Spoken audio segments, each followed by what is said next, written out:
It's a small world after all. It's a small world after all. It's a small world after all. It's a small, small world. And that's true once we get stuck in the ovens. And it's really, and you really know how small the world is. You know, first they came for the homosexuals. Hey, and I'm not a homosexual. Then they came for the socialists. I'm not a socialist. Then they came for the communists. I'm not a communist. Then they came for the unionists. I'm not a unionist. You know. Then they came for the jewelers. And I'm not a Jew. And then they came for the Protestants. And I'm not one of them. And they came for the Catholics. And I'm not one of them. Then the Democrats. And then they came for the Tea Party. And then they came for the liberals. And I'm not a liberal. And then there was no one left. And then they came for me. It's a small world after all. It's a small world after all. Now here's a guy, Jimmy Dore. I love this guy. And he's talking about MSNBC, who's just off the hook nuts. You thought Fox was crazy? Well, they are, but watch this. This is awesome. So there's a guy they bring on. Now, this guy, by the way, not the best guy in the world before. We've made fun of this guy before. But for some reason, this guy who now works as the editor of Time Magazine, this guy, for some reason, he felt compelled to tell the truth on MSNBC. And it was kind of awesome. And so he'll never get his own show, or probably be asked back. All right? By the way, even when I went on Tucker Carlson, and I said that shit on Tucker Carlson, they buried that video. Even Fox News, even though Tucker brought me on, because I think he knew it would fuck with his boss. Anyway, so I came on and I did that shit, and I said it's one party rule, and they buried that video. Did you know that? Yeah. So, okay. I feel proud of that. I feel pretty good about it. Yeah, the people who run Fox News didn't want my message to get out. Too late. So here, watch what this guy. This is over the top awesome. Watch this. Last night was a historic win that I think a lot of us are still struggling to understand. And it's not historic only because Bernie Sanders is now decisively proving that he can win in milk white America and in the emerging superpower of color that we are becoming. Something is happening in America right now that actually does not fit our mental models. It certainly doesn't fit the mental models of a lot of people on TV. It doesn't fit the mental models of a lot of people in the parties. It doesn't fit our cultural mental models. You have someone talking about, in a way we have not heard, genuine, deeper democracy, popular movements, human equality in a meaningful way, and a politics of love in the tradition of Dr. King, and winning elections in America, the United States of America. I've been encouraged watching you on air talk about your own rethinking of things, which I think we all have to do to be in this work. I think this is a wake-up moment for the American power establishment. This is unbelievable. Julian Reed is sitting there going, oh, fuck, he's right. No, what Julian Reed is doing is going, I'm going to be able to get some of his money. Because MSNBC is not going to pay this guy anymore. To Bloomberg, to those of us in the media, to the Democratic Party, to donors, to CEOs, many in this establishment are behaving, in my view, as they face the prospect of a Bernie Sanders nomination, like out-of-touch aristocrats in a dying aristocracy. Can you believe this guy? He's on MSNBC. That girl, she makes $35,000 a day, and she's going, uh-oh, they're going to fire me too. I mean, that guy's never going back on the TV, never going on. You're never going to see him again.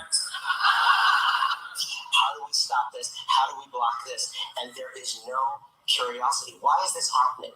What is going on in the lives of my fellow citizens in this country that may be voting for something that I find it so hard to understand. What is happening? What is happening? This is a moment for curiosity. Okay, I'm going to tell you what's happening. Those are great questions. Here's what's happening. 40% of Americans struggle to afford the basic necessities of life. I'm one of them. 30% have debt that are greater than their savings. One of them. 70% of full-time workers live paycheck to paycheck. I'm below all these guys. Hospital costs are surging. Wages aren't keeping up with premiums. And 87 million people are uninsured. That's what's fucking happening. In the richest country in the world. That's what's happening.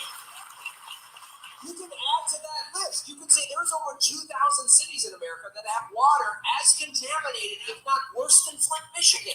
That's right. You can add to it. You can keep it. You can add to 22 vets a day commit suicide from PTSD for being in these bullshit wars for the last 18 goddamn years. Shall I continue? Over 300,000 gallons of oil spilled because of the Keystone Pipeline in the fucking Dakotas. Fracking is contaminating. There's cancer clusters. What more do you want to hear? We could add to this list for fucking ever. The land of the brave and home of the yahoos. None of that is happening in the MSNBC studios. I couldn't hear. What did you say? I just said none of that's happening in the MSNBC studios, so it doesn't really matter. Doesn't really matter. So then this guy, and by the way, the fact that he's out with Jerry and Reed means that one of her producers got fired because there's no way. So watch this. And he really rips it. Ready? Watch this. Think about this network, which I love, which you love. This network, which I love and you love. Why do you love this network? I want to ask that guy. What the fuck is that you love about? Oh. Yeah. This network, which got me in a gated community. I fucking love it. I mean, it's fantastic. It's allowed me to buy the most kick-ass gray hair dye. Do you have his number for me? Can I get his number from you? If my hair and gray looked like that, I would die like that. That looks ass-kicking. Right? That's fucking ass-kicking gray hair. I don't know if you know about me. I'm very into my hair, and if my hair looks good, as Todd Glass would say, I feel like I can take on the day. And if my hair looks good, I'm like, fuck, I can do that. But no, I'm losing it. I don't feel like that. But I would do that. I would do that kind of gray hair, right? Does that look like a dyed gray hair? Because I'll look like that if I have to. I don't know what it is, but he looks like a Disney superhero. Let it go, let it go. I don't know what he's doing. He looks like he shows up to a problem but applies logic to it. Right? What's your superpower? Logic. People are sick and they need health care in the richest country in the world. Hey, let's provide it for them. Superpower. How did you do that? All right, so here's what he actually Can I say this really quickly, Jimmy? Yes. I enjoy what Joanne Reed is wearing. It looks like a cashmere straitjacket. Jimmy, his superpower is actually going to be disappearing from MSNBC forever.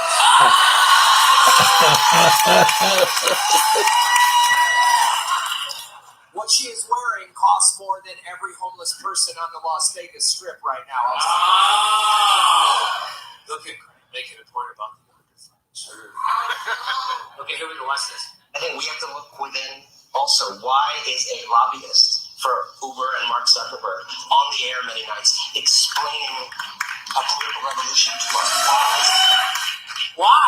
That's awesome. Why is there a lobbyist for Uber on MSNBC explaining a political revolution to us? That doesn't really go any money. Joanne Reed is like, I'm with you. Revolution to us. Why is Chris Matthews on this air talking about the victory of Bernie Sanders, who had kin murdered in the Holocaust, and analogizing it to the Nazi conquest of France?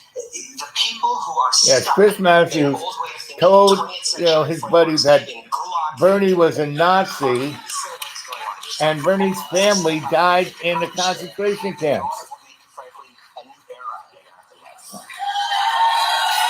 Yep, a new era. So, I've been talking about this window of opportunity. And John Boy said, so how long is it going to, where's my window of opportunity? Like he thinks he's, and a lot of people think, oh, wow, I'm going to get a haircut like that. I'm going to be cool. Now that guy, black guy, right, has been on MSNBC now for no more than a month or so. And he has street cred as a political analysis, right? And he's not, he's making 35 grand. Everyone who's like on that show, who's like there, not just for one day, but who's there, right? And he's one of the inside crew of Joyce, right? And that was the joke Jimmy made that, one of those producers was going to have to go because, Joy is like the black show. And because Lester Holt isn't black, even though he's got a good suntan. And talk about good suntan. Did you see, Carrot Pinhead's last two rallies? I don't know who sprayed on his tan, but he looked like a Marvel villain because he looks like he's made out of bronze. I mean, he doesn't have a tan. He was brown and reflective, right? And I totally, I'm like a scat singer here. I'm doing stream of consciousness, but Donald Trump. It's not even stream of consciousness. It's like what drugs is he on? Virtually every president is on some kind of drug. I mean, Woodrow Wilson was whacked out all the time to the point that he was comatose for the last 18 months of his presidency, and his bimbo wife. I mean, it was like his girlfriend and Colonel House. That's how we got into World War I and how Versailles was handled and why, Colonel House put the brothers who were Wall Street lawyers at the time, the two brothers, the guy who started the CIA and who was his brother, who was head of the State Department in 1947 when we had the National Security Act. The Dulles brothers, so as Colonel House had put the Dulles brothers into Versailles to write the Versailles thing that guaranteed the Depression / World War II / the Cold War, / terrorism / failed states / environmental catastrophe / invasion by aliens / and, the flu of 1918 was just a B reel for what's happening now, And that sucker, that killed, something like 48 million people. Well, no, I think 480 million people. Like a fifth of the world population in 1918 was killed by the Spanish flu. And the Spanish flu didn't start in Spain. They just said that so they could blame Spain. It actually started in Kentucky, where I said this the other night. There was, one of the first big industrial pig farms where they had like 60,000 pigs, right? And they were like really kind of ramping up because America was getting World War I. And so they had this really skanky pig farm where they just squished the poor pigs together and then slaughtered them in their own slime and then stuck it all in a can, right? And that was going on. And the Spanish flu was a swine flu from that environment. And there were a number of young people who were working there and they got sick and they were like indentured servants. And so their bosses said, well, we're not going to take care of you. So why don't you join the army? And there was a camp just down the road from this pig slaughtering farm place. And those boys went to, and that camp, before World War I, had maybe 300 soldiers on it. And then World War I came, and they drafted all these guys, and they had 60,000 soldiers, just getting ready. And so they were all squished together. It was one of the coldest winters, so they stuck them in the few, barracks they had. And so these sick guys were in there with 60,000 other people. And then they got shipped off to the front in France, and bingo, that's where the war took off. And Spain was, during World War I, was one of the only countries that was neutral. So all the other countries, the United States, England, France, Germany, everybody who was fighting that war, their governments clamped down on any news. If you wrote anything that wasn't, favorable to your country's war effort, you got thrown in jail, right? And that was Colonel Howes, right? And so, no one in America got the word that this pandemic was sweeping through America. And my mom lived in a city near Watertown, New York, and her aunt lived out in the country, and they went there for Thanksgiving, and they got snowed in, and they didn't come back to their little town until mid-January. So they were there from Thanksgiving to mid-January. So it was just my aunt, my mom's family, mom and dad, and her 7 brothers and sisters, and they had no interaction with anybody else, right? From Thanksgiving to mid-January. And when they came back, everyone in our high school was dead, right? And it had swept through that town and decimated it, and just kept going, right?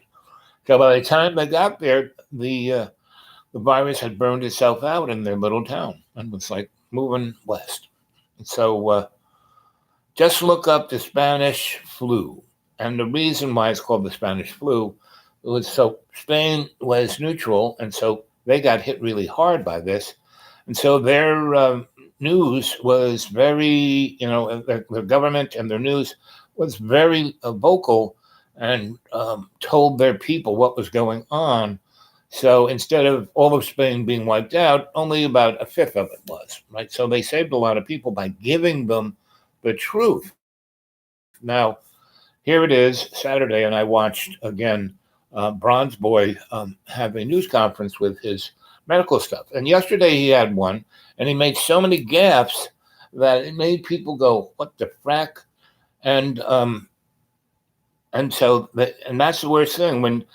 He was right on stage saying, oh, it's not a problem. And, the guy, Anthony Fauci, who's like the world-renowned guy about pandemics, he was going, no, Mr. President, we got to really, and so you don't have to worry, go out and go to restaurants. And no, we really shouldn't, and they were doing it right there live yesterday. Carrot Boy would say one thing, and the experts, a guy from the CDC and this woman who is like, superhero in, these 3 guys who kept Ebola from coming into America, right? So he's got him on stage, but he's given Mike Pence the leash, right? And so they basically say, okay, everything's going to be going through Mike Pence. So this Anthony Amici guy, Amici or whatever his name, Don Amici, he was going to go on about 10 different, cable news things and tell people the 411 about what it was. And they said, no. And they pulled him right off, right? And so he basically said at that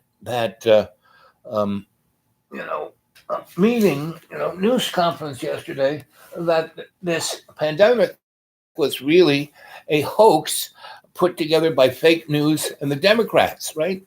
And the guy had a CDC, and this Anthony guy and this woman who kept us from having Ebola when Obama was president. And Obama basically took those 3 guys and said, okay, here's, however much money you need, put the best people on it, take care of it. And they did, right? And pretty much took care of it without having to advertise it, right? Well, the bottom line is were already infected, because we're starting to have these little pop-ups of people, this lady who died, and that's what freaked everyone out. We had about 5, yesterday, so we have 5, we only have 5 people who are sick from this. And then today we have like 50 people, right? And 1 died, right? And when they made the announcement today, he didn't know whether the person who died, basically he said it was a woman, and it happened in Washington, and the head of infectious diseases in Washington said, "No, Mr. President, it was a man," and really doesn't matter, but because Carrot Head said no, it's a woman. He just no, it's a woman, and then the guy said, "Okay." It's like, so they really screwed the pooch yesterday, and so they came back and said, "No, we're not. These guys are going to talk," and so Pence, when he was governor, they had a breakout of AIDS, right, and it came from intravenous drug users, and he didn't want to give those people, the CDC and the state health departments, Mr. Governor, we should have a needle swapping thing. Oh, wait, you're not going to do that. Those people are gay and Jesus hates them. And he basically, if Pence had done what the CDC and his health department had told him he should do, A, 500 people wouldn't have gotten infected, and B, about 20 people wouldn't have died, right? And he said, I have to go home and pray on this. And in the however many days between where they had, he said, just sign here and we'll make sure this, people will be safe. And he had to go home and pray on it. And, a week or 2 later, because these people started to die, he said, oh, I better sign this thing, right? So he had tried to explain that away and a few other things. And it just doesn't look good. And then, when he, some news person asked him, well, Mr. President, you said yesterday that this pandemic was, a Democratic and media hoax, just like, Russiagate and your impeachment. And he goes, no, I never said that. I just said that the Democrats were making, this up. And, and he tried to explain that he wasn't, I'm very serious about this pandemic thing. What's pandemic mean? But it was the Democrats' fault, right? And he just made it worse. And he really likes the interaction with the press, and the press has realized that you just act sycophant-ish, even when you're trying to grill him. And so you watch what the questions they asked this guy. He was like Elmer Fudd in a cartoon shooting at Daffy Duck when Daffy Duck is that little thing in the carnival. And then before you know it, Daffy's got the gun and Elmer is up there going back and forth. So it's like, oh, yeah. So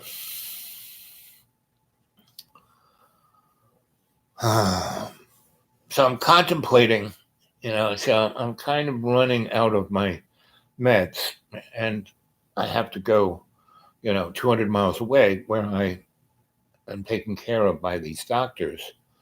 And so if I go there, I can get 90 days worth of my meds for $30. If I have to buy them here, I can only get 30 days worth of my meds for $2,800. And that right there is the nut to healthcare in America. If this nonprofit HMO can take care of me, and it only costs me $30, basically it costs, they take care of me very well. I mean, doctors cares, they do blood panels, they do everything. And for a whole year, I pay about $200, right? Which is somewhat righteous, I can afford that, barely. But if I went through the Medicare or Medicaid, I always confuse whichever one is when you're over 65. If I go through that in this state, it costs me $35,000, the copays, right? I go to this place 200 miles away where they're a nonprofit and they're all set up and they're in this collective of other nonprofit HMOs around the country. So, their costs are just what it costs. They don't make a profit. But the doctors here that are run by the state that I go through my Medicare, basically I would have to pay $35,000. Now, the few doctors I have here, and the level of quality is like, if you're scaling quality on 1 to 10, and 10 being the best and 0 being the worst, the quality here is about 3. Now, the doctors who take care of me here are really good, but they're overstressed, and they take care of me because basically when I go see them, they do all the good things for me, but then I spend 20 minutes with them as their shrink. They vet to me and tell me what's going on, and I give them little exercises, how to breathe, and etc. And that's what I do. That's what your Sensei L Bob does. I just I don't just help you guys out. And where's the live chat? And the only guy here is AI.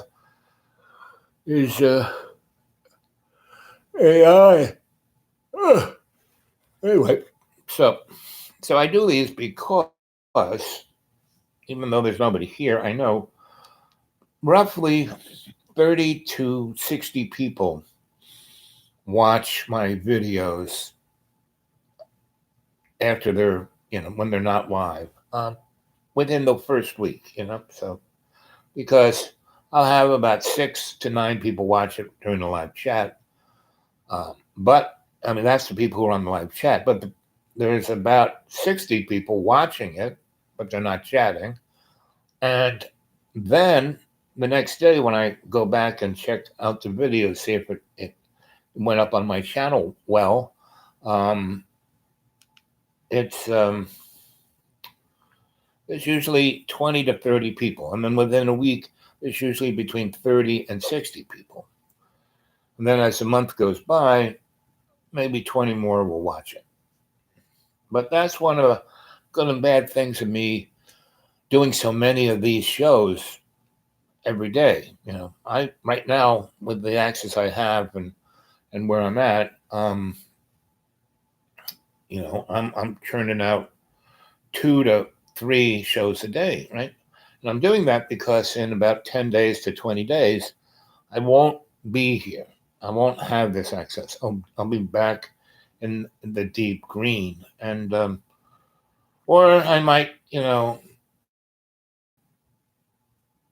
go back to the valley and chance getting infected by the masses. I'm weighing it because if I can't get my meds, what I'm going to do is basically start to fast. And right now, last Wednesday was Ash Wednesday, right? So between Ash Wednesday and April something is the Christian, Jewish, and Islam thing. Like Islam is Ramadan, Lent, and I forget the name of the Hebrew celebration where you fast. But anyway, fasting is good, and if I were to fast and I'm, so today I just had soup, right? And so, and right now it's 5. I don't think I'm going to eat anything after right now, right? And so I'm going to, from now on, and I didn't eat anything until it got to about 12 when I finished the video this morning. it was about 12. And I heated up some stuff and made a nice soup. And I wasn't a thick soup; it was just broth. So I had 3 or 4 um, um, bowls of broth. And that's about it I'm going to have. And I'm definitely going to be here for the next 10-ish days. And so I think I'm just going to have broth. And in the next 2 or 3 days, instead of having 3 or 4 bowls of broth, I'm going to cut it down to 1. And then I'm just going to drink water. I'm going to see how that does with all the things that are wrong with me.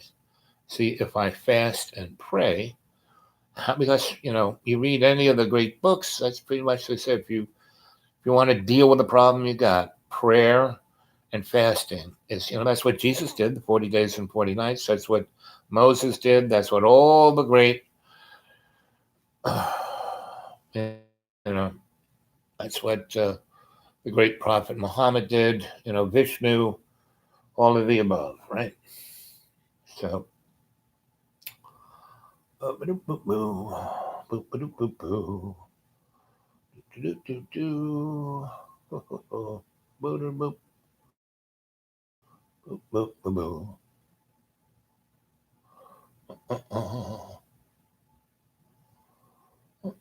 Let's see here. Who's pretty I like is Late Night with Seth Meyer. His a closer look is kind of interesting. Where are these guys?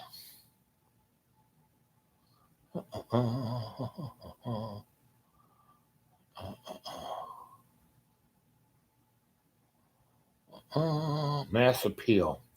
That's an interesting crew. Jimmy Dore. I love Jimmy Dore.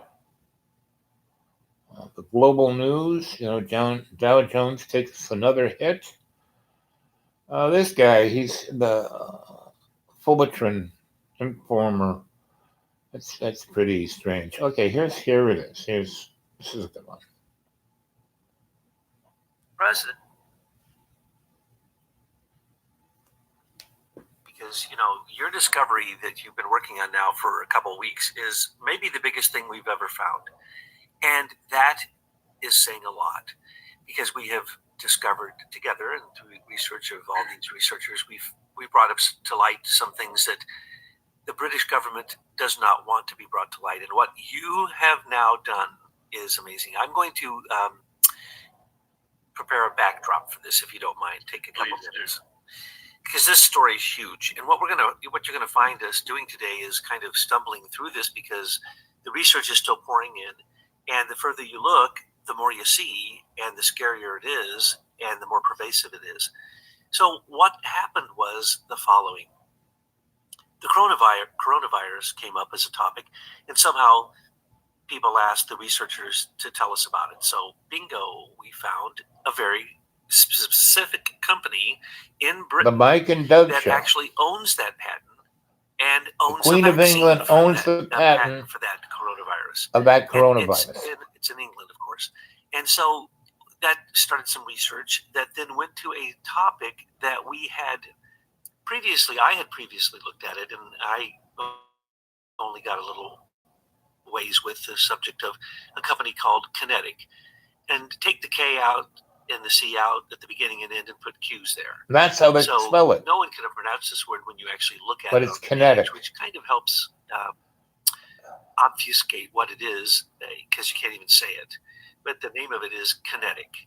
Now, Kinetic, Q at the end, Q at the last. Well, we like to say it's the Queen from beginning to end, from Q to Q. It's also Q, who was in. So the royal family and the Rothschilds own it. Or the Q Continuum, which was in, of course, Star Trek, which was the ultimate intelligence, or the Q clearance on 4chan and 8chan. And so you get to see it, the guy who's Donald Trump's buddy, cleaning the swamp. I don't even know, a definer of their high intelligence. Well, we looked at this. I looked at it and said, okay, this company seems very odd. They do a lot of stuff, and they seem to say they can do anything. Well, that can't be true. So I assumed that it was just PR nonsense. Nope, it's true. They can do anything. Anything. From steal patents to spy on satellites to create new coronavirus retroviruses that can be a pandemic that can depopulate the world, that can have every type of satellite hookup link that you can possibly imagine. So that means that they're spying. They spy more than the They're connected to the NSA. military, and in a strange way, I couldn't believe it. I could not believe it, Michael, when your researchers uncovered this, and then you found where it was, and this character, Lord Pirbright, which you're going to tell us about today. But I'm sorry, when this happened, my head exploded, and so that's the reason I have to talk about this today. To find out that Lord Pirbright is Henry de Worms, whose father was Solomon de Worms, who was a Rothschild, and Solomon de Worms basically fleeced Ceylon, the entire island, and he's a Rothschild. And so he set up a beautiful example for Henry de Worms to come back to England and to do it there, and then basically to be, at least idealistically, a beautiful teacher for Cecil Rhodes. We were trying to figure out, where did Cecil Rhodes get all that evil, that imperialistic desire for empire to put everyone below them that isn't part of the Anglo-white race? We couldn't quite get that. We know about Lord Shelburne and others, and the British East India Company. But no, I had totally missed Henry de Worms. Never heard of him. Little did I know that the importance that he has in all of this. So you're going to try to take what I'm saying, which is a very broad picture, because what we're saying is Kinetic seems to be the place that Serco's information gets fed into, that Five Eyes gets fed into, that the British military gets fed into. In other words, this is like what we would call the rogue CIA. So this could be a rogue British intelligence group that creates viruses, that spies on everything that is digital, and has been doing this for a long time, and that these places in Pirbright are all These guys were the guys who were at Bleckley Park during World War II. You have hit the jackpot of basically the Queen's corporate control of the British military, United Kingdom, Five Eyes intelligence sharing with America, and basically everything else. Because if you can create a virus, like look how many billions of dollars China is losing because a British virus got released somehow in China. So when you look at this, you can say, oh, the British have never stopped. They're the inventors of germ warfare. The British are. And if you They were the guys invent something really great like who that, then brought a virus, a fungus to the potatoes in Ireland, or the potato famine. No matter what, as long as this is, the land that is basically owned by Lord Pirbright, Henry de Worms, Rothschild, that it's also mixed with the military. So the Queen's immunity comes into this company because Queen can do and own anything, and she can't be blamed or brought up. When it folded, because everybody found out, this group that George H.W. Bush joined after he was the president, and he went from being a millionaire to a billionaire in 1 year because they had 400 military contractors underneath one banner called Carlyle. Carlyle comes over and buys a huge share of the company we're talking about, Kinetic. Not only that, again, because of the excellent researchers, we have found that the Queen owns the controlling shares of this company. So this is no joke. This is no conspiracy. We know the people who were involved, and the only thing we couldn't get was the question I asked you a couple days ago, and I said, I don't get it. I don't get it, Mike. Ask your researchers the following. Hey, Lena. This place we're talking about, this company, Kinetic, isn't just on one place. It's like got many places in England. Some of them are literally military bases. But this group, who is this group? Well, and how can they control spying on satellites if they don't have the crypto keys? And you turned immediately to me and said, Okay, these guys get in the Michael weeds. Chernoff is part of You the scheme, can as go well check as it out Nico yourself. and Arvinder Sambai. You go And to the channel. It's a controller, Crow Robert House, Mueller, Max they have Egon. crypto That keys. guy, So Lena, there's do the you crypto know keys. Max The only Egan? part that He is truly a great person. So after this morning show, I went and was cleaning up because I'm getting out of here, so I have to move my stuff into the deep green, and the snow wasn't a big deal last night, and it was sunny, even though it was ridiculously cold. It was like about 19 degrees. I kind of cleaned out my car and started to make space to move stuff from here to there. And I found this in the bottom of my car, and this is from Alice Bailey, right? And this book is, she wrote some pretty amazing stuff. If you go to Google and look up Alice Bailey, let's see, do I have Alice Bailey here? Oh, let's see, I'll go to this. Alice Bailey books. The books by Alice Bailey include Esoteric Astrology, Initiation, Human and Solar, A Treatise on White Magic, and others. So Alice Bailey was through the Lucas Trust, and they had, back when I was a boy, knew Alice Bailey. They were like sweethearts, right? And Madame Olga Kluber helped set up the Lucas Trust in New York and in London, right? She was, knew, Helene, what's her name, of the Theosophical Society, and let's see, let's take one of her books, give me a read. Treatise on the Cosmic. Here's a good one. And they're all these little blue books, right? And let's see.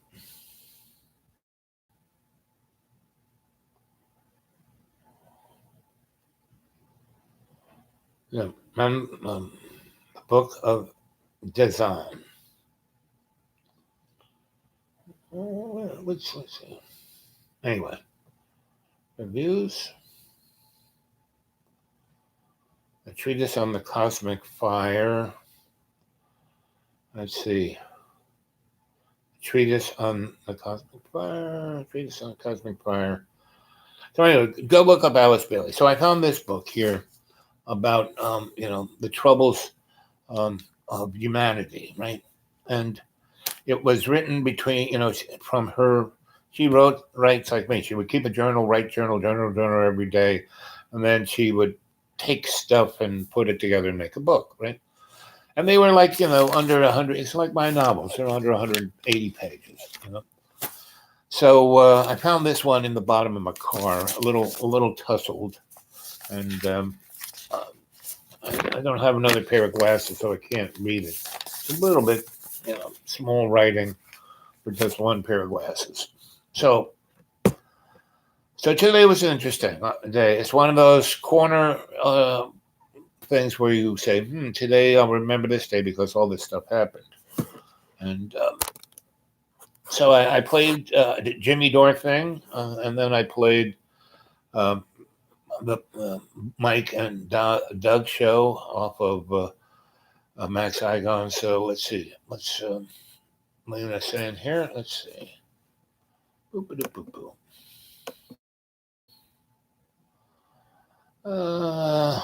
Alan does the same shit again. Yep. Let's.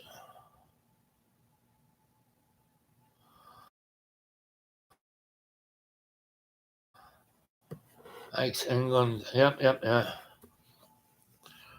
Yep.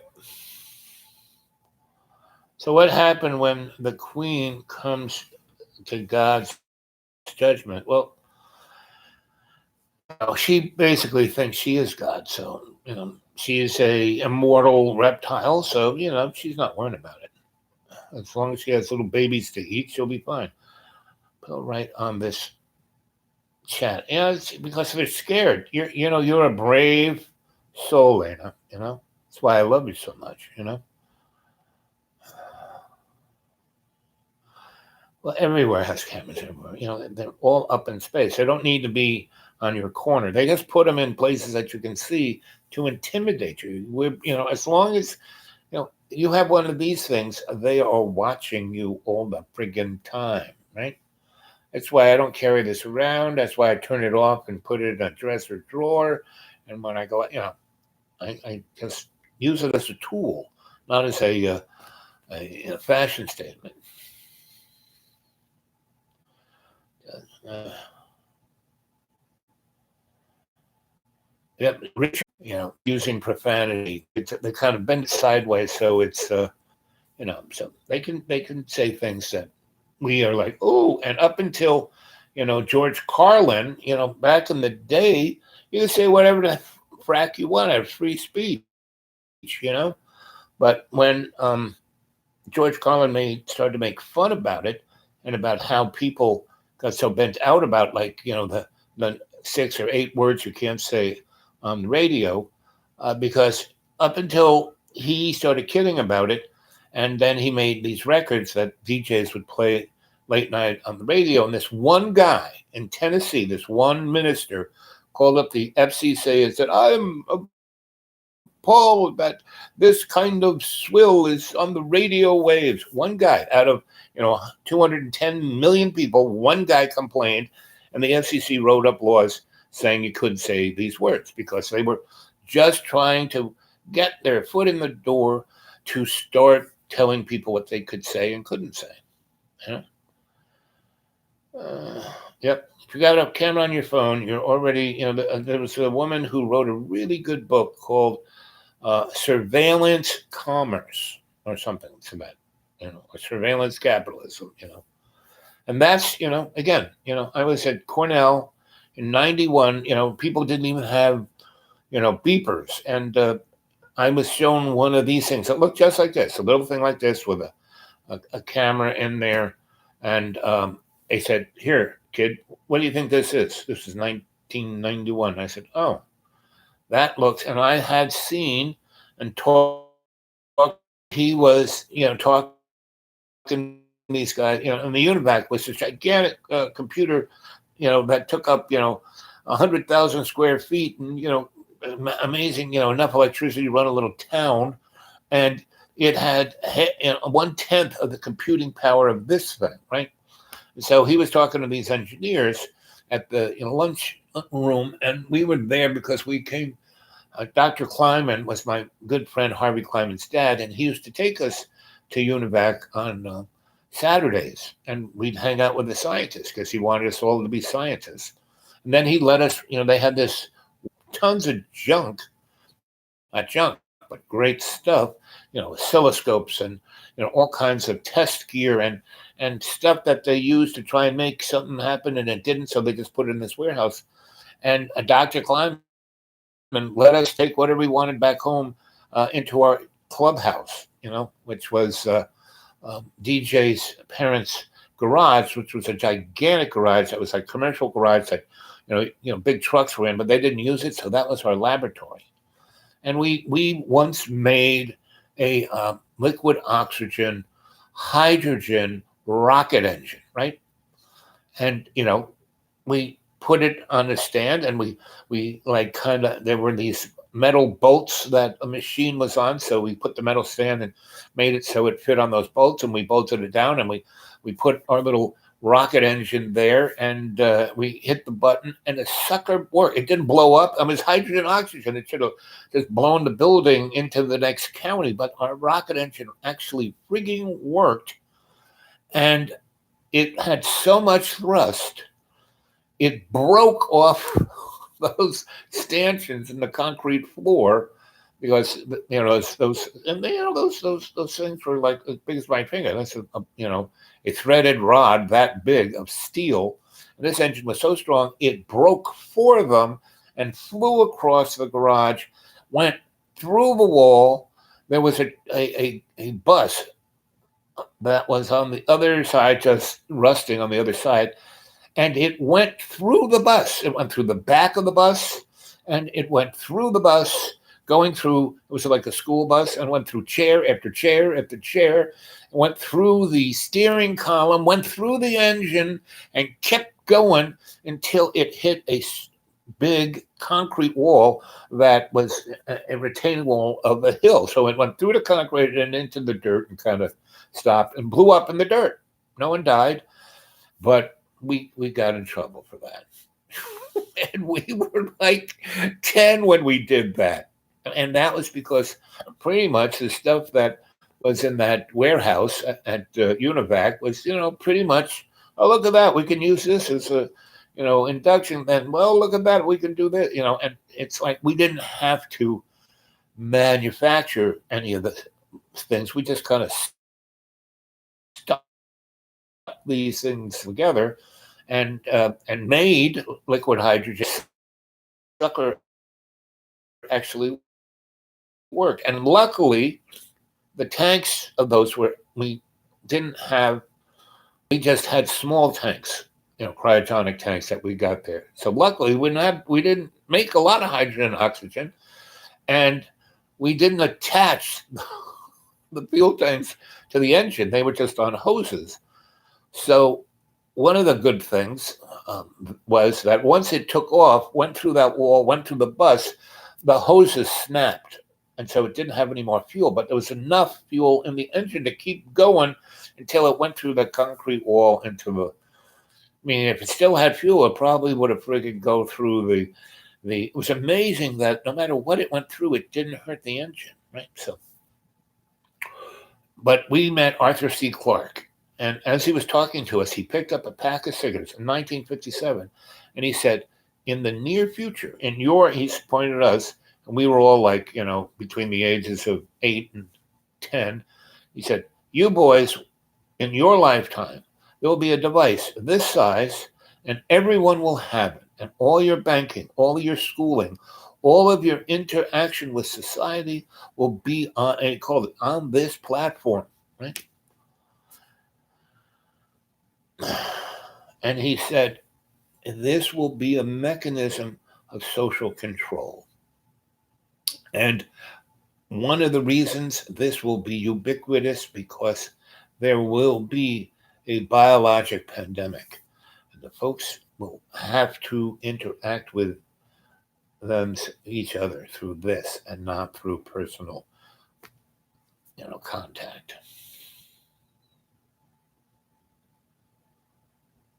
Yep. So Tesla was the guy who thought of the betterment of humanity. And that's, Alice Bailey, you read her books, and she's talking like, oh, we're in the new age, because we were heading into the Aquarian age, and everything's going to be good, and everyone will think the best of each other and do the best for each other. And that's what I talk about, love's co-creation. She didn't quite, call it that because she was stuck in the theosophy, so she used their lingo. And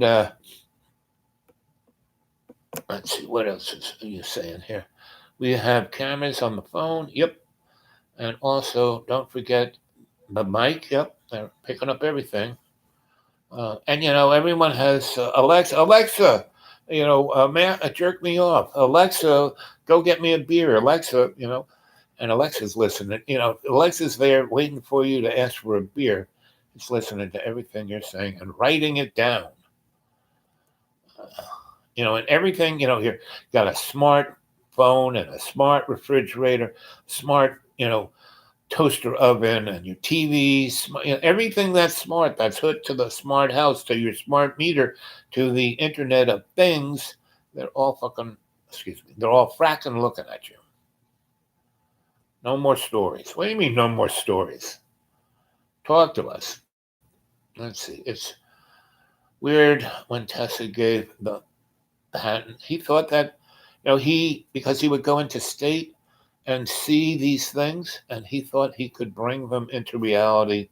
And, once he made the Wardenclyffe's facility, which basically was 0-point gravity, 0-point energy, meaning unlimited electricity anywhere, anytime, any place, and anti-gravity, so you didn't need the steam engine or the the gasoline or coal or natural gas or any of that, or hydroelectric. You could transport yourself anywhere.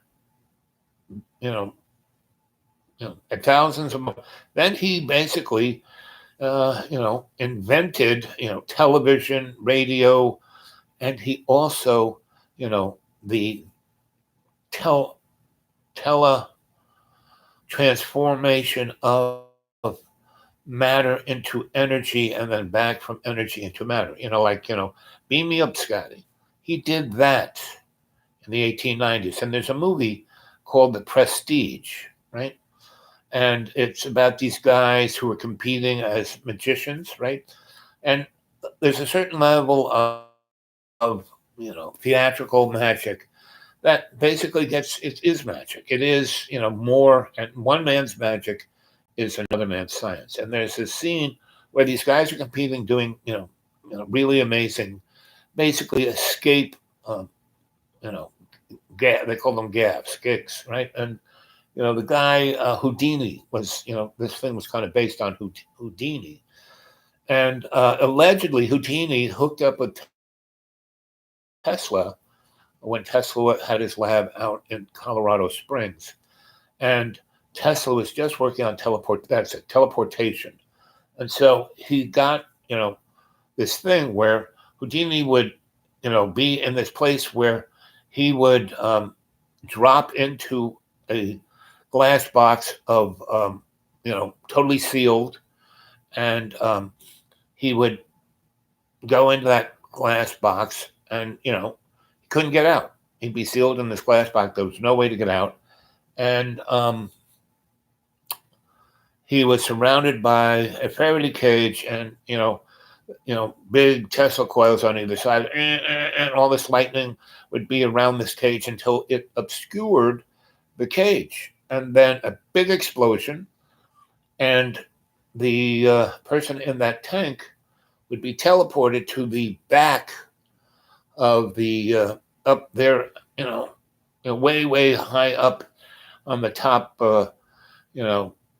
mezzanine of the audiences, and everyone would go, oh, and then the people would come in, and there'd be the glass box, and it would be empty, and the spotlight would go on way up there, and there he was. So he was teleported.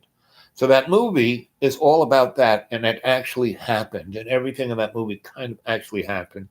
And the person they have in the movie to play Nikola Tesla is David Bowie, right? And David Bowie, about 20 years before this movie, was in a movie called The Man Who Fell to Earth, and he basically played a character like Howard Hughes, but Howard Hughes as an alien. And what kind of happened to Howard Hughes was, so he's a kid, he comes from Texas, his father is really smart, went to Harvard, well connected, but makes a lot of money because he's an engineer making really special oil drill bits, and back in the day they just kind of would push a pipe because the oil was so close again, they just had to go down, a couple hundred feet if they were in a patch where oil was, and the oil would spurt out. It was like a straw, right?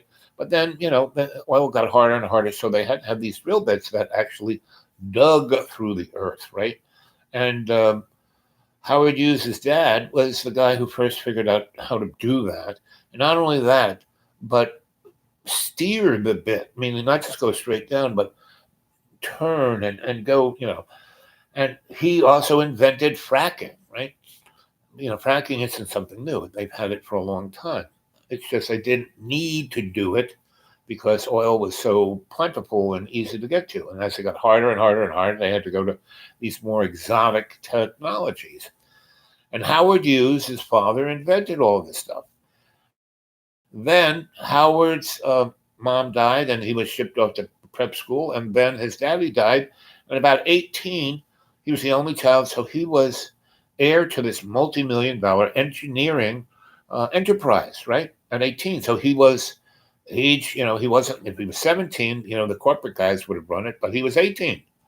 So he had graduated high school, and he was in college, and he decided, screw this, I'm going to go and take over the company. And that's how watch the movie. There was two movies, a couple of movies about Howard Hughes, so they're pretty good. And the one with what's his name, the Aviator. That's a very good movie. It picks him up, but if you go look at the man who fell to Earth, there is a place and time of the mythology of Howard Hughes that he seems to stop being that guy and became this guy. You know, he was all about making money. He was all about technology. He was all about, showing up his dad, and he was always all about chicks, right? And that's why he went to Hollywood, and that's why and the first movie, he makes, it's about World War I and the airplanes, and I think it's called Hell's Angels, I think.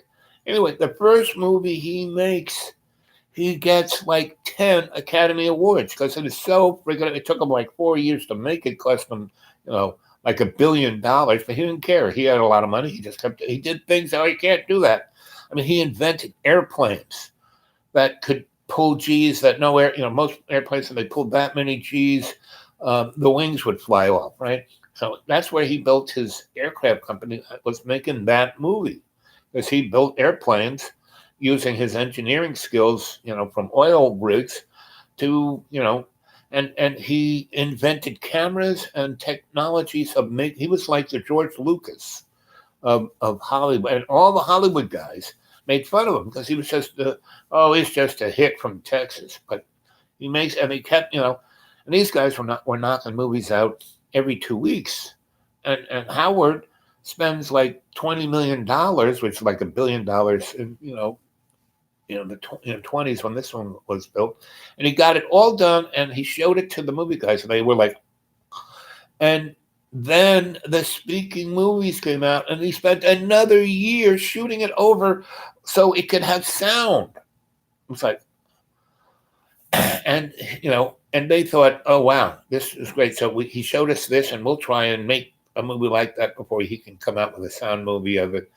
And no, they couldn't. And so that's why he got 10 friggin'. He was, the Academy Award was just 3 or 4 years old, so he got like Best Picture, Best Script, Best Music, Best Acting, Best Directing, Best Cinematography, Best Special Effects, Best, 10. He got 10, right? And, I don't think anyone ever has gotten more Oscars than him, and definitely no one has gotten that many Oscars the first time out he ever, and so he spends like $20 million, and he makes like $100 million in revenues, and he starts, some movie company to do this, and he had a number of guys who, after he would get something going, he would like shift it over to them, and they would make it successful. TW Airlines, Lockheed Air, would not exist without Howard Hughes. And then Hughes Aerospace, Hughes, you name it, right? TRW would not exist without Hughes Aerospace. So David Bowie plays him as an alien. Go watch that movie. Man Who Fell to Earth, right? And so The Prestige is the other one. And that really shows Tesla. And David Bowie plays Tesla in that movie, right? And in the movie about Basquiat, where the first scene of that movie is the guy who played Last Temptation of Christ. I always forget his name. That guy plays me in the movie. It opens up and there's this guy up on a ladder putting a piece of track light in OK Harris. Me, right?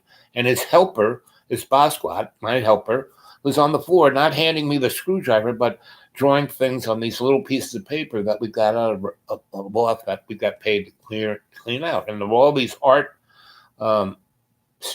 papers and crayons and pastels. And Bob's like, can I have that? I said, sure, buddy, take it all. He took it all home.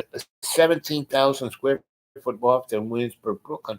He painted all the doors. He painted my refrigerator. He painted everything. And so when he died, he OD'd. He became famous. What happened was, so I'm putting up this track light. Andy Warhol is visiting the guy who owned OK Harris. He's another guy whose name I always forget. Um, and Andy sees this guy, Basquiat, on the floor drawing all, this just, crazed. He's supposed to be my electric helper, but he's drawing things on these little pieces of paper, and they're all over the floor. And Andy goes, "Wow, this guy is good," and tells, Mr. OK Harris, "Hey, you should sign this guy up," which he did, and he became, Basquiat became, Basquiat, and you could go Google Basquiat / Sam O, right? And Banksy, basically, Basquiat died 10, 15 years before Banksy became anything. And Banksy basically studied Basquiat and did a faux version of Basquiat to become famous. And that's why I left the art world, because when I left New York in 88, in the art world, between 1969 and 1984, the art world in New York was amazing. It was a community. We shared, we lived together, we did amazing things, right? And then it went from art for art's sake to art for money's sake, right? To be famous. And that's where Andy basically said, everyone's here just trying to get 15 minutes of fame. And that was basically it. And that's why I left, because it was no longer any fun. And it was no longer, I did it because I did art for God's sake. I mean, I was trying to develop this aesthetic, this alternative aesthetic. I understood that there had to be an alternative to selfish materialism to manifest, um, humanity's better self. And that's what Tesla did. All his inventions were, let's talk about now. Okay, George Lucas is a sellout. Yep. No respect for him. Yep. Right. Well, he did stuff. At a certain point, he had a vision, and he tried. He did. All those Star Wars movies were pretty amazing. But you're right. He's a sellout, right? He sold everything to Disney, right? Sternberg, you're so 100% right. But see, the thing is, Andy was an original. Greta Thunberg is just, somebody's advertising piece of spam. You know what spam is? It's this really disgusting, crappy. It's like all the crappy stuff of a pig stuck into a can, right? And that's basically Greta Thunberg, right? Let's see. Well, humanity loves to be selfish. Yeah. No, they don't. Humanity actually is basically good. Humanity basically is generous. Humanity is basically all. There is this alien pestilence that has infected humanity to the point it's unconscious to its higher self. Well, humanity loves to be selfish. Jesus Bond, right? He did, but a sellout, right? When everybody else made him an original. Yep. Well, the thing about Andy, so I knew Andy a good period, from the time I was 16 to the time he died. And when he died, I was almost 30, or it was just 30. I was 31 around that time, right? So I knew him, and there were points because I did all these discos, and he went to all of them. He just was always on the corner. He was like this shy, he was just Andy Warhol. He was like over there, right? And people were scared to talk to him. So, Mr. Warhol, I knew him. Like I said, I fixed his factory when I was 16. So we had this kind of thing. And he, told, I wish I could remember the OK Harris guy, but he once said, you should just get Al to put his electric work on a piece of plywood and sell it as art. And that guy said, hey, I'll do that. And I said, sure, I'll do that. But, that's not what I do. Yeah, sure. So I did, I got him, to, get me about $1,000 worth of plywood and electric supplies. And I just kind of attached them to the air and threw paint on them and sold it to him for 5-10 grand, and for all of it. It took me like 2.5 days to do it, and he gave me about 10 grand, and I went off to Tortola for 6 months. And he was upset because I didn't make more. He wanted me to make more and more and more. And I said, nah, that was fun. You gave me 10 grand. And so, and that's one of the reasons why I am who I am, and not, Andy Warhol dead at 45, and that I did that. I was pretty successful at that. 2 days work, got 10 grand. I went to Tortola, I knocked my coffee over. Oh, such a messy guy.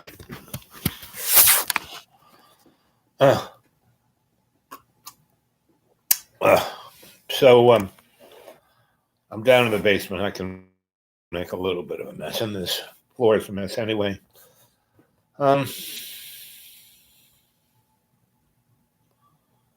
Yeah,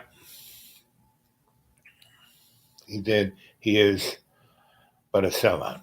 And, I don't think Andy was a sellout because he was always who he was true to himself. Yeah, his art, and that was his statement. I'm not really, he would say this, I'm not anything special. I'm not, it's not like, I worked for Salvatore Dali. I worked for Klaus Oldenburg. I worked for Richard Serra. I worked for this one guy, Ron Gorchev. My buddy, who is an architect, he and I went to Cooper Union. He went to architect school. I went to engineering school. And he sculpted stretchers that were like flying wings, and stretched canvas on them, so there were no wrinkles, but they were like really amazing shapes. And he had this device that held the stretcher so it would kind of be right there. And I had banks and banks and banks of lights and metal poles, right? And then I had rheostats. And Ron would just play with the rheostats until the light colors hit this canvas and the shadows and the metal poles will make. And then it was like painting by numbers. And he would paint these things. And basically, he gave me an ungodly amount of money to put those lights in. And he paid me like, a monthly stipend. And the same with Jody. Jody made him like, a few hundred of these stretchers. And we both made an unbelievable amount of money. And then he paid us a stipend to never tell anyone what we did, because 90% of his art, that he would sell these paintings for, really ridiculous amounts of money. But the major thing that sold that painting was his affected personality, that when the opening was, he would be Ron Gorchev. And that was really what sold his paintings. And we would go to the openings, and we would be his buds. These two kind of guys who, looked like, no one could quite. Who were those guys? Because everyone would be in their really Ralph Lauren this and fancy that, and their $200 pants, and my clothes. I had a buddy who used to make paper and then make art out of that paper. But the paper he got, he would buy clothes from this, company that would sell him a bundle of clothes that was the size of a Volkswagen bus for like $20. And, a truck would leave it, he'd had a forklift, take it up to the thing, hit the van, and all these clothes. And in New York State, to sell clothes, even to be turned into paper, they had to be sanitized. And so, I was like, I kind of fixed his electrics for that loft. So I was, spending a few months in the corner of his loft in Soho on Worcester Street. And he got one of these bundles delivered. He opened it up and it had all these weird clothes in there, and they were like pressed because they were like squished together. And so for a good 10 years, every time he would buy one of those bundles, I would I'd say, get me a bundle. And so he would call, hey, I got one of the bundles. And I'd go there, bang, he'd open it up. And I would, out of the two bundles, I would pick out a bunch of stuff and put it in a bag and go wear it for a few weeks and then come back, get some more clothes. And then, about 4 months later, if I was still in there, hey, I got some more bundles. I go, I never washed my clothes. And I had a girlfriend who would take those clothes and cut them up and turn them into other things like jackets and things. And her name was Paula Sweet. Paula was.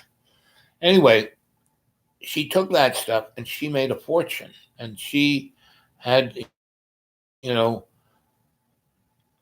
you know, you know, her clothes are famous. I think it's Paula Sweet. You might Google that. Anyway, but she got all those ideas from the clothes that I got from that guy from a bundle, and she cut them up. And she first made them for us, right? And then we would wear them around soap. Oh, where'd you get those clothes? And she, started making them and selling them on the street. And then she got a little storefront on the things, and it was called Canal Jeans. And her partner was this Jewish guy, and he went off and made Banana Republic. Some company kind of bought them out, and she got a big check for that, and she started the Paula Sweet company, and he started Banana Republic, and that was the beauty of that time, because you could be living on the street, get an idea, kind of play with it, and turn it into something, and I was just happy to be there, and I was these different people's their muse, right? I would give them ideas. I would kind of point them in a direction, and they would go for it, right? And I would go for things, but I was more in service to love's co-creation, like Nikola Tesla. He's my mentor, my guy who I was, and I realized what happened to that guy. I mean, he brought humanity the new age in the 1890s, right? When it was supposed to be delivered. That's why it was given to him. But selfish guys like Morgan, Rockefeller, Rothschilds, and the reptile gang basically said, they had World War One and World War Two and the Spanish American War and a few other wars in between to make a lot of money. Now, that was allowed to happen, so people would get the general idea that they better get their stuff together. And we're heading into this window of, I keep talking about this window of opportunity, and we're going to be forced through this pandemic and the economic collapse, and then the fascist motif that we're going to be pressured into because of these two events, because I think we're not going to have a presidential election. I think that's going to be this presidential thing's October surprise. Go Google that, October surprise. Jimmy Carter October surprise, and that's how Ronald Reagan and George H. became president. Through the October surprise. So, and that was an extension of the other October surprise was Jack Kennedy's assassination, right? Because Jack Kennedy was another character that was, putting us on the trajectory to be in the Aquarian Age by now. Now we're already there. It's just that we're carrying the baggage of the reptile, right? And if it takes an look what happened with the dinosaurs. When it was time for them to be up, they were hit by an asteroid, and it obliterated everything. And the only thing that survived were the things that could hide under a rock, and the only things that could hide under a rock were dormice. Were the mammals. And the voles. Basically, if you believe in evolution, our genetic, ancestors were little rats, right? No wonder we're, kind of little rats. And we're not quite as cute as voles. Let's see.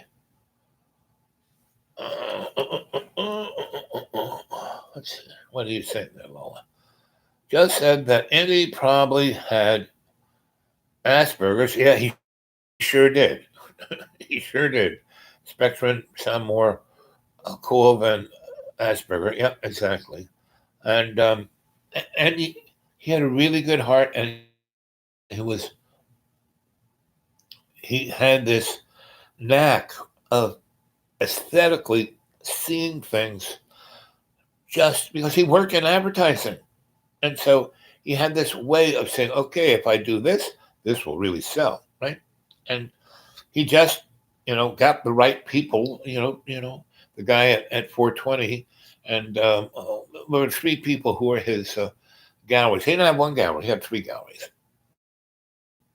And he had guys in Europe.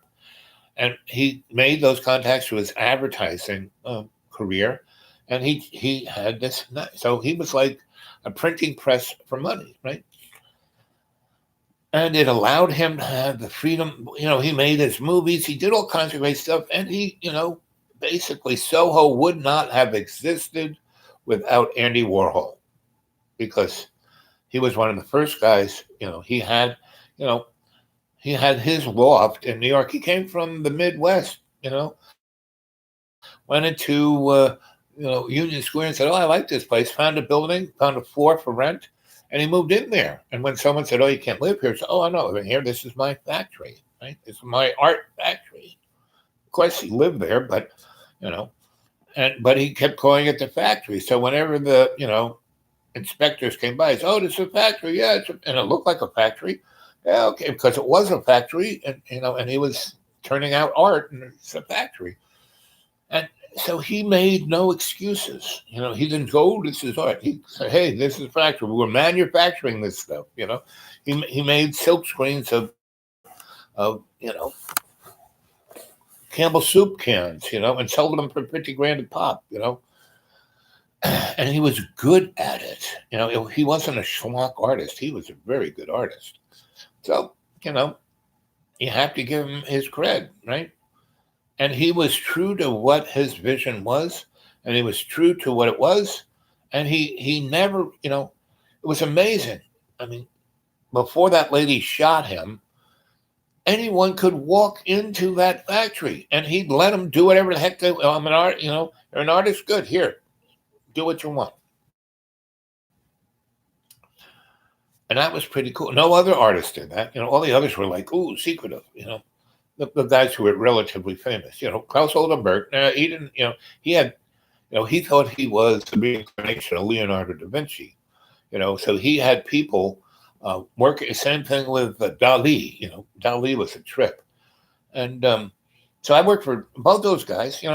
They came. Oh, I have to be in a loft like Andy Warhol, fix it up for them. And so then they realized we were also artists, and so we would start doing.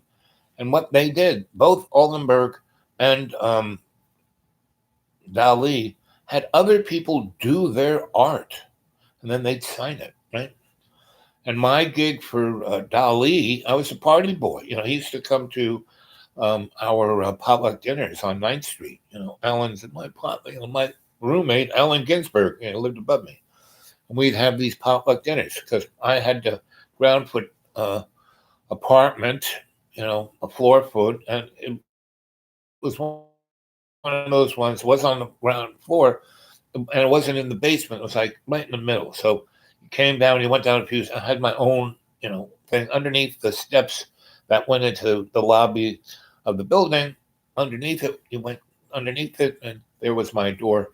You went in there, and it was one half of the building all the way through the end, and at the other end was this big French door that went out into this amazing garden. So I had, what was known as a railroad, uh, you know, apartment, but I had an amazing garden at the end. This place had been a nun's place for 60 years. These nuns had an amazing garden, and Alan liked the garden, so we there used to be a staircase that connected his apartment with mine. They kind of floored it off. I still had the stairs in mine. We opened up the thing, and he had a beautiful kitchen and a beautiful bathroom. And I had no kitchen, and the toilet was on the wall. So he wanted to go in the garden. I wanted to cook and have a shower. So, but we basically, I was downstairs, he was upstairs. But so,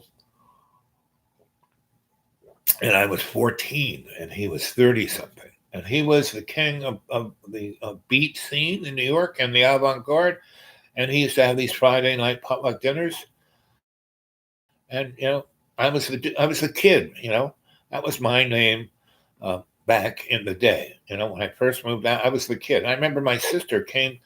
I used to go home on Fridays because my parents lived in a real fancy, super duper Park Avenue apartment building, and it was 20 something stories tall.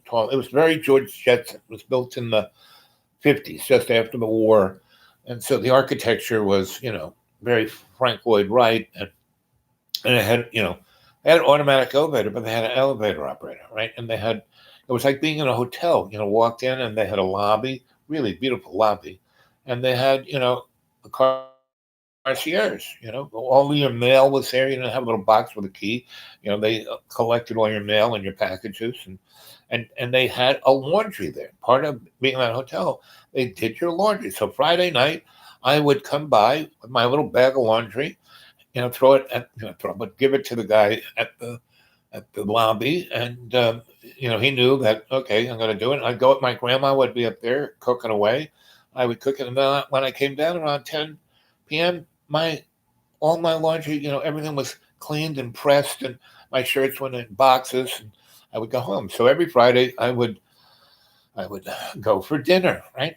And my parents, when I got I was working from when I was 9 on for Grandpa Stahl and Mike Jr. And my parents didn't even notice I wasn't there. And when I was 14, one of our clients said, "Hey Al, if you would just fix this in this building, I have this apartment that I think you would really like." And meaning it was such a weird space, very narrow. Like I said, the toilet was on the wall. It had no shower, and had no kitchen. I just had a hot plate, right?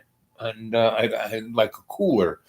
And he was just I have 3 or 4 buildings down in the Lower East Side. It needs some work on this building. This just you don't have to be a super. Just keep an eye on these things and take care of the electric stuff so it doesn't burn down, right? And you can have this apartment for free for as long as you want. How could I say no to that? You didn't have to pay utilities. It was a really beautiful space. And Allen Ginsberg was my upstairs neighbor, who then became my roommate and interjected me into a lifestyle of the beats, and it was really amazing. And if you ever watch the movie Across the Universe, right, and it's about exact that time when the Lower East Side had the Fillmore West, and Lower East Side had the Fillmore East, and I worked at the Fillmore East, and so I had like 3 or 4 different jobs. I was taking home about $600 a week from all the different things I was doing, and it was 1914. I guess it was 19. Oh, 66, maybe. Maybe I was a little older than 14, but 1966, maybe I was 16. And anyway, my sister went to college, went to Trinity, big time Catholic girls' school, was top of her class. She graduates, with all these degrees, and the only job she can get is as a secretary on Wall Street, where they're paying her $75 a week, and she has to live with my parents. Right? She's 21 years old, 22, whatever she was when she graduated. And she wants to get married, and she, it's kind of crimping her style that she has to live in a very nice apartment, but with her, it's still an apartment, and she was, her bedroom was like a closet, and My father was very authoritarian, very Italian, so she was not getting any free love. Anyway, and so I'd only show up on Friday, and then she goes, "Al, what are you doing?" She came back, and I already was doing what I was doing. And a couple of weeks in, she goes, "What do you do?" And I said, "Well, I work as an electrician." And she goes, "Where do you live?" I said, "I have my own apartment." She goes, "You have your own apartment?" I said, "Yeah." Saturday nights we have these potluck dinners. Tomorrow, why don't you come? Here's the address. Just take a cab down, or you can take the subway. Get off at 14th Street, walk 2 blocks over, and then 2 blocks down, and there I am, right on the corner, right where the park is, just 9th Street and Avenue B, right? And just ask anybody, where's Alan? Or the two A's. We were known as the two A's, Al and Alan, Al and Al, right? So she does, I give her the address, and she takes a cab down there. She gets off, and she comes in, and there is like all of these amazing, famous artists, writers, playwrights, you know, musicians, are there, there's Bob Dylan, and she's like, and and it's my apartment, and she like loses her mind. She goes, "You're freaking 16. You're making $700, almost 1,000 every week, and you live in here for nothing, and I have to live in a closet with mom and dad." You know, she never got over that. She's always held that over me. This like 50 years later. And then when she got divorced, I was the only one in the family who was there for her for about, she had like 6 kids, from the age of like, you know, 5 months to about, 8. And I would go there at least 4 or 5 weekends, almost every weekend, and go and hang out with her kids so she could get some space and not go crazy, right? And I treated them like dogs, like I was the alpha dog and they were my pack. And it kind of, made it so because she was about to lose it, right? So I did that for at least 6 years. I was always there for her, and she doesn't quite remember those times. And when I met the guy who she married, who really cheated on her, I mean, he was dating her, and we're living in my parents live in this very nice, fancy apartment, still apartment though. It had 2 bedrooms, big living room, big kitchen, big dining room, had big, amazing veranda, and it was on the 21st floor, and it had an active burning wood stove in the living room and in my parents' bedroom. I mean, this place was kind of very strange. But it's, the bedroom my sister was in was still like, 8 foot by, it was basically a linen closet. It was supposed to be for the maid. And that's where my sister lived. And my brother was off at war, and my other sister was still in college. And my other brothers and sisters had died by then, and I was doing my own thing, from 9 until 16. Anyway, and what's really interesting about my sisters, they do not remember anything from birth until they were 25. Virtually everything from 25 that away, they have like locked away in some special room in their head. Because when I talk about stuff we used to do, I don't remember that. Now, my brother kind of remembers it, but they don't. It's like, and so they have their own, like my brother said, they have their own reality, and he said, it kind of runs in our family. Because my dad had the same, both my parents had, they saw things in their own reality. And my brother has the same thing. He had to put up with my dad for 40 years. Me, I had nothing to do with my family from birth. I was 7. When I came back from my grandma's at 7, my father actually once said to me, "Who are you? You don't belong here. You're not one of us." Now, what father would say that to a 7-year-old? My dad was actually, he wasn't kidding around. Me, Instead of like, oh, why am I so terrible? Oh, and be scarred for life. I just said, what's wrong with that guy? So, anyway, so come on, Lena. What else are you saying here? Let's see. Let's see. God, just how the hell is the thing is jumping everywhere? No wonder humanity is dumb. So everybody that seems this chat, don't brag. What we want to DK. Let's talk to you, and you talk about the past. Talk about now. Okay, now. So, see, the thing is, time is not linear. There is no past, and there is no now, and there is no future. It's all the same thing. Right? So, all the little stories I tell you, again, it's a shamanic frame. So, the story gives you a perspective that you can then, I'm talking about all the different kinds of things, and you can put all of this into a perspective, right? So you want, so start it off. You ask me a question. Let's talk to you, and you talk about the past. Let's see, talk about now. Okay, so I'll talk about now. It's held a review. Let's see. That father is an asshole. Thing is not to judge anyone. So what's mine, right? There is a past. There's a past there. It's a future, but we live in the now. Yep. We live in the moment, right? The now is this strange construct, but we live in the moment, right here, right here. There was this stuff in the past. Future isn't quite here, and this is what we experience. But that's the illusion of it, because it's really all in one shot. Like I said, I was talking about this earlier today. The Torah, the Hebrew nations, the Old Testament, right? They don't have it in a book. It's not page after page. They have it in this scroll, right? And they roll it out, because that's how you're supposed to look at the universe and time. It's all on this one big long scroll.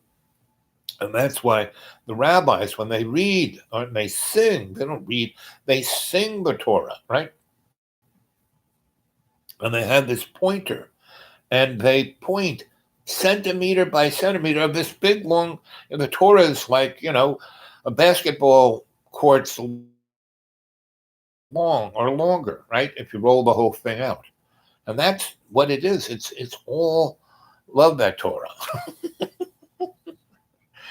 And half monumentous is now, right? So the real secret of it is, see, most people aren't in the moment, so it gets away from them. And so they don't experience anything. So they lament the past. They aggrandize the future of the wanting, and they never are in the moment to experience. And, so when I, boy, that coffee is good. And, I spilled it on the floor, and instead of getting all upset about it, well, I know the floor is a piece of crap. It really doesn't matter. And I know that I can clean it up to enough so they don't know which spot is which. But when I drop that coffee on that floor, it's like so funky and made out of plastic that it swirled into its own little Bruegel painting. So in the moment, instead of me freaking out, I go, oh, look at that. That's really kind of exciting.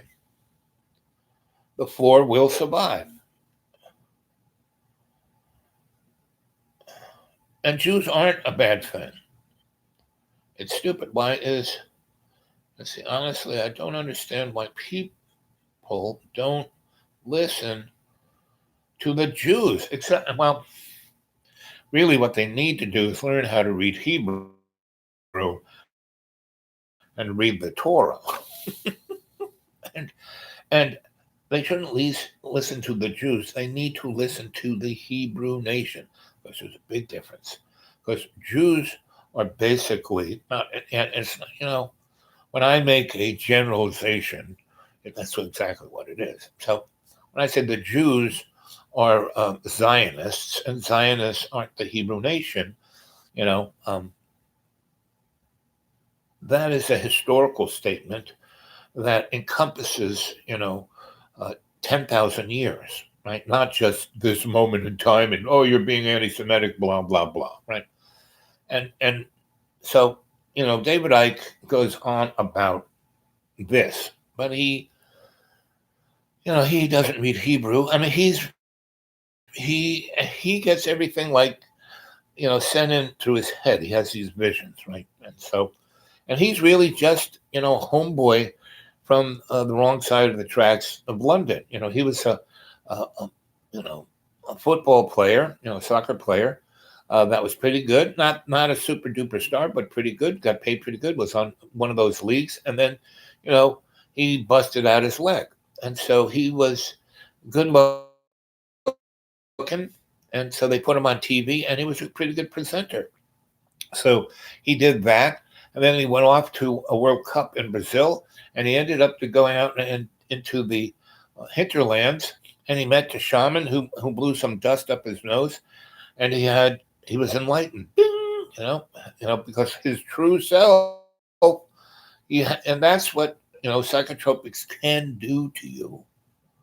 Now, if you do them over and over and over again, then it just burns you up. But once or twice, that gives you that little ding, and then you kind of go on that path, and the antenna is like sharpened, so you can receive the stuff without having to keep doing it. And really, I don't do drugs. They're not good for me. Now, a little boo every now and then, when I can share it with a bunch of people and laugh and be stupid, that's okay. But anything else, no. And drinking, I don't really drink. One nice whiskey before dinner, and then one nice glass of wine, and maybe a nice sherry. That's it, right? And that's so I can enjoy all of those things in their moment and go, boy, that tastes good. Just like when I drank this coffee, right? And this coffee isn't like the super, it's okay coffee. It's not instant coffee. I perked it, and I have a nice little, it has a nice little taste. It's not, but it's okay. As coffee goes, I'd give it a B,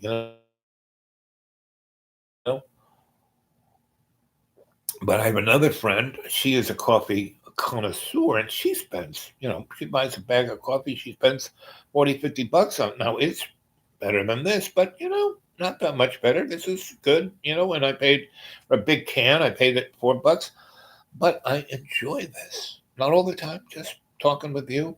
It's nice to have this nice little, and that little sweet taste was right in that moment, not in the past, not in the future when I'm looking for it. Oh, I want it. Right there, right? And that's what the Hebrew nation is about. They're about the moment of all the different sects, all the different cadres, all the different cults, the folks. And the term Jew is, do you know about the Khazarian nation? They were like the pirates of the land. And they were kind of like ISIS. And they were just a bunch of selfish guys that cheated, lied, stealed, and did corrupted things, right? And they would go to a neck of the woods and take that land, and that would be their base of operation. Instead of having a ship on the sea, they would do that, right? Kind of like ISIS, caliphate, right? Right? But they weren't Muslim, they weren't Jewish, they weren't Christian, they weren't Hindu, they weren't, any, thing that you could say that's who those people are. And they would plant themselves right on the edge of somebody's business plan and then rip them off. And then, I don't know, about the 3rd century, the the Tsar, they were camped out on the edge of the Tsar, and the Tsar took his army over there and stepped on their neck and said, listen, get out of town. You're messing with my business plan. I'm a crook too, but I don't mess with other people's stuff. I just take care of my little neck of the woods, and I'm the Tsar, and this family, and, we belong here. You don't belong, here. So you got to get out. And the other thing you need to do, you have to pick what you're going to be. Are you going to be Christian? You're going to be Muslim? Or you're going to be Jew? I don't care if you're Hebrew. Just pick one of them so all the people you interact with don't freak out and then mess with my business plan. So they said, okay, we'll be, the Hebrews. Well, they weren't, So they had a lot of bling, right? And as the Hebrews moved west into Europe, um, the Christians didn't let them have property, didn't let them have position, didn't let them, do anything.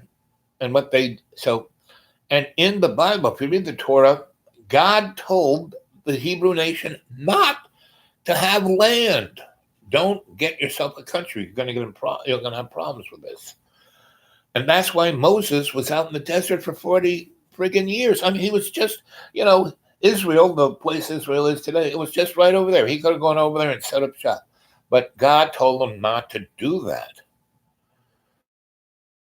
And so what they're doing in Israel, it's not the Hebrew nation that's doing that. It is the Anunnaki. It is the Zionist. It is the Khazarian nation. So the Hebrew were 12 tribes. The Khazarian nation, who became the Anunnaki, are the 13th. And they had bling. And so when they went into Europe, the king said, oh, we like you guys. And so, that's where Mr.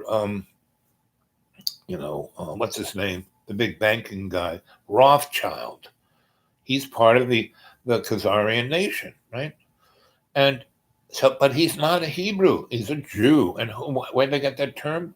The Europeans, because all these guys had jewels, and they didn't have property, they didn't have position, but they had liquidity that the kings could borrow and have their wars, And so the Rothschilds, had these houses, not,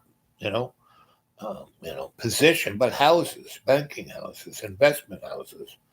And he sent his sons all across Europe and banked one warring king against the other.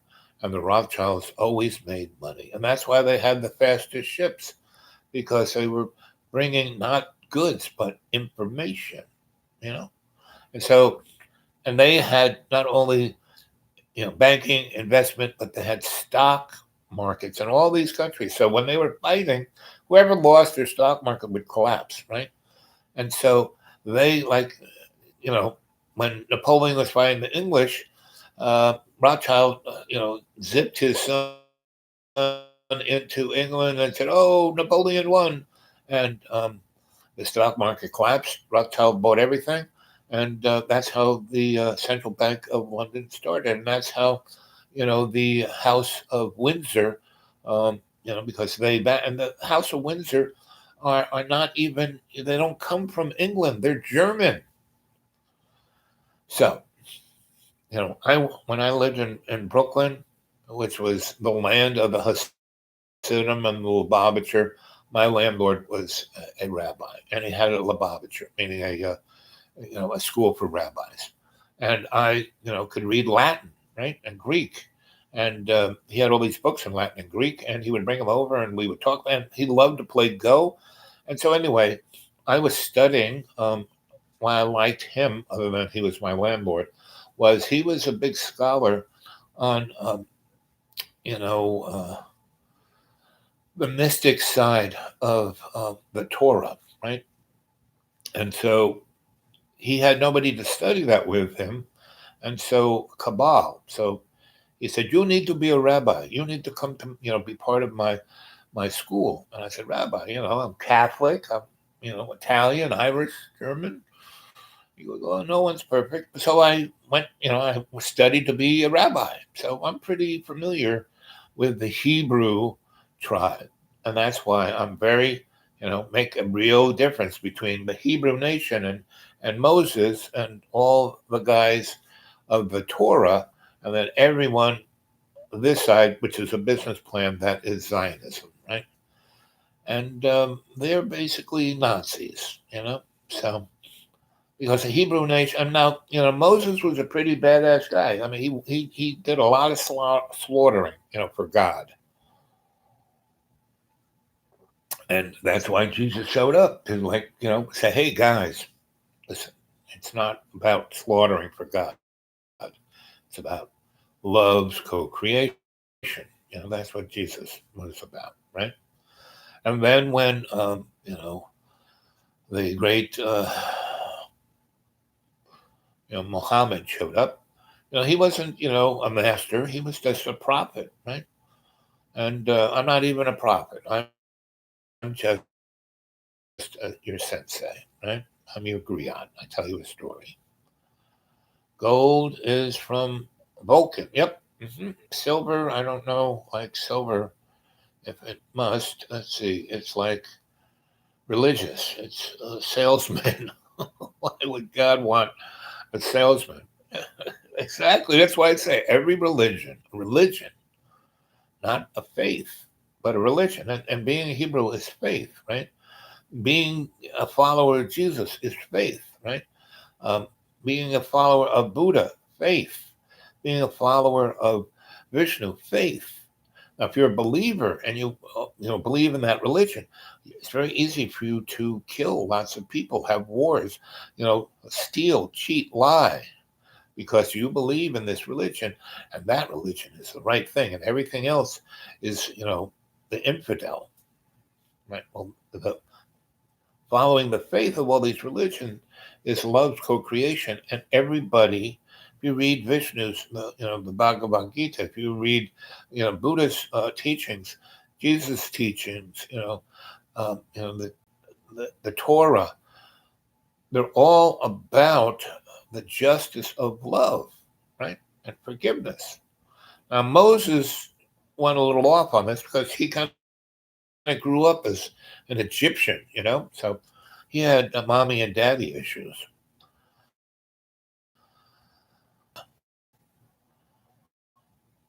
Yep, salesman.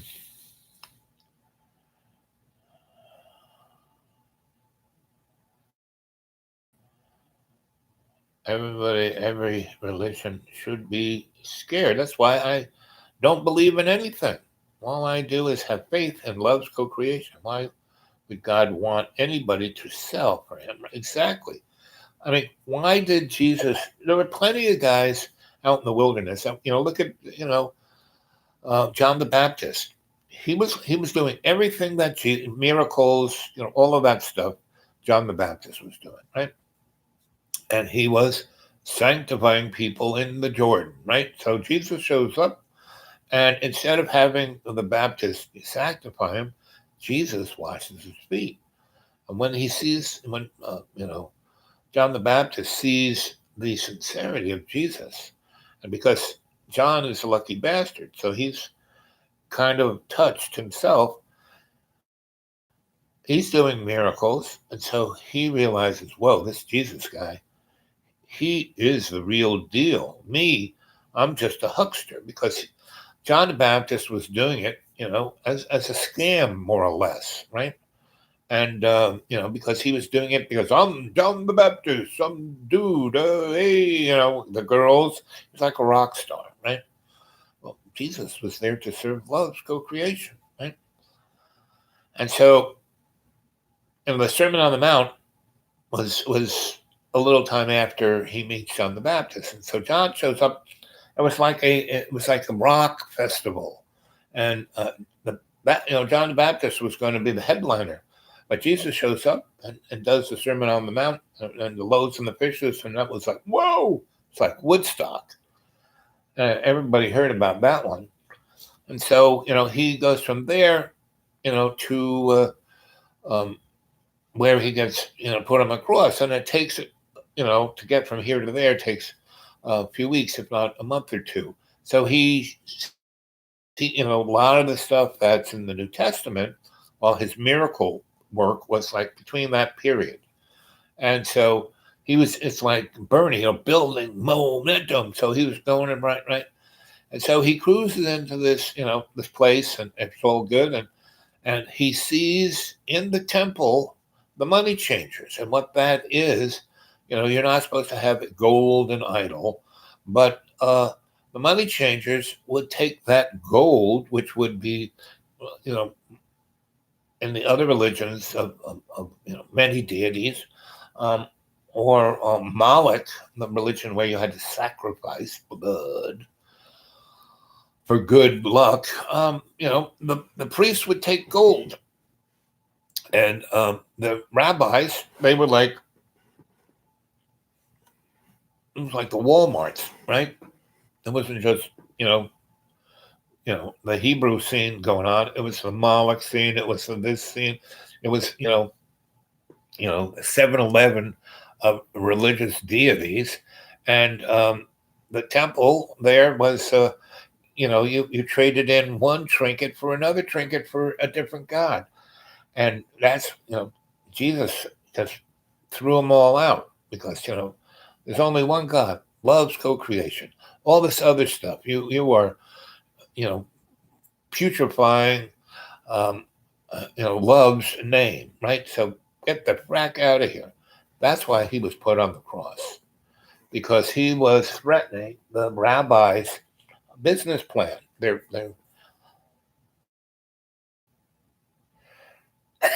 And those guys were not rabbis because they were only called rabbis when they put the Jewish garb on, the Hebrew garb on, because they were known as priests, right?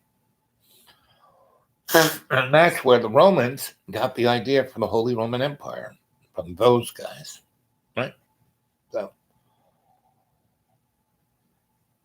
So that's why they nailed Jesus up there, because he was the real deal. He served, loved co-creation, and he didn't die.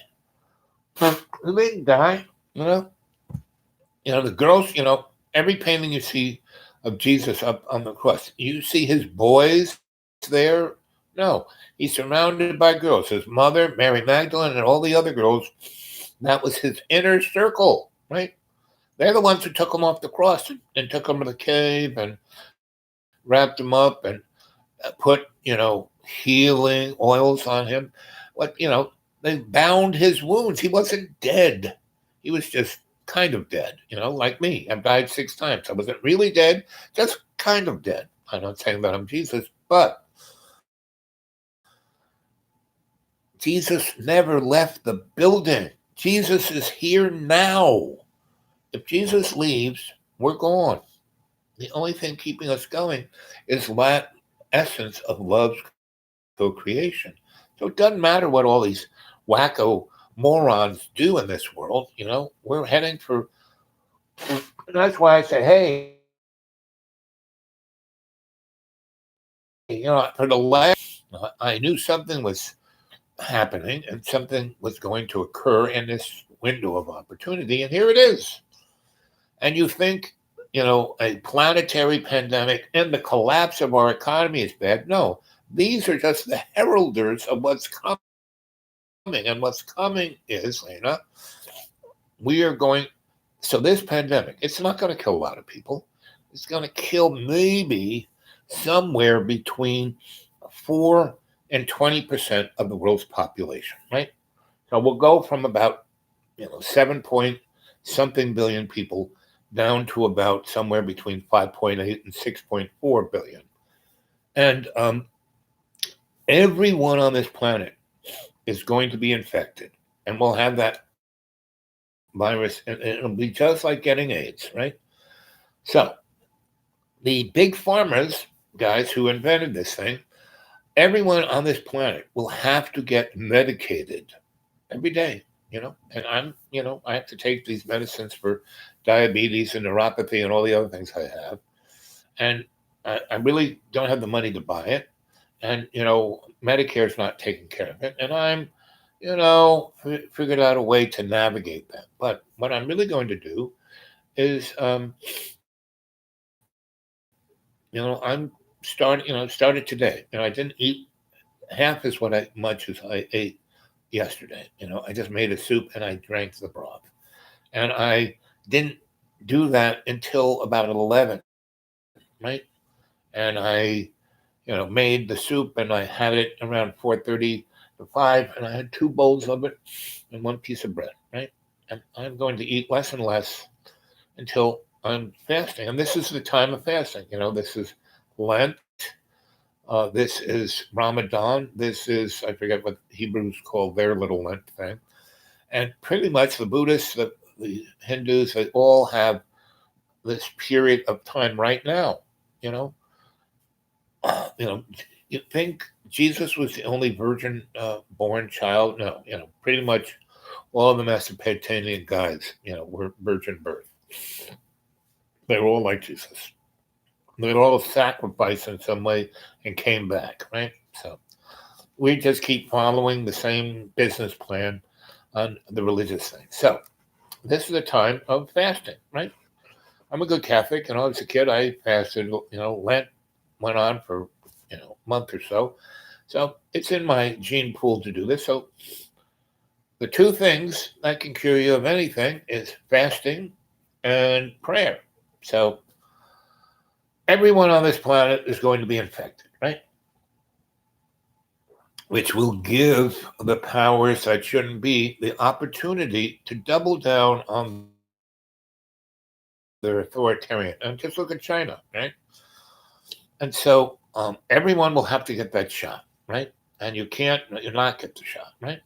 Because then you'll be infected. If you're infected, then you have to be quarantined. And if you get quarantined, you're never seen again, right? So, in the next 6 months, somewhere between 5 and 20% of the world's population is going to die. Oh, that's terrible. Well, that kind of already happens. It's called the flu. I mean, this pandemic was not going to be as won't kill as many people as the flu does every year, except it will infect everyone, which will give the powers that shouldn't be the opportunity to really get into everyone's face, right?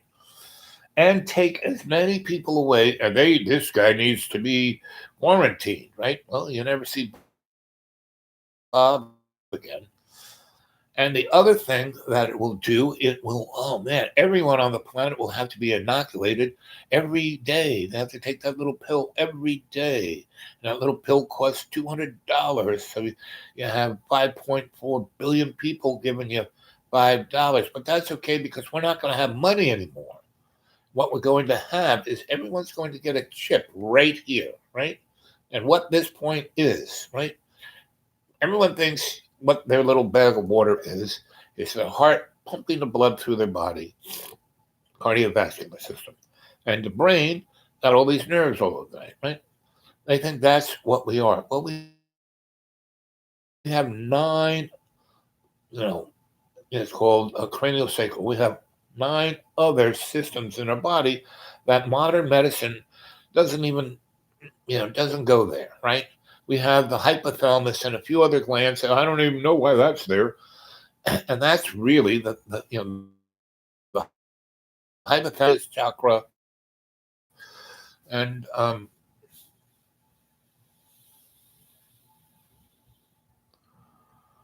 yep. Don't live, it's to live your life to your fullest, right? So that's what this whole scam is. So they're going to do 2 things. Anyway, get rid of money. Money is going to be your face, right? You're not going to have a wallet or an ID. There it is. There's my driver's license. There is, my credit card. There is my savings account. It's all right here, right? And they're going to zero out everything everyone owns and give everyone $300,000, $500,000 in their little account up in the cloud. And everyone, if you want to be a citizen, you have to be chipped right there. So this point is where all of those 9 systems come together. This is the nexus of your everything that brings your soul into your avatar, right? And so the movie The Matrix, right? Neo gets to choose between the red and the blue pill, and he takes it, and he wakes up in a bathtub with all these wires and pipes, and he's like an ever-ready battery. And that little thing in there is going to be the little, smartphone in your hand. So you will be in, you won't need this anymore, right? The movie, Steven Spielberg's, Player One, is, that's going to, we're all going to be stacked and packed in those swimming pools, and we were going to be in a kind of virtual reality, and that's going to be the little, radio that connects, you know, the radio central to your whole system, right? And that's that thing, taking the mark of the beast right there, right? And already there are Christian churches that are going on about, oh, the end times are coming, and you can still be if you don't get sopped up in, you're not part of those 170,000 people that are brought up to heaven, like Jello. It's okay because it's only been 7 years of the trials, and you know you just be a good, we still be a member of the church, and and and obey, and you can take the mark. It's okay. Jesus will understand. Well, in a certain serve loves co-creation, it wouldn't matter if we got that. Who cares, right? I have a credit card. It's the same thing, almost. But this little device is going to control you.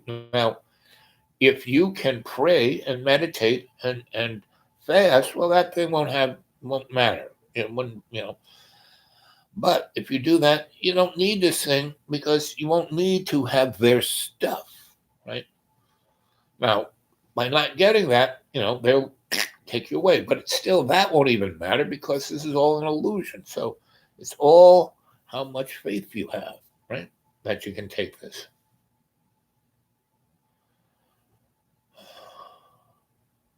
Yep. God doesn't like sock puppets. No.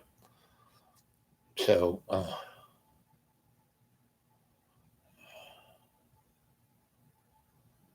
yep. And that's why I don't like using the word God. Because within the scriptures of God, He wants you to be a sock puppet. Love's co-creation, no. What love's co-creation wants is love's co-creation created everything. Love's co-creation just wants you to freely choose to love, and co-create, to be the artist in the first person, and just create, and love will be there for you. And for the last 6 years, that's what I lost everything. There's a real freedom of not owning or having anything. Nothing can be taken away. I always seem to get whatever I need. And so I'm very open and aware of what's going on, around the world to me. And so I'm here just to serve love's co-creation. And why I came back from that bowl of spaghetti was, I was definitely told, listen, yeah, you can die and you can come home, but you're going to have to go back into the wearing blender of karma, and you'll be popped out and you won't remember any of this. You have to do it all over again.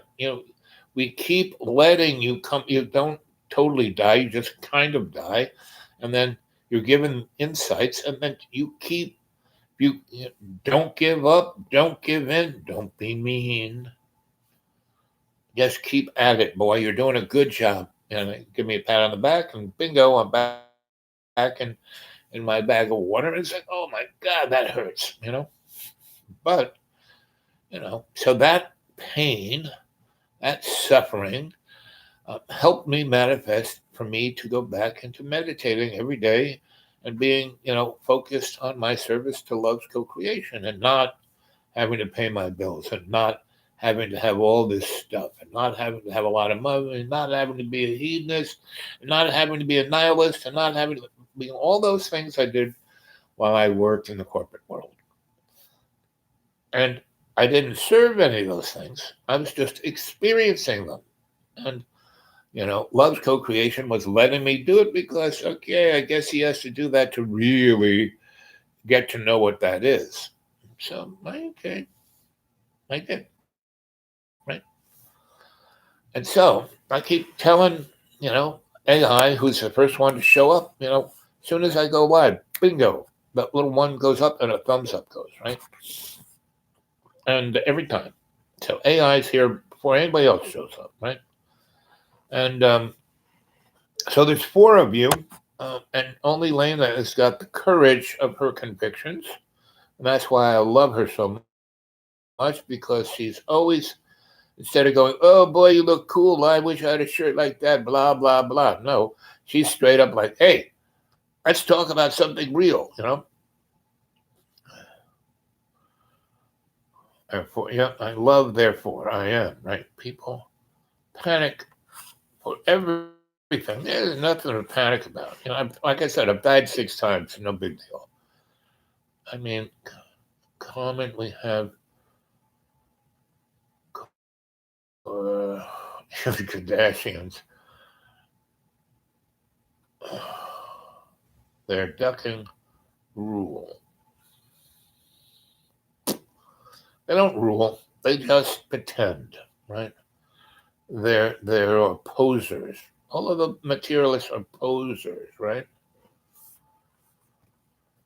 And that's when we were talking about Andy Warhol, that's he was like true to himself, and what was amazing, he was on a certain level being a poser, and then people would copy him being a poser. I mean, he understood what was going on.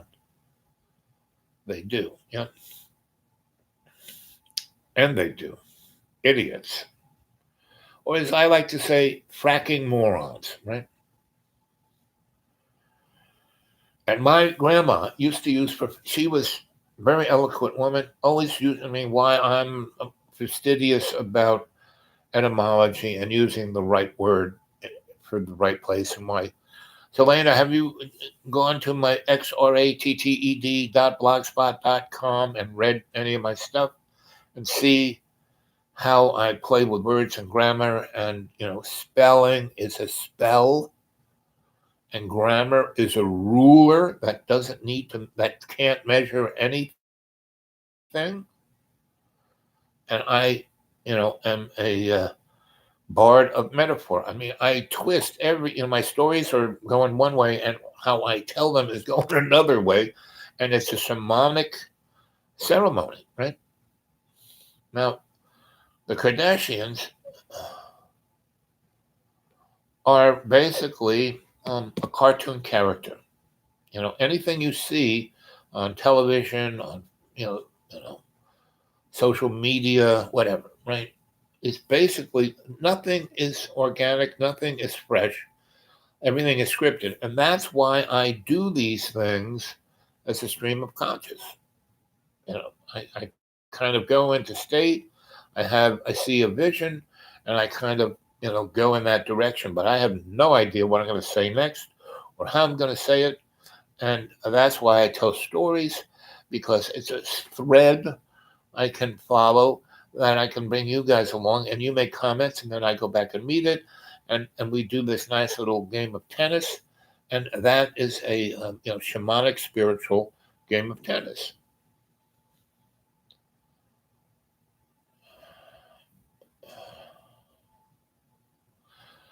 Yes, you and I are similar. I have my whole life I've moved because my dad was in the Air Force. We lived in 28 different places. I kind of liked moving. It was adventurous. And it gave me a platform to see things that I would never see. I traveled the world, and it made me a fuller person because it enabled me to see. If I just stayed in New York, or there are people here that have never left this county. You know, there are 2 colleges that are about 30, almost 40 miles in either direction from my front door, and those are the places I go to before I kind of twig this Wi-Fi so I could do this better.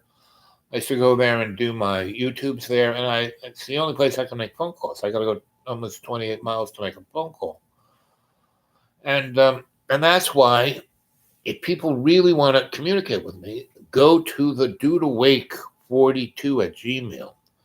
Lena, I seen you there. I'd love to communicate more and more with you because I can do it here a lot, and it would be just you and me. We could have a little more privacy. You don't have to put all your stuff on what do they call it? This message is held in review, So, and I respect your review, so I never really, pop it out into the live chat unless, for, some, I'm clumsy and stupid, and I can often hit. Oh, I didn't mean to hit, show. Anyway, I'm getting better at pushing the right button at the right time. That's so. But anyway, I know exactly what you're talking about. That you move around and relationships are, um, fleeting in a lot of ways because I've had a lot of really, and so as I was trying to describe about how time is not linear and it's not the past and the future, it's like right in the moment. So I've had a lot of really great, loving, serious, deep, sincere relationships, and I've had them with people that I just spent one day with. And it was one of these perfect days that we were with each other, and it was like we were going in two different directions, and fate put us together. And, so we were there and had this orgasmic relationship, and, and, and then we were gone, right? And then a lot of those people's, I made sure I gave them my mailing address and how to get a hold of me. A lot of those people would communicate with me, and then maybe we would come around and we'd spend more time than just that moment. And so there's a movie and a book and a play called An Affair to Remember, and I've had many of those, and especially when I worked for the Desperate Lawyers. So I was, uh, late 50s, pushing my 60s, and I was the dude. And so I kept stumbling into really amazing relationships with some amazing women.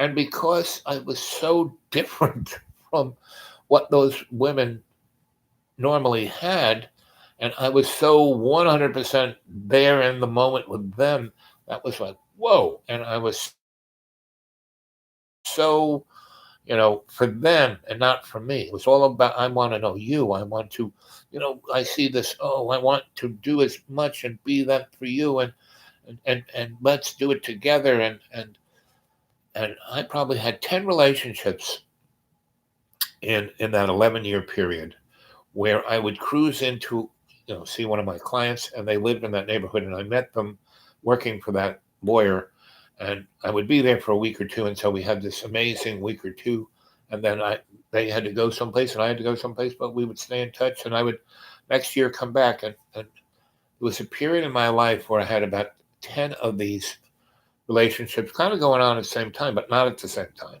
In that year, I would see 5 or 6 of these women in these affairs to remember, and they would know about each other because I would keep a journal, and I would let them read it, right? And because I was like thinking about writing novels, and I had kicked out a few, and I gave them to my editor friends who work for publishers. I can't publish this, and so they read about this, and it got to a point where those 11 women became like buddies, and it was like not a fan club, but it was like a club. It was like a family. It was a club. It was very interesting, and um, I was really close to all of them. And in those 10 years, they being with me, they didn't waste their time. I gave them that little jazz they needed to hang for the rest of the year until we came back around again. And then they would still date guys. They'd go out, they'd dance, but they were like having more fun rather than looking for a relationship. And they wouldn't waste their time on losers. And in that few years, all of them found their twin flames, and each one of them would have me. So in those years, I found this guy. And so part of my coming around to have our affair to remember, I would come and spend a week with them, and they would tell their boyfriend of the moment, um, you know, my uncle, Al Bob is coming to visit, and he's going to stay on the couch, and it'll be okay. You like him. And they would do it because they would want me to like do my little thing of looking at them and telling them that they were like, the guy, right? And also, if those guys at all got jealous or freaked out about this old guy you know, because I was more than her uncle, because they'd come in and we'd be in bed together and stuff like that. So, um, and every one of them met their twin flame, and I would come and I would know instantly, so I wouldn't be in bed with them. I would stay on the couch, and those guys would become, I like you, can we'd go out together, have beer, go fishing, go do what those guys liked, and I would hang with them. Well, because all these girls had pretty serious careers, and that was another reason I didn't want to waste time on losers. And every single one of those women married the guy and are still married to that guy. And that's like 10 years ago. And it was a 10-year period. So almost 20 years of a relationship with all these women. They're all married and they have kids. And every single one of them has a kid named Al Bob, or Bob Al, or Betty, some venting of my name is one of their children. And I'm go visit them, and I'm still Uncle Al, and I'm godfather to those kids, right? And all of those men are still super true blue, and they have an amazing relationship where they're not, their eyes aren't rolling. So that's how to live. That's how to have a relationship. That's how So all of those people, because of when I got really sick and then lost everything, it kind of slowed down my mobility. So I'm kind of here all the time, right? And a few of them have come and visited me here, but most of them live out of the country, on the West Coast, Florida, Chicago, more than close. They don't live like, 100 miles away. They live like 5, 6, 700 miles away. So I really haven't seen them, any of them, in the last 6 years. They still call me up. They still have the same phone number. I still have the same phone number. Um, they watch the show. They don't comment. I've said, why'd you comment? They do get a hold of me at the dude awake 42 at Gmail. But so they've all said, well, we love watching you. It's fun, and we want to, we wish you the best. And our kids, we still all have careers, and now we have 3 or 4 kids, and it's so, and you represented a certain time in my life. You're still, you know, you know, and what it really is that if we were to physically see each other, we would still have that affair to remember. And now that they're so tied to their husbands, they don't want. They love the fact that energetically I'm there. They love it, and I send a little birthday card to the kids and tell them, when they get older, they can come, you know, go traveling the world with their, Uncle Al Bob, and and when they were really little, I was part of their life, telling them stories, and so it's not, that time for that, and everything has a time, you know. But the people don't suck, you know. They really don't. It's not so much that people suck; it's that the situation of the illusion sucks people in and makes them live a life of desperation. Right? You don't have to be desperate. You know.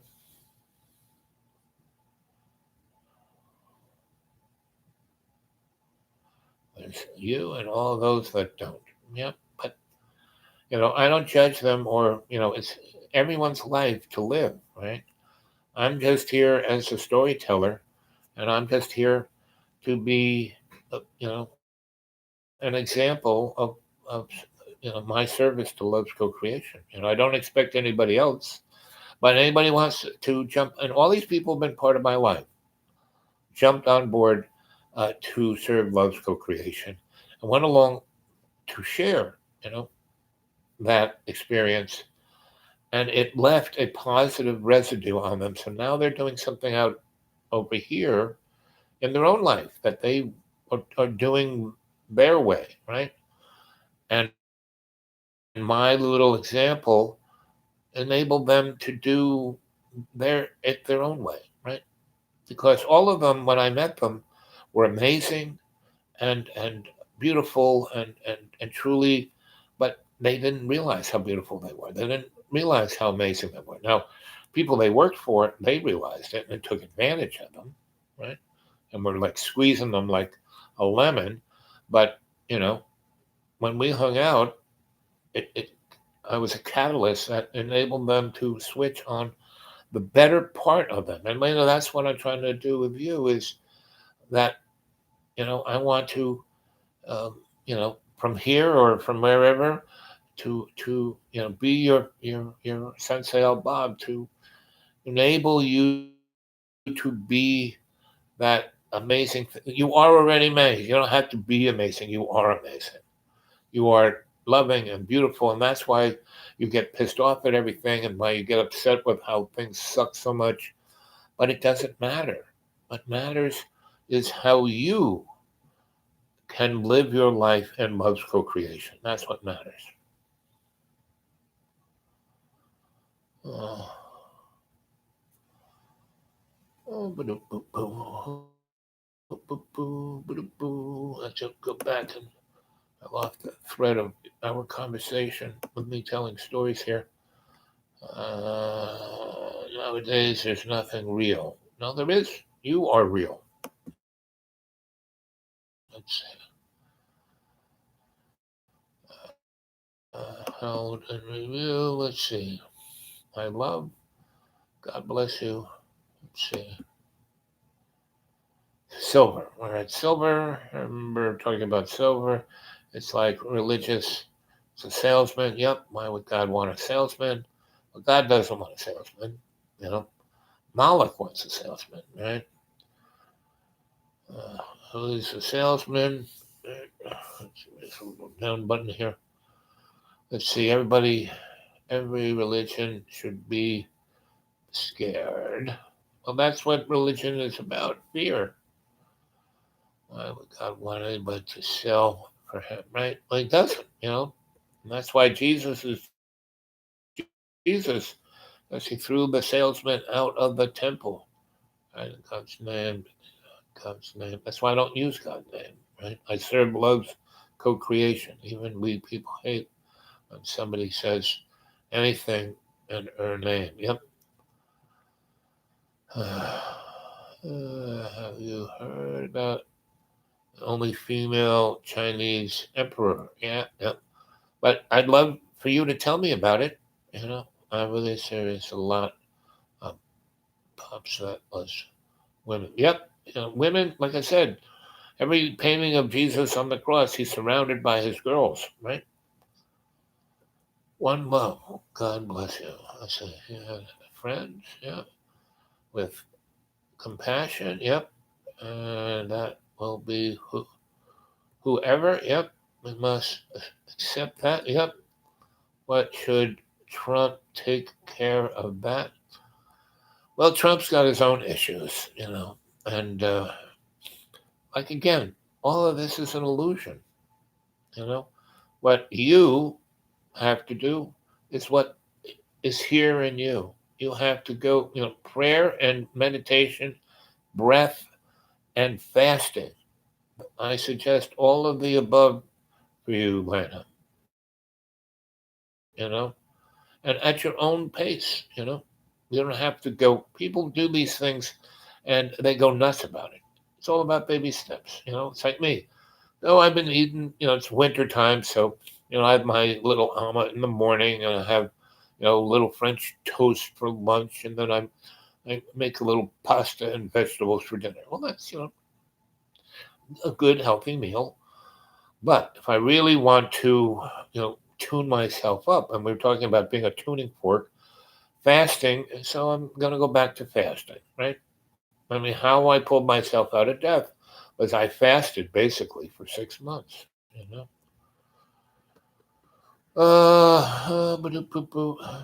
must be. Yeah, that's dumb. Yep, yep. There is so little difference between, we were Homo sapien sapien. We are men and women are, we come together in love's co-creation to create love, right? So we, separate men and women off on their own. They're kind of just half of the thing. There's what was the name of the book? It was about, humanity had, there were three genders. There was the male, the female, and the eunuch in between. And to reproduce, all three had to come together, right? And they made something better than, the man or the female.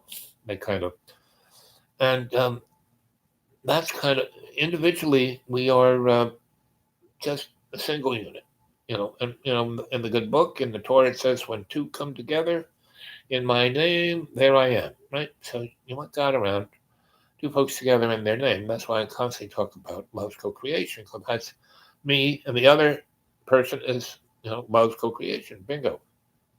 That is the artist in the first person, right? The savage, right? Let's see. We must accept that. Should Trump take care of that? No, Trump can't take care of nothing except for what Trump can take care of for himself. That's all he should be doing. That's and this whole political structure is a joke. It's, dumb. You don't understand when you're emerging. Yeah, I don't know. Um, if you go kind of read Plato and his whole thing about platonic love, you know, it's all, you don't have to have intercourse and coitus, to have love. And when I was younger, especially in grammar school, I had these 8 friends, right? And we were all the misfits. And, people, we were like invisible to the, fashionable sort. And I had 4 female friends, right? So I had my male friends and my female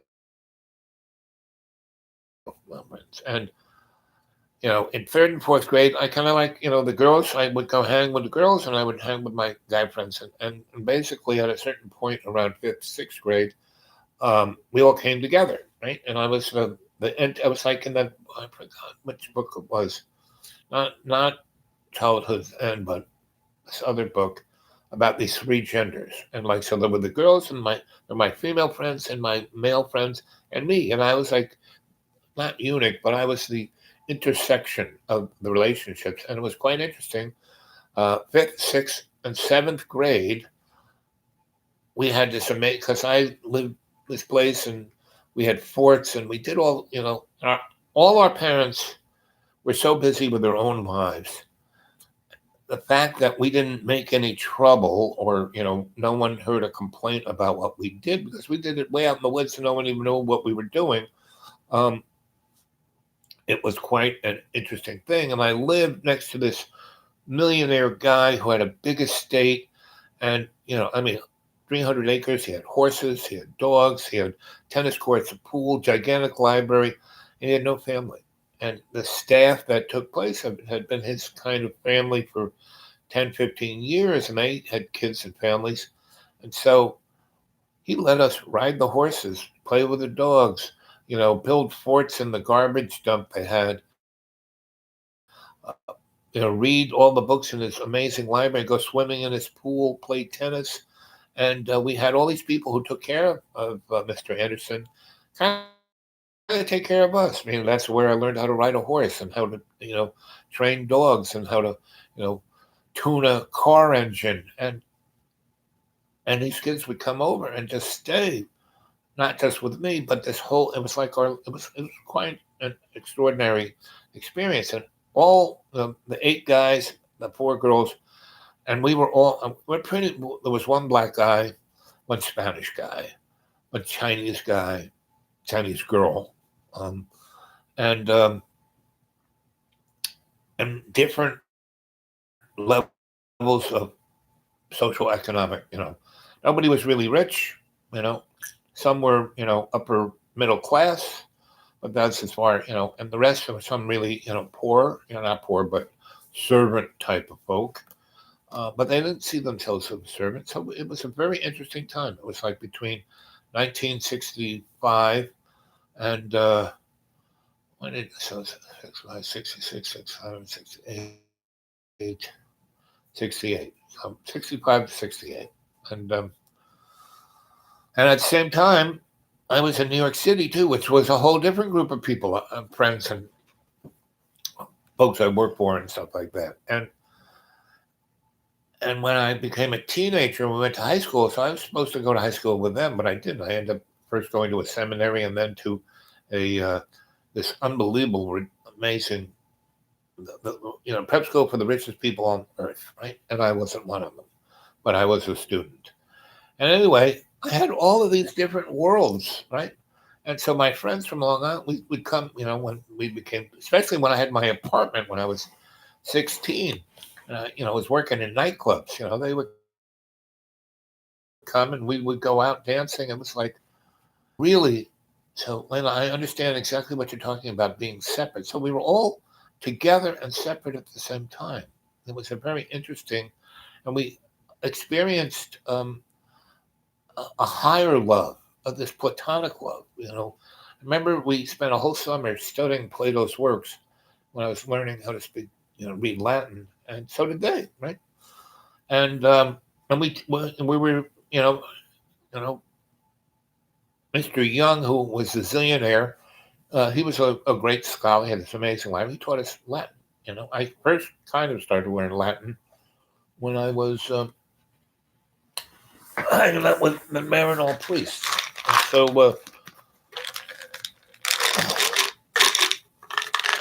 and that has been my life. This fluid flow of connective tissue with loads of people. Not any one, I just want this one person that they mean everything to me and they'll make my life special. No, my thing was to share everything with everyone and not judge anyone and not get worried by anyone's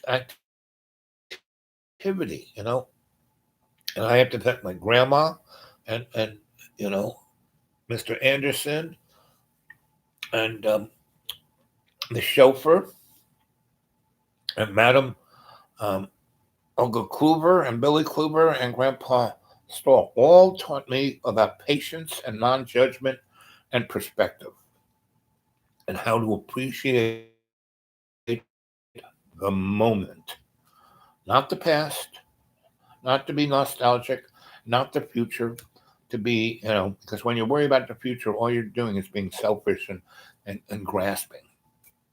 But to appreciate and be in the moment, right? And to be in the moment, you kind of have to see the moment coming. You have to somewhat prepare, right? And you can never, never give up, never give in, never be mean. And never giving up and never giving in is a form of preparation. And never being mean is an attitude of experience. So, boop, doop, boop, doop. Nope, but women. So, being a virgin is like being in that moment. So, virgin doesn't mean you don't have sex. So, when I was in 6th, 7th, and 8th grade, my 4 female friends, they were like, women grow up and have needs a lot sooner than guys. Guys are like dogs. They just scratch at it, Women want to be deep about it, right?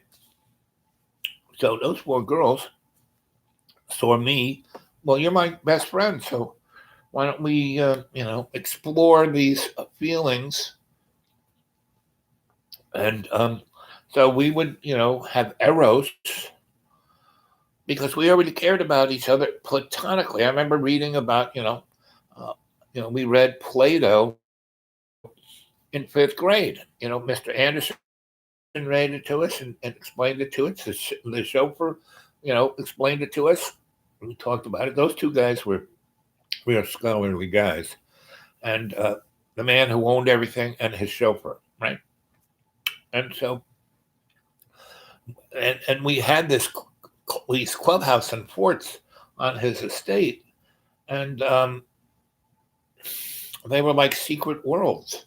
and we would go to different ones and have the secret world experience of that, and we shared it, and we really had this amazing experience of platonic love. And so I really cared, my buds, in third, fourth, and fifth grade, they were, and we, played with all this science stuff, and we were junior scientists. Um, and we were like all those movies you see about young boys going camping and we had this safe 300-acre estate to do all kinds of crazy stuff on. And the girls, you know, I had my own little relationship with them, and we talked. Those girls, I talked about poetry and books. All these girls were readers of books, right? And I was a reader of books, so we would, and they were into acting. You know, they had dolls, and so we would act things out, right? So when seventh grade hit, we acted romantic things out and experimented in that. And what was really interesting, so they liked doing that with each other and with me. But when I said, "What about the other guys?" And they said, "Well, we really don't think we could.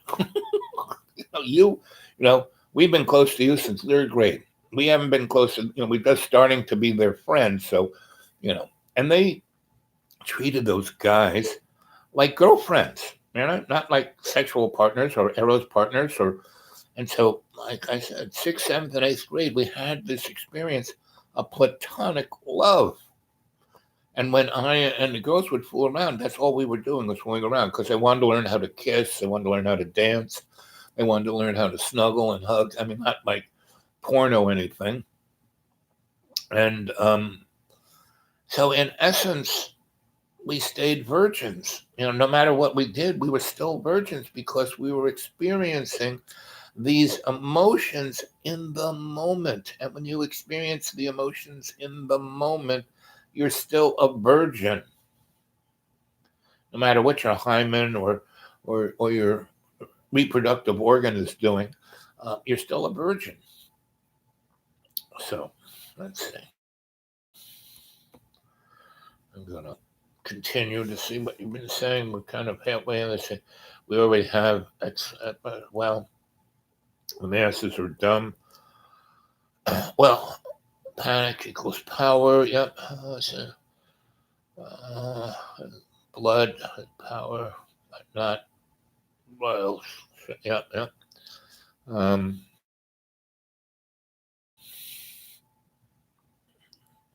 doesn't like sock puppets. Would God want? Okay, let's see what's. It's always there, everywhere. I know I don't either, but it's dumb. Would want the word for God. Yep. It's always there, everywhere. Yep. Yep. But it's a word for love. That's why I constantly use the term love's co creation. That to me is God. People panic for everything. Well, that's because they don't know better. And they have no connection to mortality or to love's co creation. That would scare the heck out of anybody to be lost. Basically, the powers that shouldn't be try to constantly manifest a sense of anxiety so the masses are always lost. They can't find a purchase, place to grab on. Um,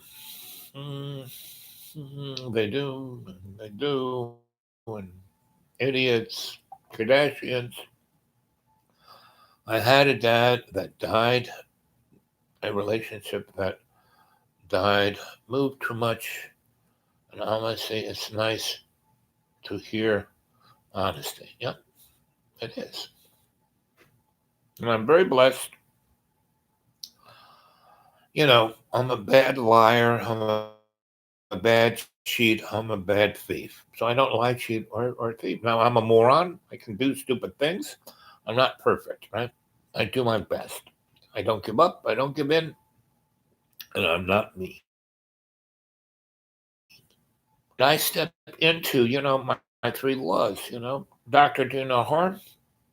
Don't get involved unless you were there with a positive don't get involved unless you can learn something. So one of my I don't like to use the term addiction, but my jags is that I want to know. I spent my whole life studying things and knowing, and part of that knowing is being involved.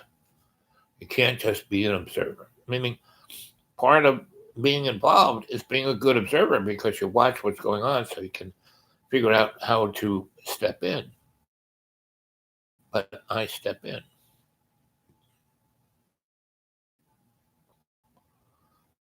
Only for themselves. And there's a Vatican, there's the city of London, and there's Washington D.C. Those are three pillars of basically the Illuminati control structure. And true information is all around us. We don't need the Vatican to parse it out. Share, damn it. And my cardinal godfather wanted me to be a rocket scientist for the priest. For the Pope. So I had access to that Vatican knowledge. And it was pretty lame. There's more information coming from here than all of the books the Vatican has. Noah's the best. Duck. Uh,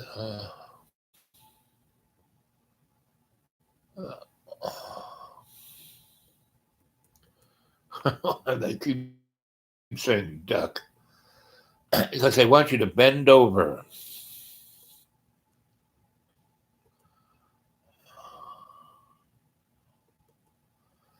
And the thing about being in a relationship is if you're always unconditionally giving, then nothing can be taken away from you because you gave it, right? And all the relationships I've been in lots of relationships on every different kind of level. You know, John Boy, is a good example. That's a relationship. That was, very much, what. So no matter how many times he threw me out or treated me bad, it didn't bother me. It's not like I didn't know that was going to happen, and it wasn't like I'm really good at seeing what's going on. So I would know um, before he was going to throw me out. I'd have my car packed and ready to go. So I always have a contingency plan.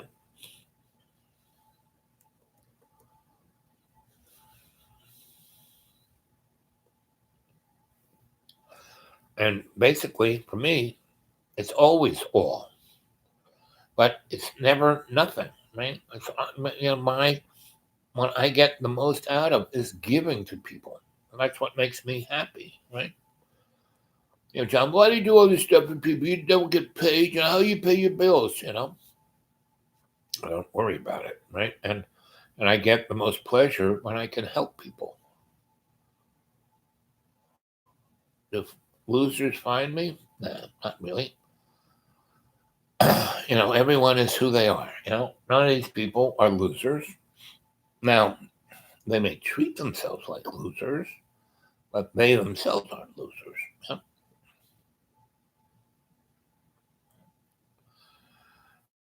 Now, lying, cheating, stealing, there is no upside to it. And there is nobody who's good at it. I mean, what I am is I trust everyone, but I can read them like a book. So I don't have to worry about it, right? I can see them. And I've been trained to see it 3 blocks away. So before it gets in my grill, I'm gone. You know? And I'm always there for those who need me. You know? People lie, and they're not good at it. Come on, look at Look at all the politicians. I watch, MSNBC, CNN. They lay like a friggin' rug. There isn't anyone. Bernie, the only person who is somewhat righteous is Tazi Daggert, and she's got issues herself, but at least she's and So someone said, well, there's nobody of color running for president. Well, Tazi Daggert, she's a Sikh. She's of Hawaiian descent, Polynesian descent, Italian descent, like five other, I mean, all, basically people of color. And, and the most handsome, smartest animals are mutts. So this girl is an uber mutt. She's not any singular anything. She's everybody. She is all her relations. She's still running for president, right? She's still, you go watch, she still gives speeches, and she's the only one who's talking what's really going on. The whole thing that I was saying, oh, that's the capital crunch and the thing. She was going on about how just what I'm saying, and no one's even listened to her, right? It's like truly amazing. And she has these events where she speaks to crowds of a few thousand, way more than Buttigieg or Amy or any of those people, and or the millionaire guy, the billionaire guy, his crowds are about 3 people at Starbucks.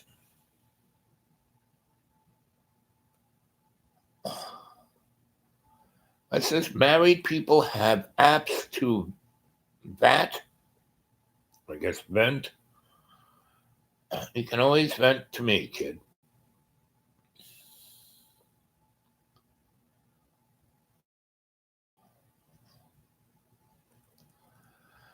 Well, the live chat here is not an app. You're not talking to an algorithm. You're talking to me, and the other 5 people who are there who don't have your guts. That's why I love you. You're a brave heart.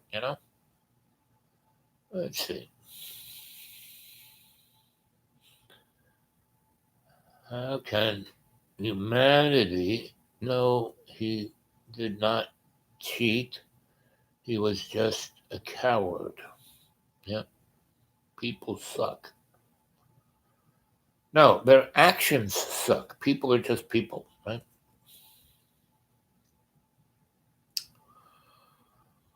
Shalena, the syntax of the conversation here that I'm thinking you're having with me, is someone else in there that I can't see talking to you? Is there some 4chan or some other wavelength that's part of this chat that I don't see?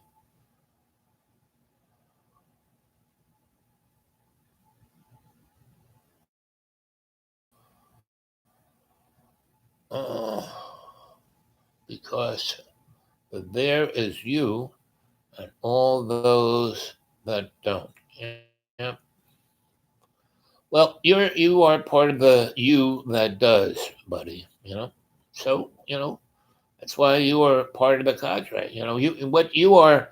So the cadre are the 300. We're almost at 370. But the folks who chat, they are the chorus. See, right now, Lena, you're singing a beautiful song. If you were to take all of this and put it into a bardic song, it would be amazing. And you're doing it right here, a bardic song right here on the chat, right? I like that because there is you and all those that don't. And that sucks even more. No, it doesn't. What sucks is, and the term, like I'm big on words. So suck. What is suck? It means like taking this out of you, right? And so what is sucking is the essence of love's co-creation that's being taken away from you by the events around you, by the environment that you live in, by all these people. Now they don't suck per se. It's just the dynamic that you're in around. And all you have to do is just turn a little different angle and it'll won't suck. It'll be a different thing. And that's what you have to learn, my friend, is that you need to learn how to navigate this so it doesn't suck on you.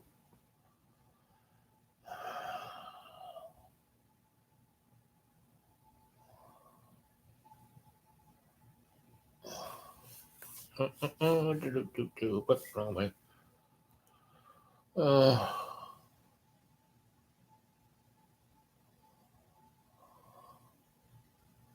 Yep, most healthier mutts. Yep.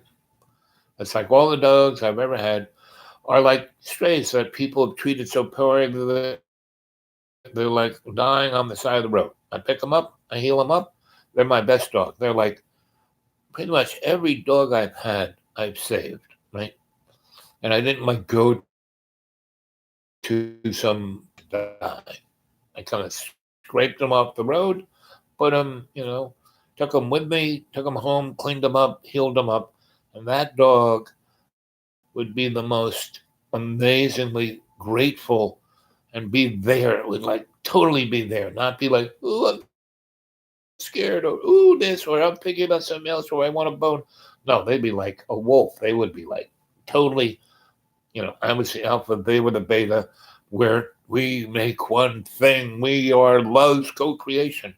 And that's what a good dog is. So I'm here at this guy's house, and he's got some pretty nasty dogs. He's got this one Great Dane, pit bull mastiff thing that would kill you in a second. And then there's two other lab pit bull um, mastiffs, and they're pretty big. He's like probably 240 pounds, and when he gets on his hind legs, he's like 7 foot tall. And they're like built close to the ground, and they like just knock your legs off.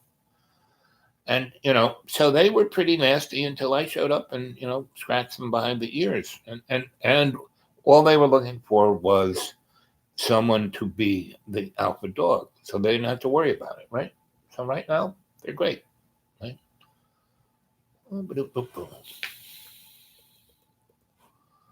Most healthy are the mutts. Yep. No.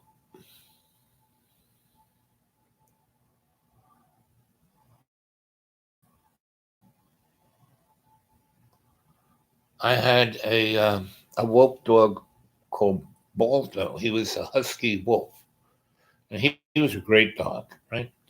And I found him in a dumpster. Somebody, he was like a little puppy and was the runt, and they just threw him in a dumpster. And I took him out of that in Chinatown in New York City. So I kind of pulled him out of that and cleaned him up, and he was like, I don't know, a few weeks old, maybe days old. And I was mom, his dad, his best friend, and he was great. We'd walk through the city, and he was like, would be up to my hip. He was like looked like a wolf, but he had the markings of a husky. He's really a beautiful dog, and he was mellow. He was great. He was great with everybody. But if anyone even thought a nasty thought about me, he was between me and them going. I mean, he wouldn't bark, he wouldn't snarl. He would just like, he had this way of putting out this fear of God into other people. And then if they were nice, he would go back to being nice, right? And it was loads of fun, and he was mellow, and I could tell him, stay. And he would stay there for hours. I could go away, he'd be right there, stay, right? And he was really good at being in. I mean, he's this, dog that was like up to your hip and looked like a wolf, but, had husky markings. And he could be invisible. He would melt into the wallpaper, He would, look like a brick. I mean, he was really good at that. He was a pretty amazing dog. So I've had a lot of dogs that were really amazing. Uh,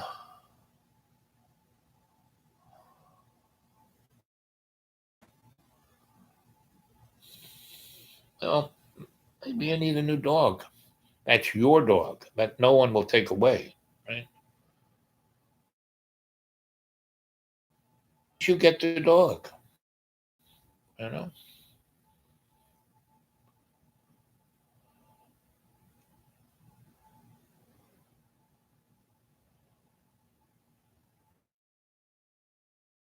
crazy as a pup. There's no such thing as a bad dog. just bad masters. And I would say he was probably crazy because he loved you and he knew what was going to happen with your ex, right? Street dogs in Mexico are the smartest. Yeah, I had a street dog. I had a Rhodesian Ridgeback that I lived in the Four Corners of New Mexico, and this dog was like too crazy to even fight. So he just chained him took him, drove him out in a car and chained him to a tree. And one day, I drove by there, and this dog, he probably was there for a week before I saw him. Big freaking dog, and he was like on his last legs, and he was chained, not with, he had a chain around a tree with a lock on it, and he broke the key off in the lock, so I couldn't even pick the lock. And he had um, the chain around this dog's neck so much that it cut its neck, and his neck was healing around the chain. Luckily, I had a bolt cutter, so I cut it, brought the dog home, and he was like, talk about crazy. I mean, he was like, luckily, he was so near death he couldn't, attack me, but he was like scared anything near him, and I just kept saying, "Don't worry about it, buddy. I got you." Right?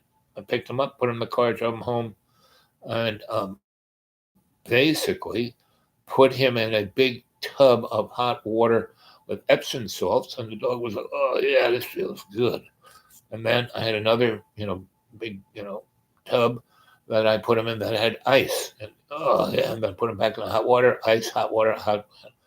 And he was like, "Wow, I've never had this experience. It's like very strange, but I'm feeling better."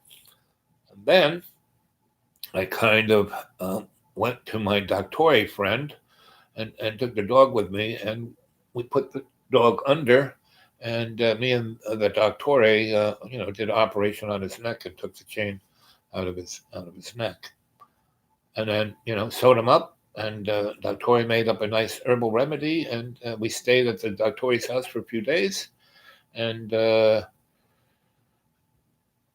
within a week, Frank was in good shape, and boy, he was like the most, boy, I hate humans, but you mustn't be a human. You're an angel, right? And so we were like psychically connected because for that week of bringing him back to life, I didn't leave his side, just was with him. 3,000 Mexico, yeah. Can I tell you something? I hope that somebody would take care of my dad. I hope that somebody would take care of my dad. Was your dad around? Or is he, you said he was dead. That could be a metaphor. Has he passed? I took care of everybody else's dad. My uncle had an African Rhodesian. Oh, so then a Rhodesian Ridgeback. They're like lion. They're bred to fight lions. So Frank was pretty badass dog, and they're faster. Faster than greyhounds. They got these. They're like a little smaller than a horse. They're really a big dog.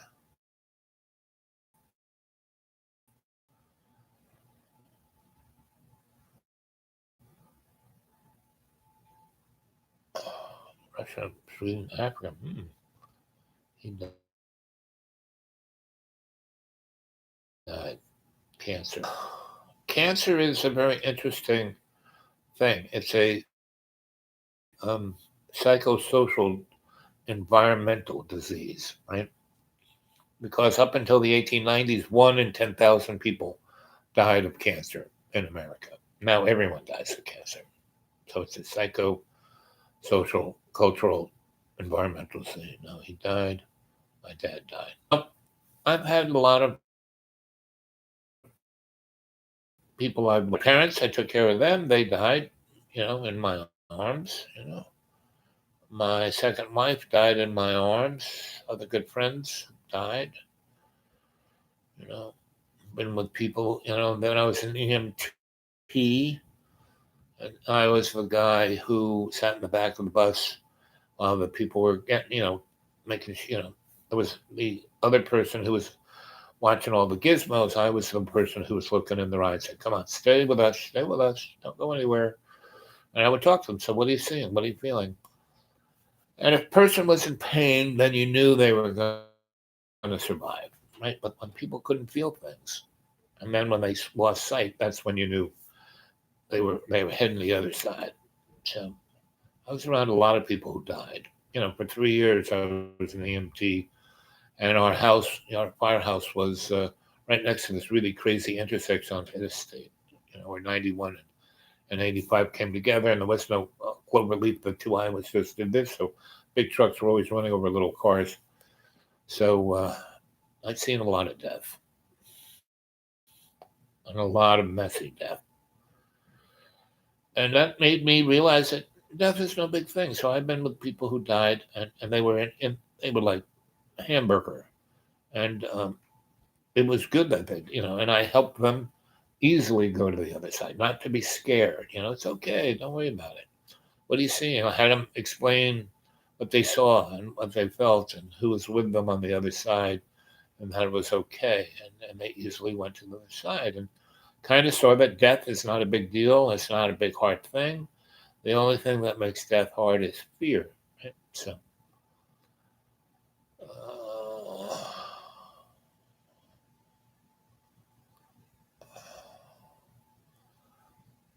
if you live long enough, you die every than me. I love.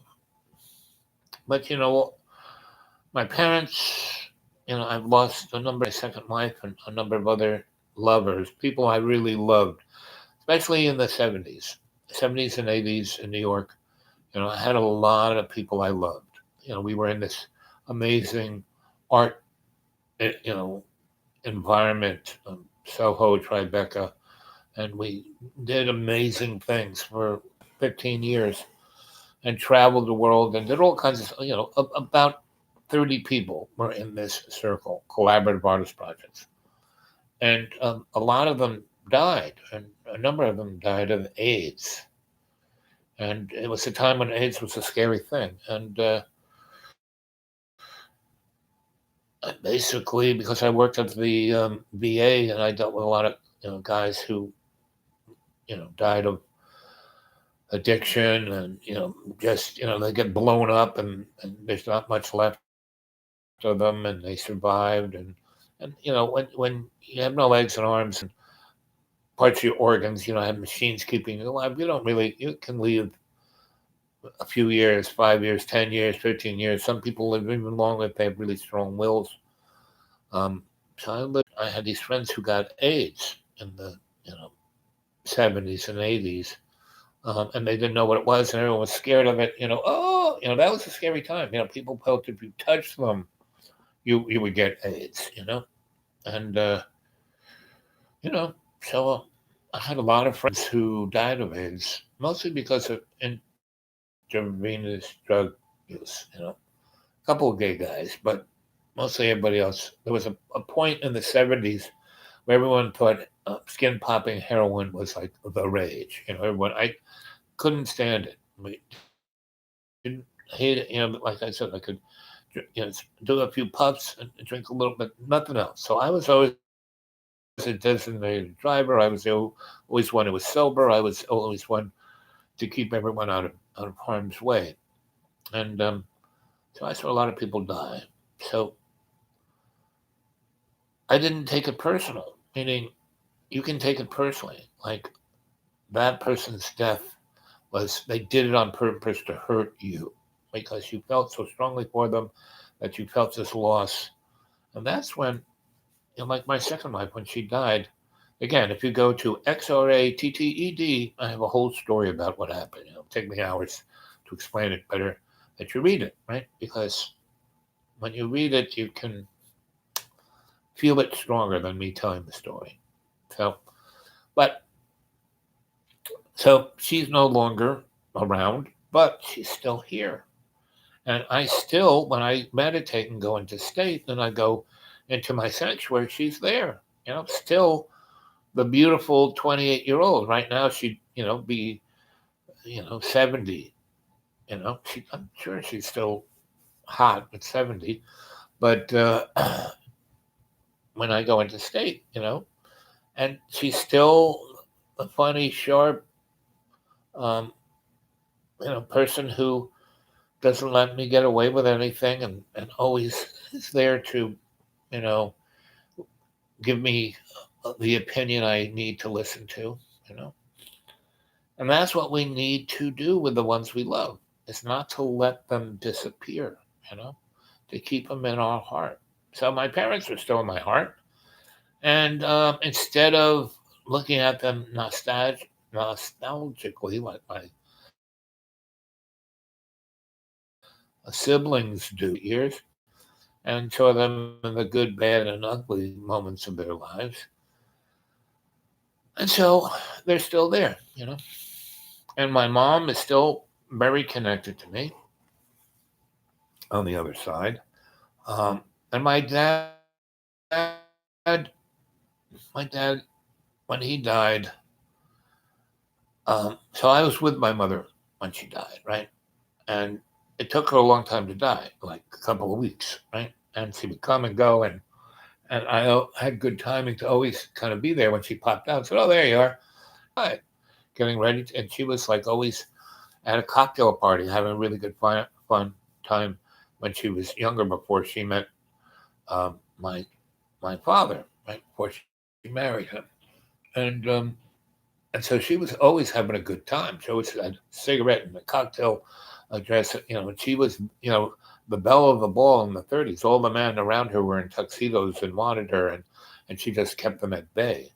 And she married my dad because she knew that she could manipulate my father, and he would always do whatever um, she wanted him to do, because she was so, couldn't believe that he had all these other guys who he thought were better than him, couldn't get my mom, but she married him. Right? So for the 75 years they were together, she was the admiral of the Navy. My dad was, the captain of the ship. Anyway, so she died first, and after we buried her and we came back to Florida and I was taking care of him, one day I walked in and he had his military service revolver in his lap.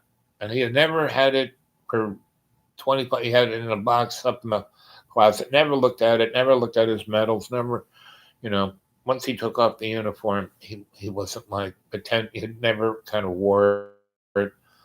I mean, he, never really took it off. He was always the colonel, and his shoes were always shined, and his business suits were like, but, and he ran his business like a military unit, but he didn't, go back there. But anyway, I walked in on him one day in the living room, and he had his service revolver, and he had the bullets. He wasn't just looking at it; he was putting bullets in the clip. They said, "Do you think God would mind if I killed myself? Because I'm so lonely. I miss you." I said, "Dad, get a grip. First of all, God doesn't give two flips about you. But it would piss me off because I'd have to clean up the mess. I'd have to call the cops. I'd have to deal with the coroner. All of the things, because I've been around people who shot each other. I know what a mess it is." I said, "Give me that gun." I took the gun. I took the bullets out of the clip. You know, I took the gun apart and then, took half the parts, put them in my car, and next time I went to the gas station. So my dad was never going to use that gun again. He'd have to go buy one. And in Florida at that time, you'd have to register. He was too old. A lot of reasons why they wouldn't sell him a gun. And so, when I took the gun away from him, I said, "Listen, Dad, if you're lonely, all you have to do," he had, it's really interesting. All you have to do is look at your parents, and everything they had, you will have it. So, and I have all the stuff my parents had, right? I wish my dad, he died at 98, never having a freaking cavity. I had my mother's teeth. She had cottage cheese for teeth. Anyway, so I said, "Listen, Dad, all you have to do is, if you're lonely," he had this blood disorder, and he was a rich guy, so he had good health care. And every other month, he would go to this hospital, and they would take all of his blood out and they would put a 28-year-old guy's blood in all. I mean, like, however many gallons of blood you have. He'd have all his blood taken out, and he would have a young person's blood put in. He was like a vampire. And when they did that, he was great. For that first, the month after that, he was in great shape. He ran around like a 28-year-old. And then the next month, he would like slow down like a clock that he was running. He had to rewind. And so the rewinding was, every 2 months, he would go in and get his blood taken out. And they put all brand new. And it cost like $27,000. And, Medicare, my taxes paid for that. And now I can't, get $32 worth of medical care. Anyway, so I said, listen, Dad, if you're lonely, you want to see Mom, don't put a bullet, don't eat your gun. Just stop getting, the blood transfusion and go to New Jersey and your oldest daughter, and he had traumatized her and her 6 kids, right? And I said, and make up for your, what you did to that family uh, for the last 30 years. Because he judged them and he treated them, really, because my dad could be a real jerk sometimes. And they had the misfortune to be around him all the time when he was a jerk. I taken care of my parents for 28 years. I expected them to die. I said, sure, I'll take care of you. And I expected them to die because they were 70 something. I thought they would die in a year. But no, they lived another 28 years. So my mom was 103 and my dad was 98. So anyway, I said, listen, I'll take care of you on one condition. I'll only be with you when you are your better self. Meaning you're not a total jerk like all your other children think you are. No, you got your good sides. So I only want to be with you when you're with your good side. When you're not in your good side, I will know it before you do, and I won't be there. But my dad said, "But what if I fall down the staircase?" I said, "Well, you better be on your good, your good side, or I won't be there." So it was like training a dog. It took me about a year, and they were, 80% of the time they were on their good side. We had a lot of fun. We did a lot of for those 28 years. We did a lot of interesting things, and went out to dinner and went to movies and dancing and kidding around and had a pretty good time, right? So those 28 years, 80% of those memories are really pretty good ones. And I wrote, that's when I really started writing. I wrote everything I ever felt about my parents. Like, every month I would give my father like a 14-page letter of what really pissed me off about him for all those years. And my mom would read it first and correct the spelling and grammar. And then my dad, if he put something, he read the stuff and he would like, oh, and at a certain point, I don't want to see those things anymore. And I would just say, here, read this. Or my mother would correct the spelling and say, here, Ray, read this. And so he would. So, and when my parents died, what was really interesting is that my mother put it in a box and kept it for me. And she kept a lot of special things from me.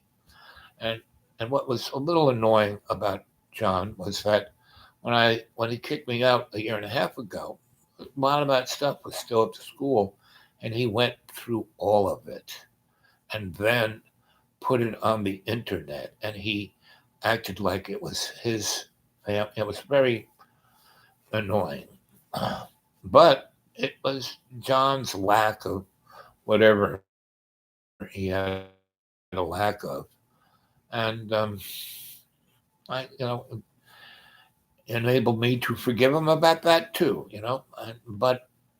And I had to say that when he did that, he did it with this kind of love and reverence, like he wished he had like that in his life, right? So it was interesting. And then if it's still on his channel, I have no idea. I really haven't looked at anything John has done in a good, you know, I really haven't been up with John for a year and 3 months, you know. So anyway, um, so my dad did, he saw having his blood changed. He went to New Jersey. He spent 4 months with my sister. They got him a bed and put it in the living room, and he was nice to all those kids, and so when he died, and I went to his funeral, um, all they remembered wasn't all the crappy things he did, the mean things he said, because he had a real talent of sticking the knife in your heart. All they died, right? And and that was good, right? So when he died, and it was really interesting because he died the day after the Super Bowl, and so the Super Bowl, and had a big Super Bowl party, and he told my sister, "I want a big roast beef, and I want, you know, mashed potatoes, and I want." He loved. We used to go to this fish store. All kinds of great. He loved fresh seafood. Down in Florida, they had a lot of it. So he had lobsters and big shrimp and scallops and big roast beef and big potatoes and all the things he liked. It was like his last meal. So I called him up, Super Bowl. So, Dad, how are you doing? Oh, I had a great dinner. And I had all the favorite things I really love. And he was really excited. It was like a kid. It was like Christmas. He was really, I said, so, Dad, this is your last meal. And he goes, what do you mean my last meal? I said, look, it's just like, they're going to stick you in the electric chair. This is your last meal. And he said, and he wasn't like scared or freaked out or anything. He basically was like, And I said, I bet you tomorrow you're going to die. And he goes, I had a dream last night that happened. And that's why I asked your sister to make this big meal. I guess you're right. It was, I had it in my mind. It was my last meal. And I treated it like that. I was having a great time. And now I'm going to double down on really having a good time. I'm going to sit down with the boys and drink the last of, because he likes single malt scotch. And he had a bottle he took that with him. We're going to knock this off, and I'm going to tell them stories, and they're going to tell me stories, and we're going to do it all night long, and I'm going to go to bed at like 4 in the morning, and then I'm going to wake up feeling pretty good, take a good dump, and have breakfast, sit in the couch, and read one of my novels, and die on the couch. And that's exactly what he did. And his mother did the same freaking thing, at 100, right? Anyway, so he told me, I call him up at around 8 o'clock after the Super Bowl is over, and we have this conversation. He tells me this is exactly what's going to do. So, okay, he's going to. So he's up in New Jersey. I'm in Florida, and it was after '08. So his $1 million house was worth nothing, and so I was just cleaning it up my sister wanted to sell it, and so anyway, so I go to the beach with my dogs, and we're sitting there, and they kind of, do this. So we decide to go into state, and the three of us go there to where my dad is dying in New Jersey on the couch, and we come in and we sit next to him, and my mom was a dog person. Really, really loved my dog. All the dogs I had, she loved them all. Right. My dad was a little, because anything that took my mother's love away from him, he was kind of jealous of it. So he was somewhat. Oh, you can't bring those dogs here, but I said, screw it, I'm bringing them. So so there he's on the couch, and we go there in state, and I'm sitting in the chair across, and both the dogs get up on the couch, and Homie, who is just this love bug, got right in his lap and was licking him, and he was going, stop it. And he was like either dead or dying. So in state, he couldn't move. And I said, Dad, Homie's just sending you off with love. Come on, get in the groove, And so he finally did, and he smiled, and he kind of glowed white and kind of disappeared. And then this big wave smashed in front of us, and the three of us kind of came out of state, and they looked at me, I looked at him, and I said, that's, he's gone. And so, we went for a swim, and we came back, and we went to the Italian restaurant, had a really nice, it was this really nice Italian restaurant little Italian restaurant, really good food. The owner was my good bud, and I would, he on the beach, and he had a table out there where him and his brother would play cards. And when I would come, I was the only person who ever, he would put a tablecloth out there, a little candle, and he'd bring me an antipasta, and he'd bring me a bottle of wine. And the only thing I liked, two things, chicken parmesan or eggplant parmesan. And so he would go, which one? And I'd say chicken or eggplant. I thought, so, I said, I'm going to have both, and I'll have soup. And so, and when I said that, he had this lemon jello, which was an Italian aperitif that was like rocket fuel. So he brought that out, and he sat down. He goes, "So what are you celebrating?" I said, "My dad just died. I was on the beach and I saw him." So he knew I could see things. So so we talked about that, and had a nice dinner. And the crowd rolled in, and he still stayed at the table, and we talked about the people in our lives who died that we loved, and that was really a nice thing. And then he went back in, and he left the bottle of limoncello, and that was like $100. That was like really, really expensive stuff. And he said, "Have as much as you want." So I drank, about a third of it. And when I was time to go, I didn't eat everything. And he packed it up for me and says, "You can take the wine and the limoncello, for your dad." So I went home and put it all in the fridge.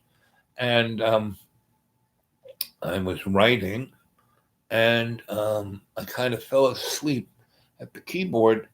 And I woke up in a dream, and my father was in this never ending field of tulips, yellow tulips.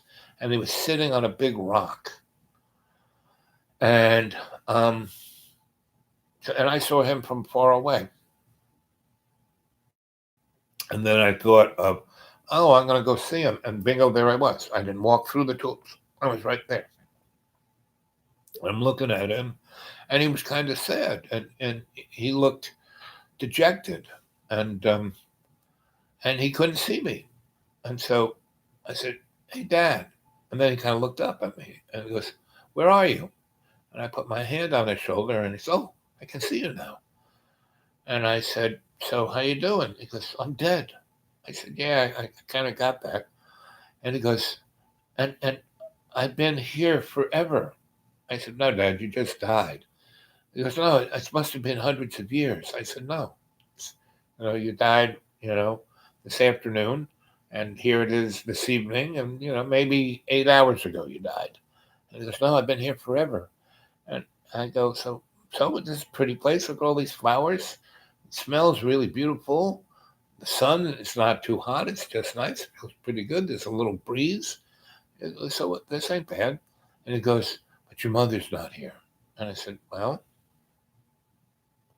just think where you want to be with her." And he goes, "I can't. I just feel sad." And he goes, "Do you think this is hell?" I said, "It don't look like hell. It looks pretty nice." I said, "Maybe it's something else." I didn't say what it was, but I said, "Maybe it's something else. Maybe you have to, remember when you were sitting in your living room about to eat your gun?" And I said, "Don't do that. Go to Mary's and, make peace with everybody, right? And you spent 3 months and you really had a great time and you felt really good. And the last time we talked on the phone, you were really excited to die." "Well, I thought I'd be with your mother." I said, "Well, there's something between, figure out, well, look at all these flowers. What does that remind you of?" And he couldn't. I said, "Dad, what did mother love most of all?" He goes, "Flowers, surrounded by yellow tulips, that's special." He goes, I said, you should kind of think about that connection, right? And so he said, "Okay, I will. And so for the next week, every time I went to sleep, I would end up in that field of tulips standing next to my dad, and he was always sad. And he wouldn't see me standing in front. I had to put my hand on his shoulder, and then I would have to say, "Dad," and then he would look up at me. And he said, it's been 100 years since you were last here. I said, no, it hasn't, Dad. It's been just, less than 12 hours. And I said, Dad, you're not getting it. If it's been 100 years, you kind of,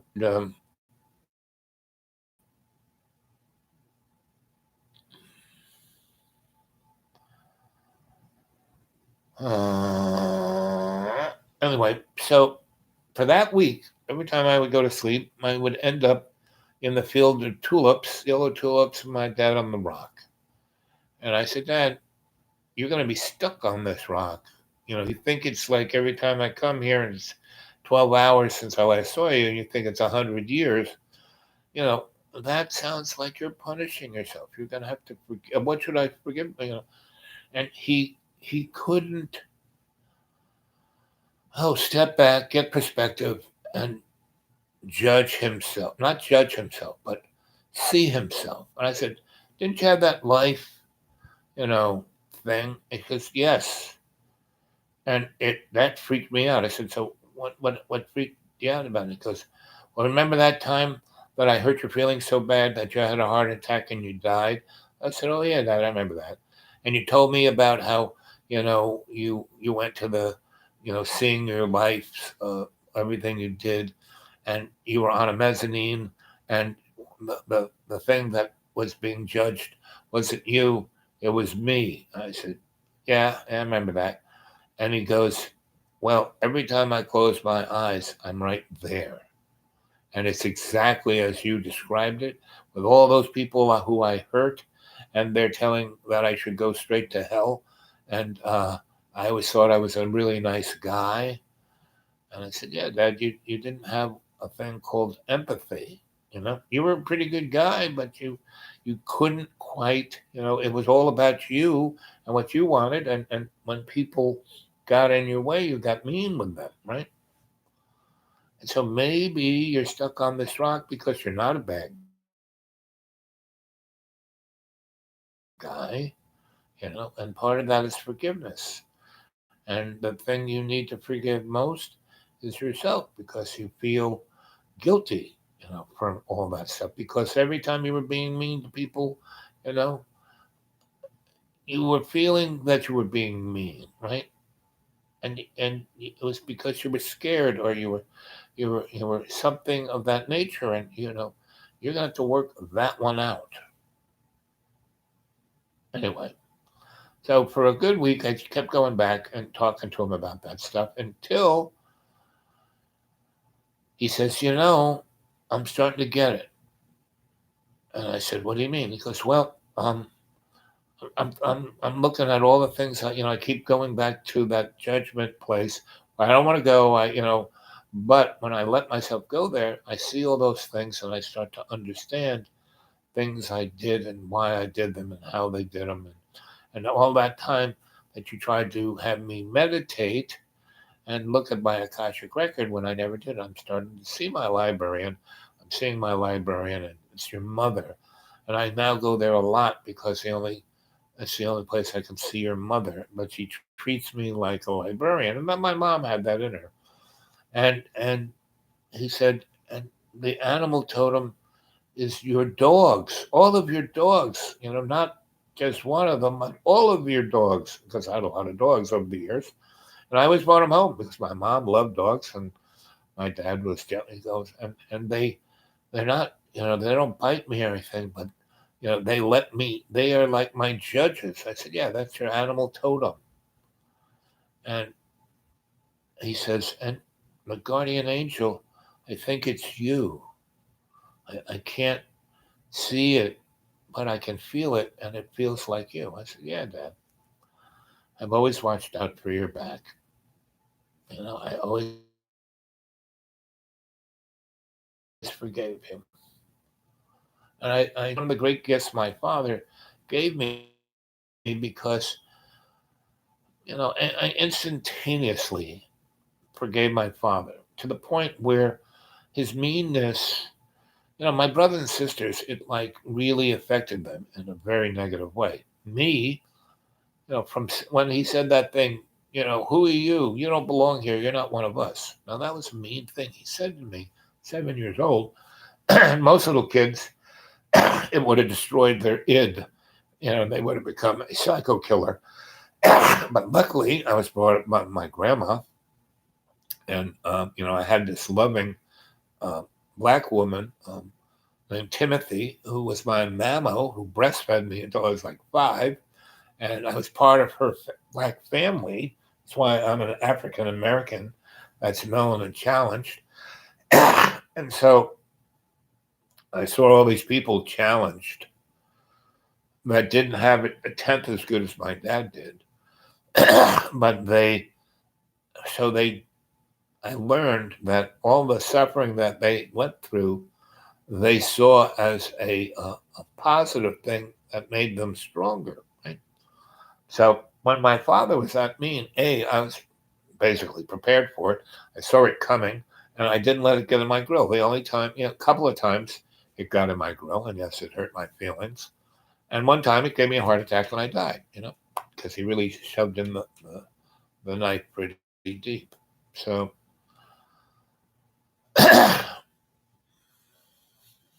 so yes, and because of stress, yes, I personally thought uh, my mother, because lost more than me, her love. I used to say a lot of people died of consumption that could have been cancer. Well, consumption is the cutting off of your love in your heart. You know, every one of these diseases has a psychosocial, environmental, spiritual cause and effect, right? Oh, and I don't know how to fix it. Right? So, and the way to fix this is through guided meditation, prayer, and fasting. Right? So I've been telling you the story about my parents and lost love and how to deal with death. And that's what I do. I tell you a story, right? That gives you a perspective. So just told you about, my father and him being in purgatory. And then, when he felt he was in there for thousands of years, but it was, and at a certain point, and then understand them rather than beat himself up about it. He forgave, and the more he forgave, the more he was in his Akashic record, and my mom was the librarian, and that at a certain point, I showed up at, I went interstate, went to Dreamland, and I went to that big field of yellow tulips, and there was some rocks, and he wasn't there. He had moved on. Now, my dad has probably been reincarnated. He moved on into the karmic blender. Whereas my mom is still, in that ballroom in her evening gown, drinking a cocktail, smoking a cigarette, surrounded by men in tuxedos. And I show up, and she's always, oh, there you are. And she knows that she's dead and that I'm in, you know, the year, 2020. And, you know, and, and she's always makes basically the same comment. She goes, it's always, I've always been, what's the word she uses? Not, anyway, she makes a comment that my beard is really white and my hair is always dark. And she said, before I died, I never understood that. But, and she used to have a fling. She had a fling with Thomas Merton, the great philosopher, theologian, and priest, right? Who the Catholic Church murdered because he was trying to, marriage the Buddhist religion and Christianity, and he was taking Buddha and Jesus and seeing and writing about how they're the same thing, and Methodist, and he loved my mom and wrote her poetry and sang her songs, and And she said, "Oh, Tommy, you're so cute and sweet, but I could never be with you because you're not Catholic." So he loved my mom so much that he went and converted to Christianity. And in that process, he he came to have a fall truly in love with Jesus, whose loves co-creation. So he became a priest, and had this whole thing that he would go look up Thomas Merton. So he wrote a book, No Man's an Island, and I was reading that. Oh, when I was about 16, and I was at my parents' house, eating my Cheerios, and I'm reading this book. And in that book, he talks about my mother and why he became a priest. Was that he loved my mom, and my mom wouldn't have anything to do with him unless he became a Catholic. So he went to convert so he could, you know, bump boots with my mom. And then he fell in love with Jesus, and the rest was history. So I'm reading this, and I said, "Mom, did you know Thomas Merton?" "Oh, Tommy, yes, oh, yes." And I said, "So, because my parents used to have these big dinner parties, and on Christmas and Thanksgiving, they'd have big parties that their closest friends would come to and be part of. And my mom was a Steinbeck, and so John Steinbeck was her second cousin. So he used to come to Thanksgiving dinner, and that's why my that whole Steinbeck family had a writing gene in them, and I guess I have it. And so John Steinbeck, he and I used to sit at the kids' table, right?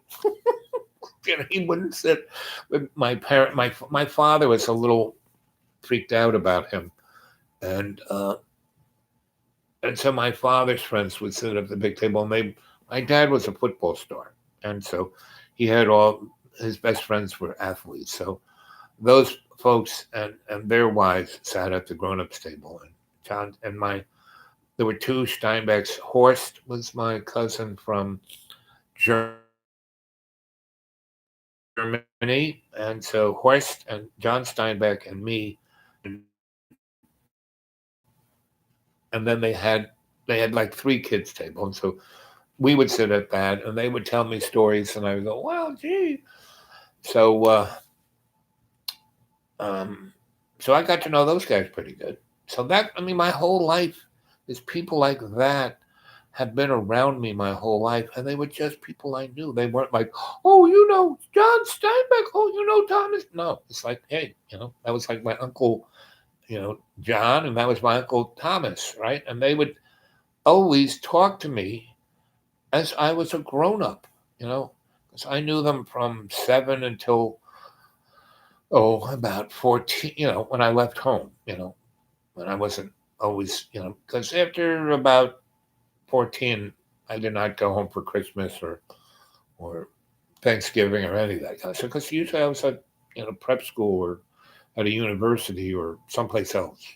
Because at 14 is when I started. Not only did I move out of the house, get my own apartment, I started traveling. I had money, so when my parents took me to Ireland and I got a passport, at 14,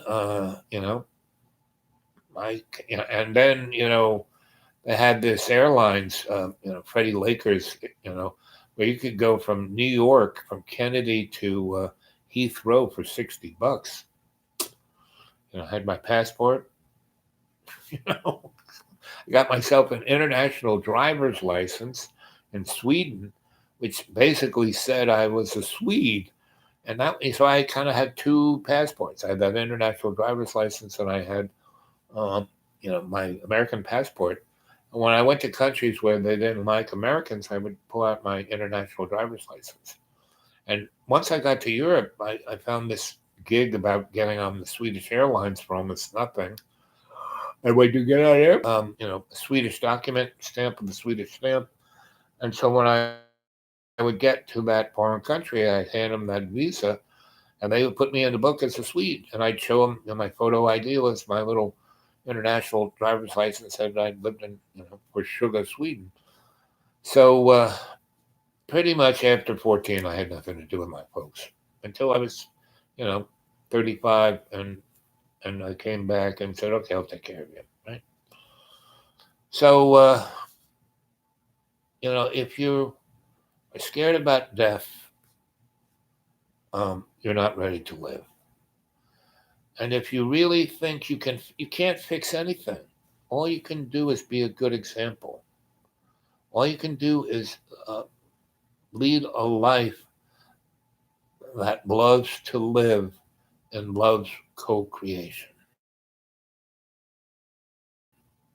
It's the only thing solution. So if you think you can fix something or be a perfect this or have that, or you'll be happy if you get that new car or you get, an operation to put bigger tips on you.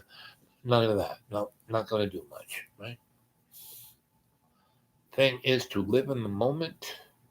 And if someone dies and you truly love them, meaning my second wife, I see her all the time. Whenever I go into state, why I go into state so much, and I go into the sanctuary of my own choosing. I go there because she's there, right?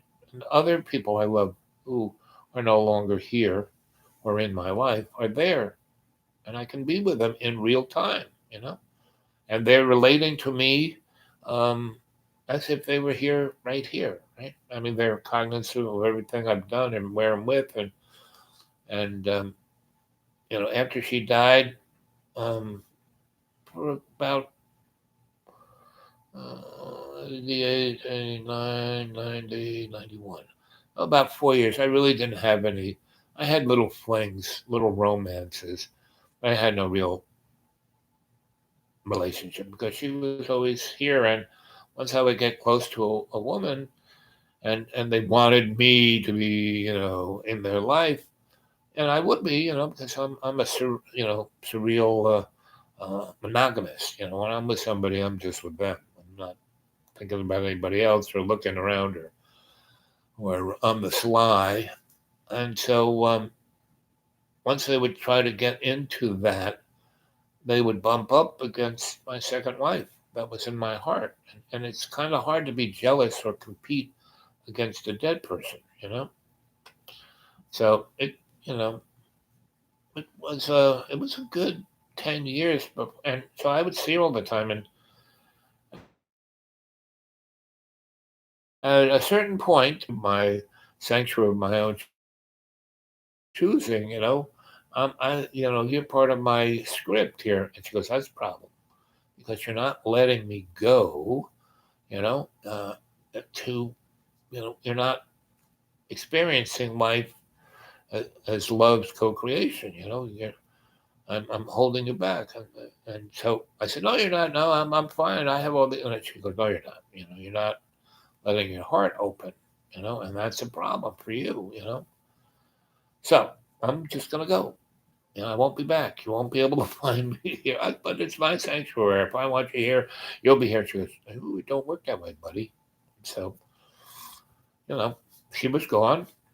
It took me another year, and then people started to come into my heart, my life, and I moved on. And I had these affair to remember relationships, about 11 of those.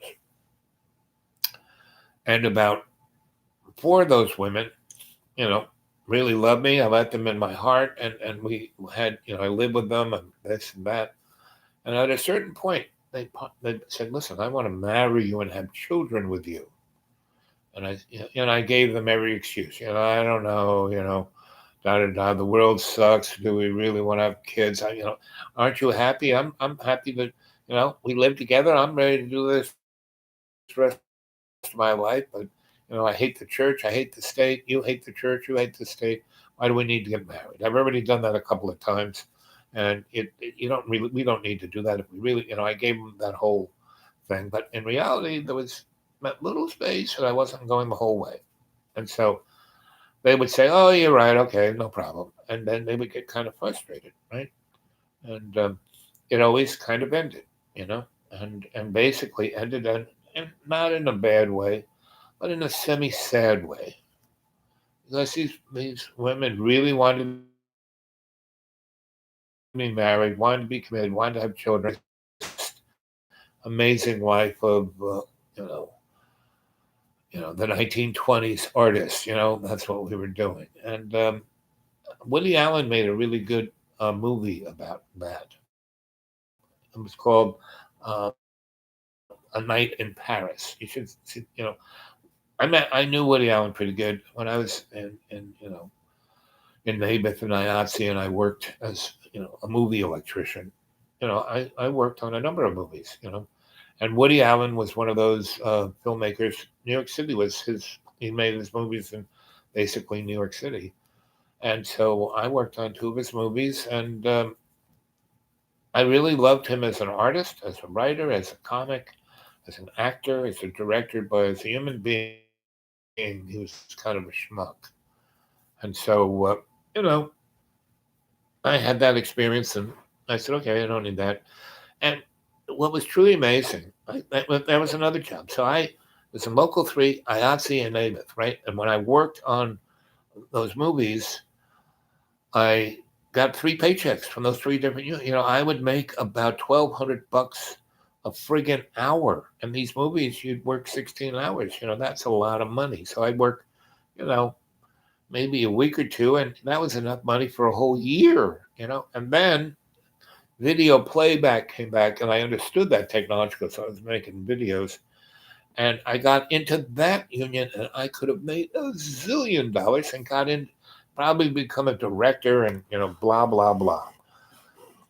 But at a certain point, so I did that for about a year. I'm like, okay, do I, because I had people in all those unions who wanted me to go for it and be the dude, because they were going to, be my godfather and get things on the backside. And that's how you could tell me. It gave me the thing to take long weekends, and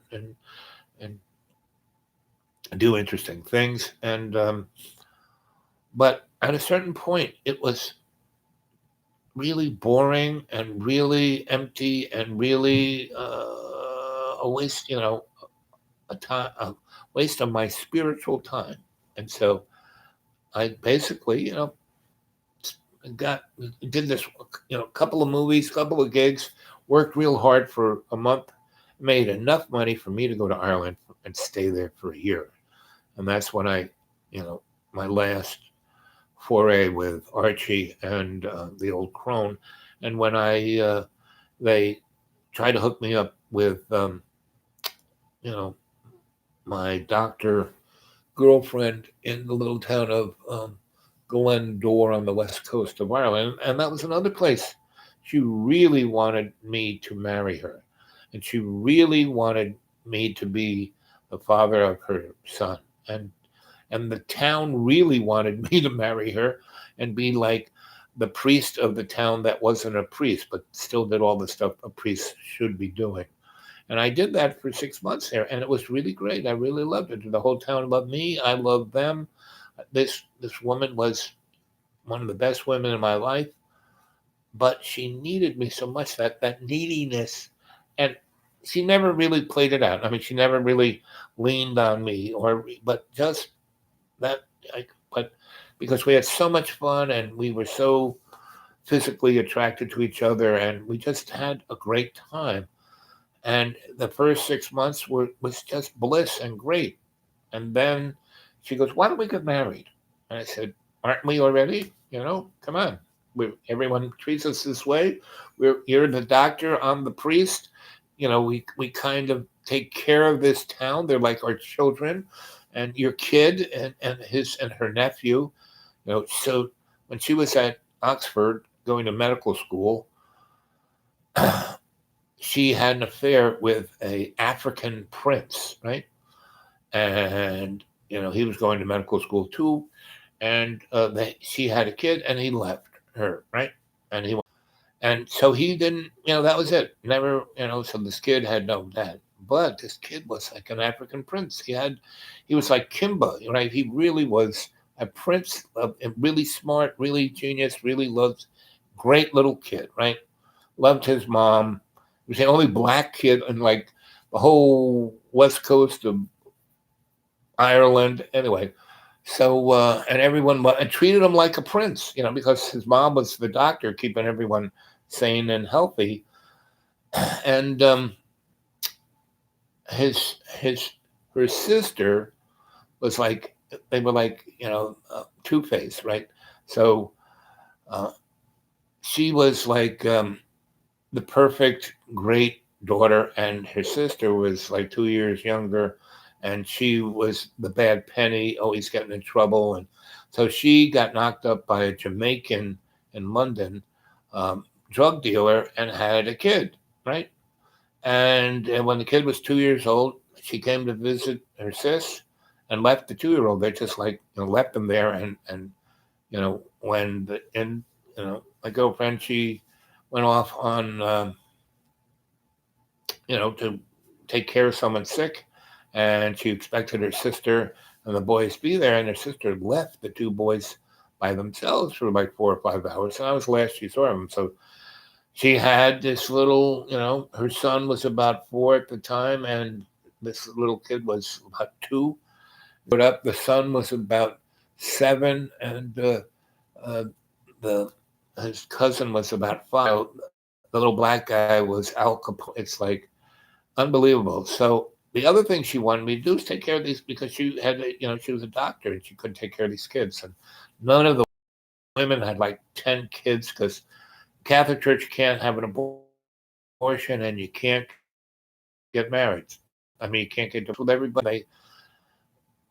She had every woman there had like 5 kids with 5 different guys. So it was a very strange little town, and it was such a little town. Everybody hung out with everybody, and they had a church, but they had no priest. They kind of drove the priest out, and so I was there, and I had a medical practice. So she was, a real doctor, an MD doctor, and I was like the shrink, the massage guy, the acupuncture guy, the herbal guy, and the old crone was about 20 miles up top of the mountain up there, and anyway, so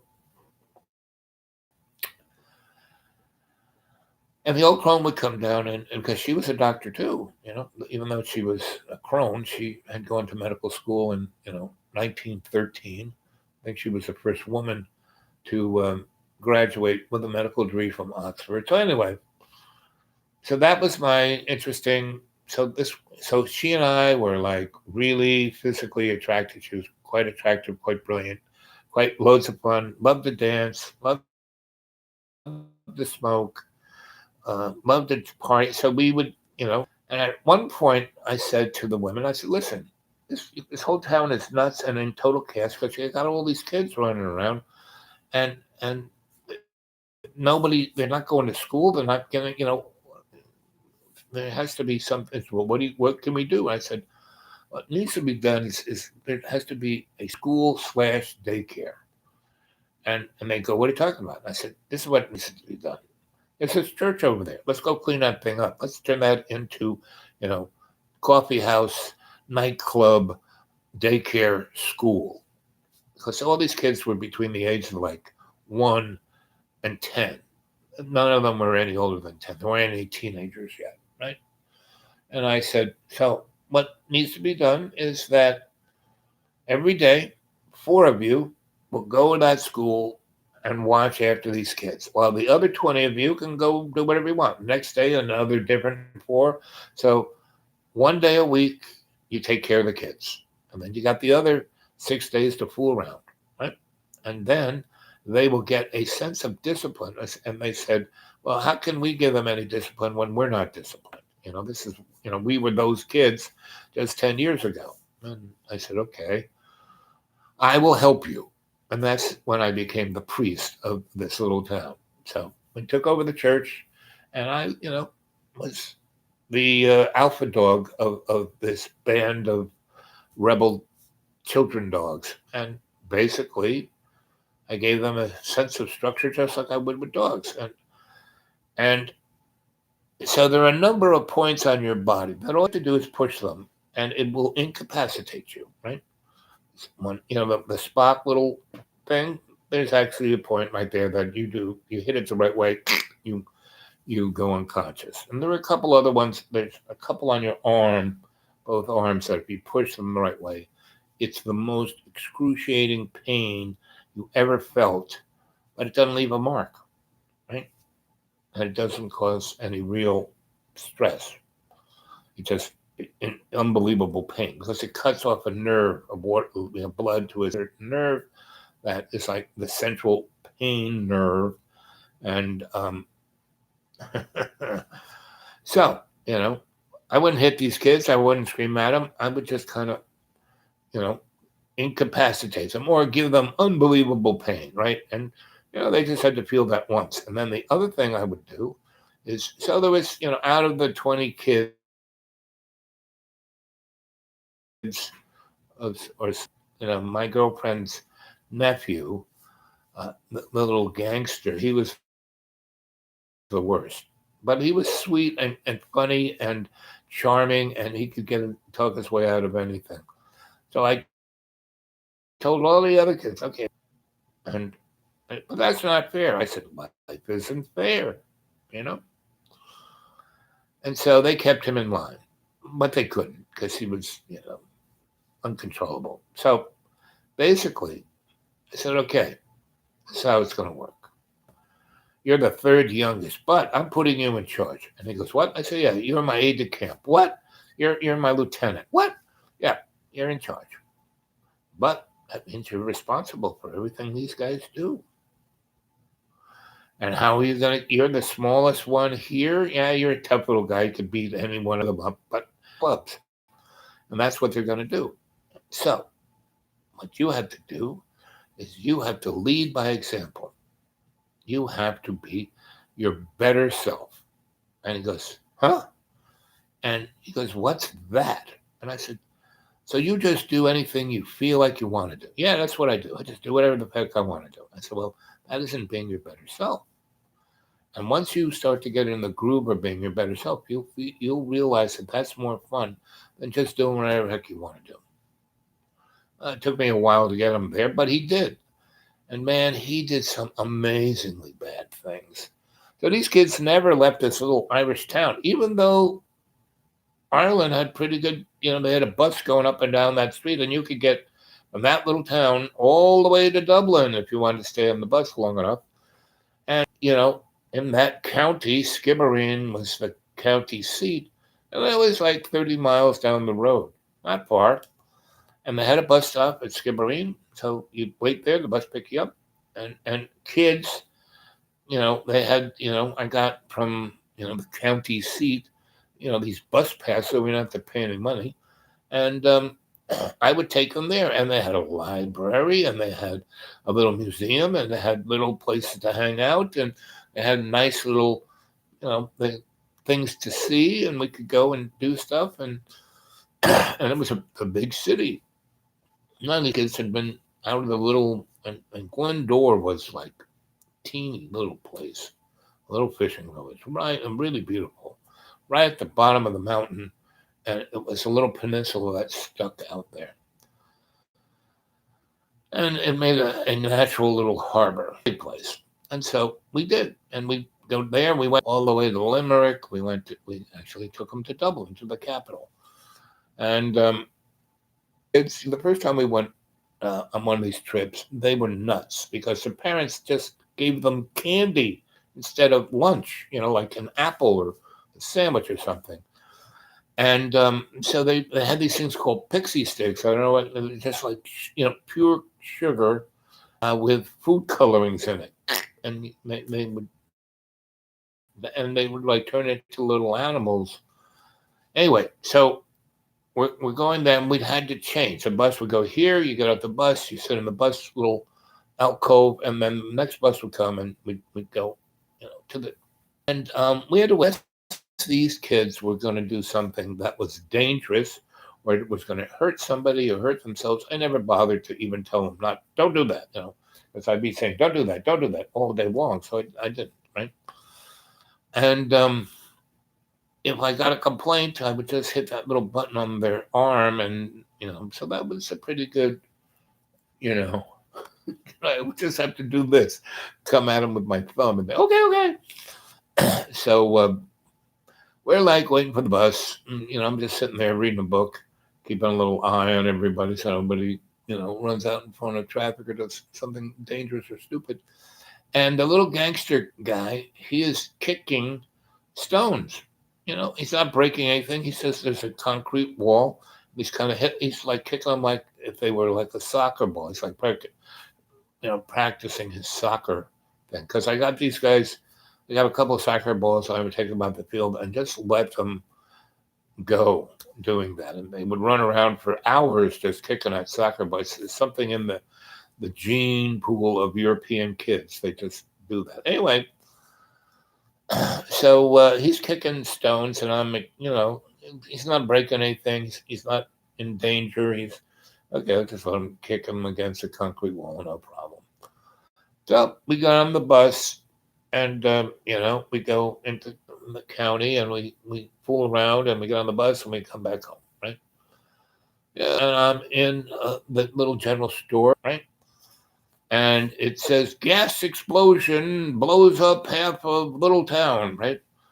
And they have a picture, and what the picture is this bus stop that got totally destroyed, and it has a picture of the bus stop and an inlet of another picture of right where the little gangster boy was kicking stones up against the concrete thing. And what had happened was kicked them up there, and the stones went down into a drain.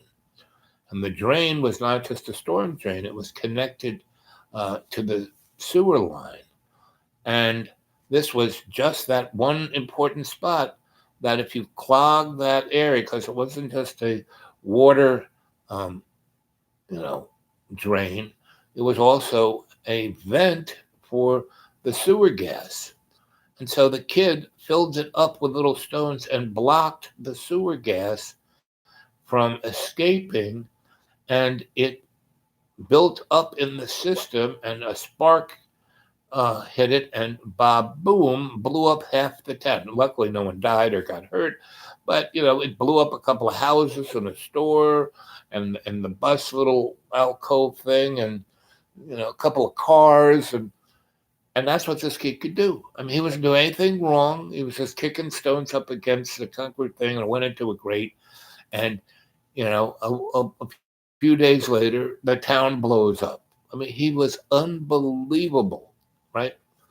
So I had to get more creative, but that's for another story. And especially if I can unearth some of the pictures of these kids, because the stuff we did was so much fun. So I stayed there for 6 months, had a great time, and she started to drink a little. We would smoke a little hash after dinner, after the boys went to sleep, and there was no real TV. We would listen to music.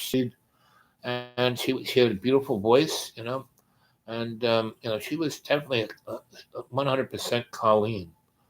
And so and we would snuggle on the couch, and I'd read a book or be writing something, and she'd be knitting or reading a book or playing her auto harp and singing to me, and we'd always be smooching, and anyway, towards 6 months, she started to basically start to drink a bit too much, right? And I never saw her do that. She was like, a doctor, and she never wanted to lose her composure just in case somebody said, "Oh, you got to come down to a car crash or someone's having a baby." And she got to a point where she was a little, you know, getting on the edge. And that's when the old crone showed up, right? And, had a little talk with her. And then the old crone said, "Oh, why don't we go down, to a cafe and have a coffee?" Anyway, the old crone said, "You know, for a smart guy, you're awful stupid." I said, "What are you talking about?" She goes, "Why do you think she's drinking?" And I said, "I don't have a clue. I've tried to talk to her about it. I mean, she's like totally, she loves you." I said, "Yeah, well, I love her too." "She wants to marry you." "Well, we are married." She goes, "No, she wants you really married. She don't want you to go away.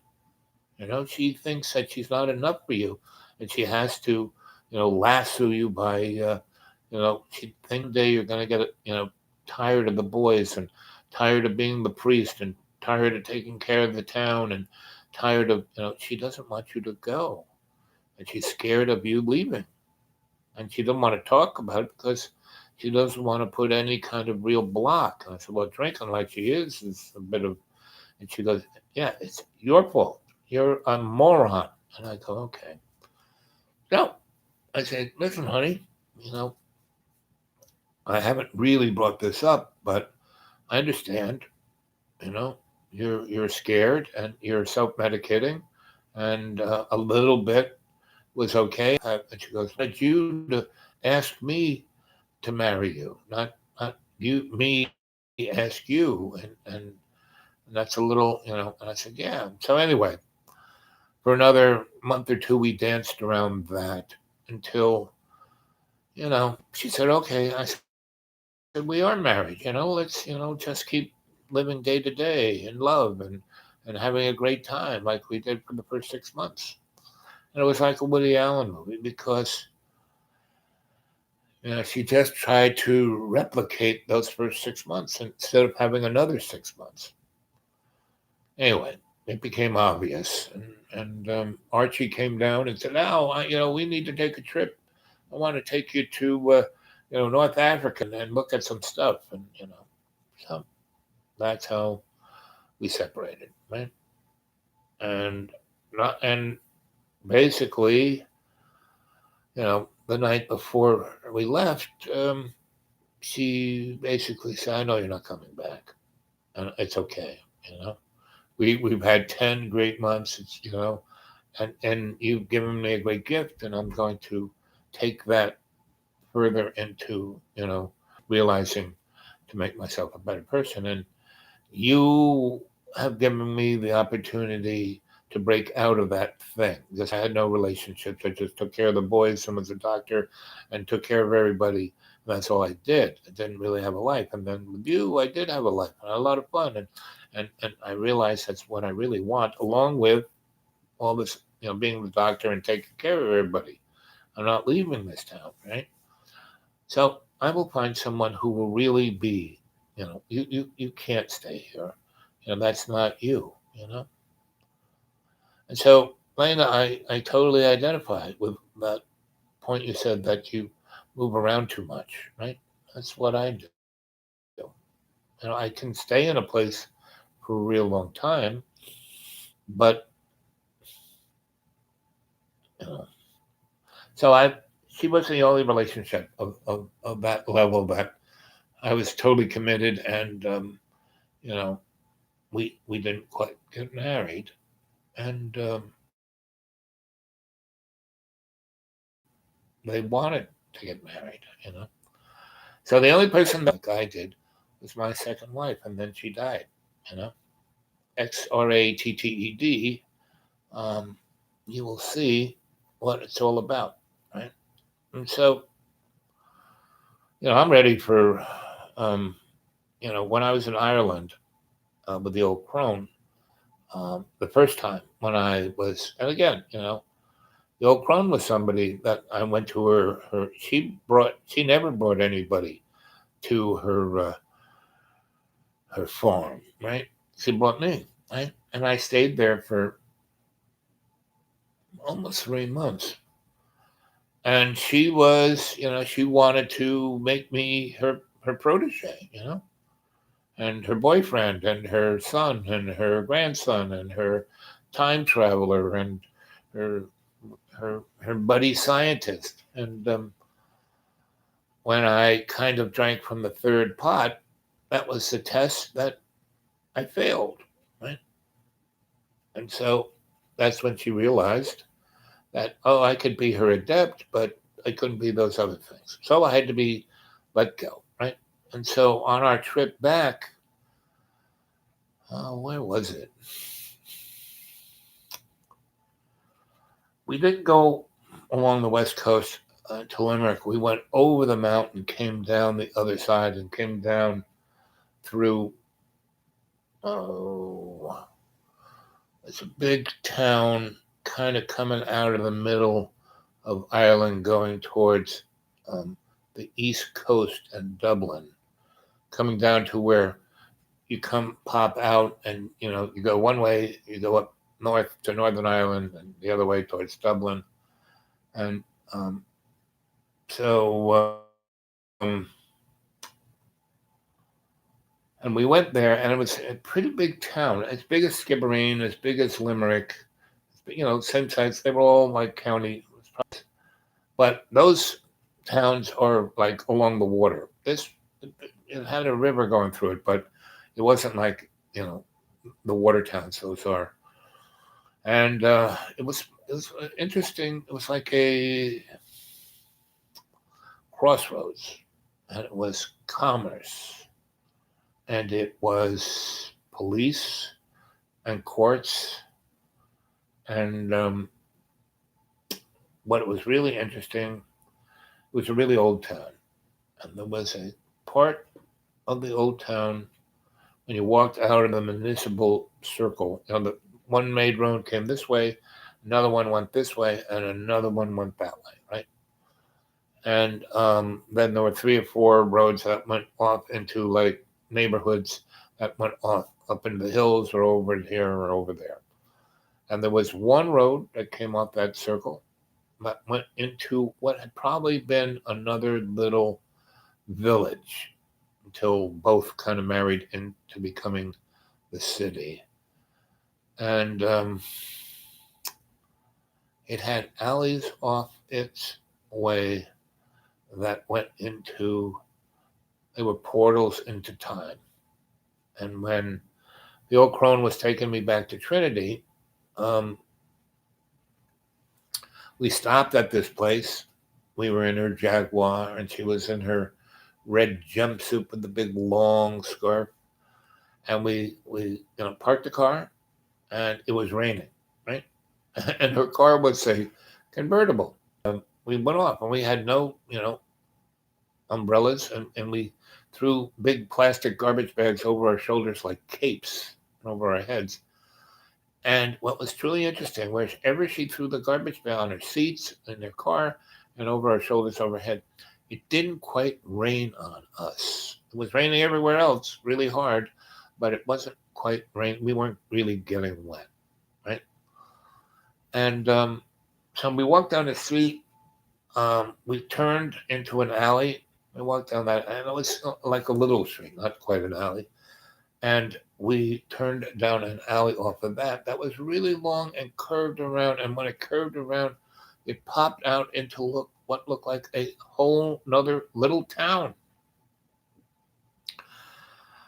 And it was in another time. People were dressed in pretty older clothes, but there were some people there that had jeans and jackets and army bags, and we went into a tea room, and I went in there, and we had some really tasty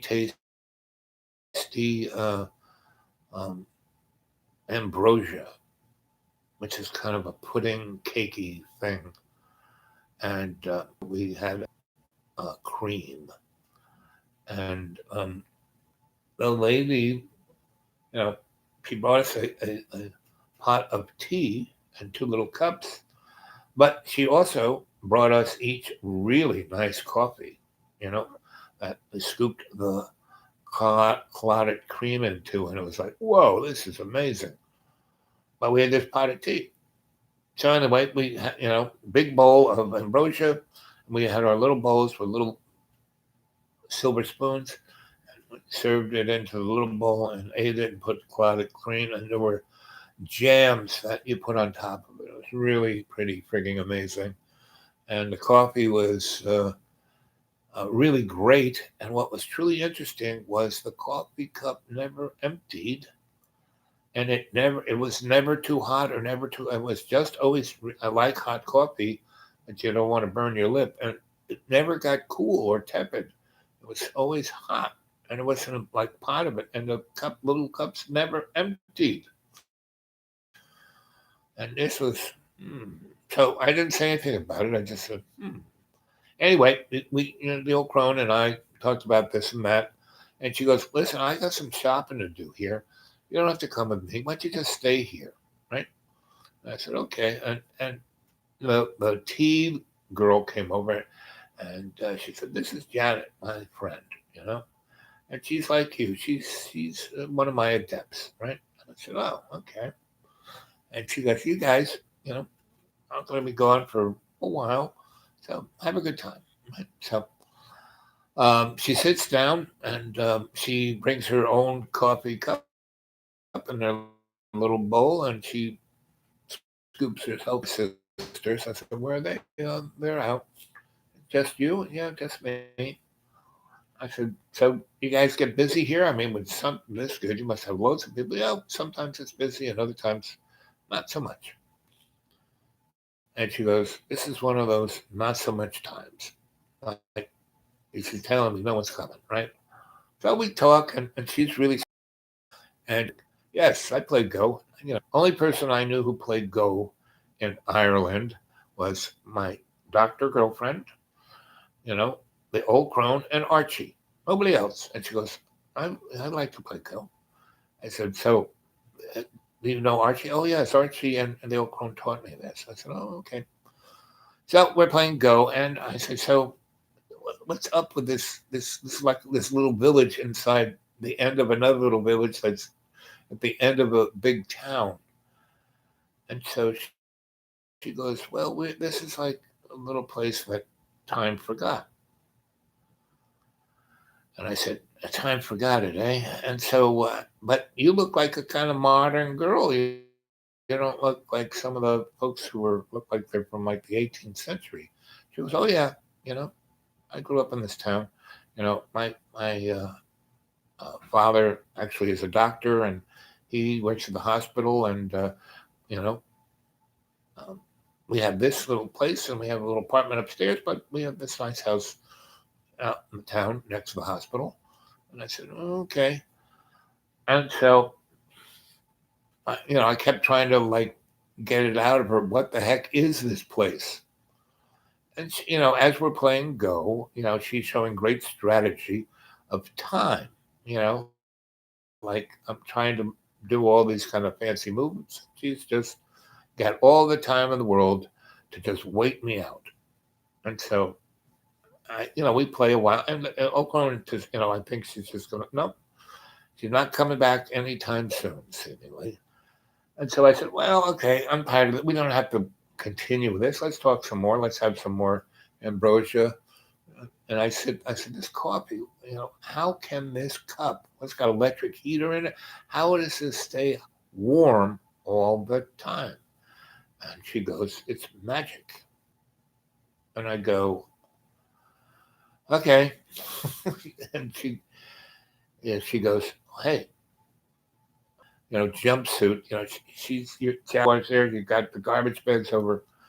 It's obvious. She told me that you are, an adept like me. So you're like me, I'm going through the same. I said, okay. So what is your specialty? And she goes, it's very similar to yours. I do cold readings. And I said, oh, you read palms? And she goes, no, I read tea leaves. Your thing is palms, mine is tea leaves. So anyway, I said, great. That's why that teapot's there, isn't it? And she goes, smart boy. So she pours me a cup of tea. She swizzles around and pours the juice into back into the teapot, and then she starts to read my tea leaves, right? And so she tells a lot of personal things about myself and the things I've been going through. And this is, how old am I at this point? I'm like 19, right? And she's probably 25. Anyway, so she basically is reading my Akashic records of the tea leaves. And she tells me everything about all my past lives. And she tells me everything about what has gone on in this life so far. And she tells me the future, right? And I go, wait a minute, I can do the same thing you do by looking at people's palms, right? But I know I can't tell the future. I can tell people, um, you know, potentials, patterns, but I can't tell them exactly what's going to happen. You're kind of telling me exactly what's happening. She goes, yeah, but once you walk out that door, once you walk down that street, once you walk back out into town, You won't remember anything I said, except when things come true that I've said, you will have a deja vu, go and say, oh, well, John, back then, a real whoop to do. And she goes, so you want to see the apartment? And I go, isn't the old crone going to come back? It must be nighttime. And and she goes, well, look at the window. And it's like nothing. It still looks like it's noon, right? And I must have been in this thing for like 4 hours. And I go, sure. And so we go up to the apartment, and she goes, "You want to take a shower?" I said, "Yeah, I've been at the farm. I haven't taken a shower in a few days." Yeah, man. So we get in there and we take a shower together. And what's truly amazing is that this 20-something-year-old woman turns into about 8 of the women that I end up down the line having, long-term affairs with, right? And we probably spend an hour and a half in that shower, and then we roll around the apartment and leave our scent on every piece of furniture and have a jolly good time. And like I said, she becomes about 8 of the women that I end up having long-term relationships with, like 20 years before I do, right?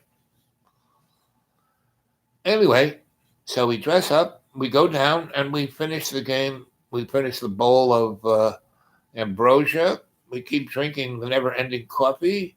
We finish the never-ending game of, Go, and it, felt like I was there for 3 days. Now it was loads of fun, you know, and we became best of friends. Boxes of stuff and says, "Here, you gotta give me a hand carrying this stuff back to the car," and we do, and and in that little alley, um, it's still kind of what it was when we walked in. It still looks like noonish time, and it's still kind of misty, and it's and soon as we kind of walk down thing and then go out in that alley and then come out to where the car was parked, it was like a sunny day in the morning, and it was no rain, no nothing, and it was like the morning. Yeah, it was like, okay. So I wonder what freaking day it is. Anyway, so we get in the car and we drive to Dublin. She takes me to Archie's. We have dinner. She gets in the car, and I said, "You're not driving all the way back." She, "Oh no, I have other people to go see. It's not just I didn't drive all the way to Dublin just to bring you to Archie's. I got to stuck you on the bus. No, no, no. You know, I want you to meet Janet, and B, Archie wants, you're gonna hang out with Archie. You still got to go back to school and finish what you were supposed to be doing. So I spent another 2 weeks. Um, Janet actually comes and visits us in in Dublin, and she is no longer the T girl. She is more like 100% Janet, 24-year-old, and we pick up where we left in the shower, and she didn't turn it. She was just 100% Janet, you know, and she goes, "So do you remember anything?" And I said, "It's all I remember is how much I like you." Right? And she smiled and she goes, "Well, that's good." So she stuck around at Archie's, for the rest of the week. I went back to Trinity and got back into what I was supposed to kind of do. Archie told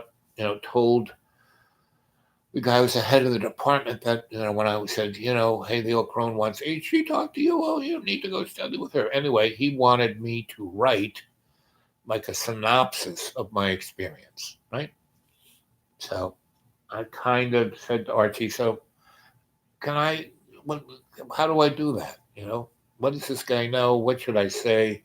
How should I tell him what it is, right? And he goes, well, about the Gaelic things, the tales, the you know, all of the stuff she taught you about herbal medicine, that kind of stuff. None of the other stuff that basically people wouldn't believe, right? Okay, and then how he knew about the story of the three pots, and he said, just don't tell him about you trying to bring all the animals in the combi to the pub for a pint, that they were talking, things like that. Don't tell him, right? So I did, and was there for about 3 weeks more. Janet stuck around for at least a week and a half. We had a great time. Um, we became fond and long-term friends. The other times I came back to Ireland, which was about 8 more times, and I would, always, come to Dublin, stay at Archie's, and then he and I would do our little adventures, and usually we would head in that process up to the O'Crones, um, you know, farm, and we would go visit, you know, when I would go to Archie's, Janet would come visit, she would get the 411 that I was coming, and she would be there at Archie's, and, the time we were in Dublin before we went on our travels, she would stay with us, and one time when we took our little, a number of times, about 4 times, we would get the gypsy wagon and traverse all over the west coast of Ireland looking for archaeological, pyramids and ley lines and, you know, mystery circles and things of that nature. And 3 or 4 times, um, Janet came with us. And that was slept in the wagon, and I was slept outside. And when Janet was with us, we like a elf or a pixie because she loved being my friend. She loved having adventures. She loved being physical and dancing and singing. And she played the flute and she played the accordion. And she played the violin. And one time we went into a pub, and again on our travels, some little town, and there was a little band that was kind of, Irishy music, but it was also rock and roll. And they were playing, and they were okay. And she said, "Can we join you?" And to the band, and they had a bass, right? And she had taught me how to play the penny whistle, and so I had my penny whistle, and so we basically you know put on our hats and our sunglasses, and we looked like the Irish Blues Brothers. And she was playing the bass, and I was playing the penny whistle along with the band, and we were just ripping it up, and stuff like that. So every time I hung with Janet, we would do things like that. And she was a girl out of time, that was for sure. And she was, a young crone. She was more than an adept. She was really had some, as I would say, the knack. And my little knack was I was a lucky bastard. I was pretty good at being in the right place at the right time, and that's why she liked traveling with. We went through Europe a little bit, and we went to Paris. We spent a little time in Paris, a couple of weeks. I mean, it's really great traveling with this woman because there was never any experience of anything anxious or that, we had to go do something or we had to be something. It was just this always living life to love and to share that love with each other. No sense of need, oh, I really want this woman. I don't want to share with anybody. Because every time we would, like, we were just always ripping on each other and just having the most fun. And that would make other people go, wow, these guys are fun. Like that, when she said, "Oh, can we play with you?" They looked at us like, "You got to be kidding! We're musicians. You guys got no. You're just tourists." and she picked. She was a better musician than all of them put together, and they thought they were pretty hot stuff. The girl singer, she was pretty good. She played the piano, the electric piano. She was pretty good. And she knew Gil Scott Heron songs, so that was kind of cool. He's like one of my favorites. And she was also big on, Elton John and Jackson Brown, you know. And we did this rendition of Tiny Dancer, and that brought down the house. We had everyone singing that song in that pub. And Janet was, so much fun. Everything we did was like that. And so I told you that story, Landon, because it references the whole concept of love. Because love is, hate is a very strong emotion, but you can't hate something. You really can't be angry at anything unless you feel let down, right? So Janet was a person that had none of that in her. She didn't have an ounce of that, any of that emotion. She was just the most, and the word innocent or naive is inappropriate because she was really aware of everything around her. But it goes back to what you said, Lena, about being a virgin. Because at any moment that I was with her, she was a virgin, right? And it wasn't about her hymen, it was about every second was a fresh and new and unexplored, uh, an unexperienced moment together in this little tunnel of love. No, we were this facet of a diamond of love. And whoever else was there, we were sharing it. And by sharing it in that way, it amplified it for us individually and everyone around us. And I've never really met anyone like John ever again, right? And so, I went, and that's why I would keep going back to Ireland with Archie, the old crone, and Janet, and other people that I met through them. And the doctor at Glendora was one of them. And that time at Glendora was like one of the last times I went to Ireland.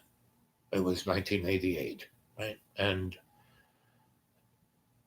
when that relationship, so the old crone came down and talked to the doc when she was drinking too much, and then, she took me to have a cup of coffee and told me what a moron I was. Anyway, and she said, times are changing now. And I said, what do you mean? She goes, Ireland is never going to be the same. They're going to sign the Maastricht Treaty, and that's going to break the spell. Ireland's going to become Rome.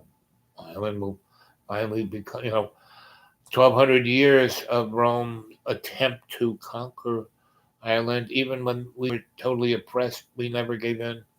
Now we're going to sell ourselves for chump change. And she says, I'm not going to be around for that. And I said, what do you mean? And she goes, well, once the spell is broken and I am up there at the farm, the forest you have to get to me, that's going to close in. And that'll be it. And Archie isn't getting any younger, and so he might just stay on the other side of the forest. And Janet has other things to do. She may not stay in Ireland. I said, where's she going to go? And they'll contact her. Um, I didn't see her before I left that time, right? 88. So I came back actually, no, that was in 86. I came back in 88, right? And Archie was no longer around. I went to Trinity. Where's Archie? Well, we think he's dead, but we really don't know. He just, never came back. He went on one of his little adventures and never came back. I said, what about his house? And what about, his chair in in the college of, and they said, well, everything's been endowed through his family. Um, his house, got sold, and the money went to the college, and pretty much, if you want to know about his family, you got to go back to Scotland, and I've been there a couple of times, and that family, it was like a mausoleum slash museum. Everything was in a trust, and there was no real. Archie was one of the last left of that family. So, I rented a car and I tried to drive up to where the old crones, the road up to the forest, and the road wasn't even there. You know, the road that went out of that town that had the highest pub in Ireland. You know, the road that went up to the top of the mountain and around um, the lake and then into the forest. That road wasn't there. From the town, it wasn't there. And I asked, and so I went into the pub, and the old guy who I knew who owned and ran that pub wasn't there anymore. And that little town was no longer the thing that was, from the 1880s. It was modern, because there were bed and breakfast. I said, what happened to the old guy? One, oh, he died, and his son showed that to me, and now, we have a little hotel over there, and we have our French restaurant, and it's, got two, you know, uh, you know, tire stores, and it's, part of the EU now, right? No longer really the old Ireland that it was. And so I said, what happened to the road that went up to the mountain? I said, well, what road that went up to the mountain? There's no road that goes up there. It's just a forest up there in the lake, and you kind of have to hike up there if you want to go up there. So, and I walked around, and I went into the store that had, been the basic general store of that little town, and it had been turned. A German guy had bought it, and it was turned into a supermarket. And they had a cul-de-sac of houses that were, were made by Kia, and the road in that town used to be cobblestone, and now it was paved, and the road down to the main road uh, was used to be just stone, and now it was paved, and it was totally no longer that, was gone. So I went again back to that town where Janet's little alley was, and that was gone. And so all of that was gone.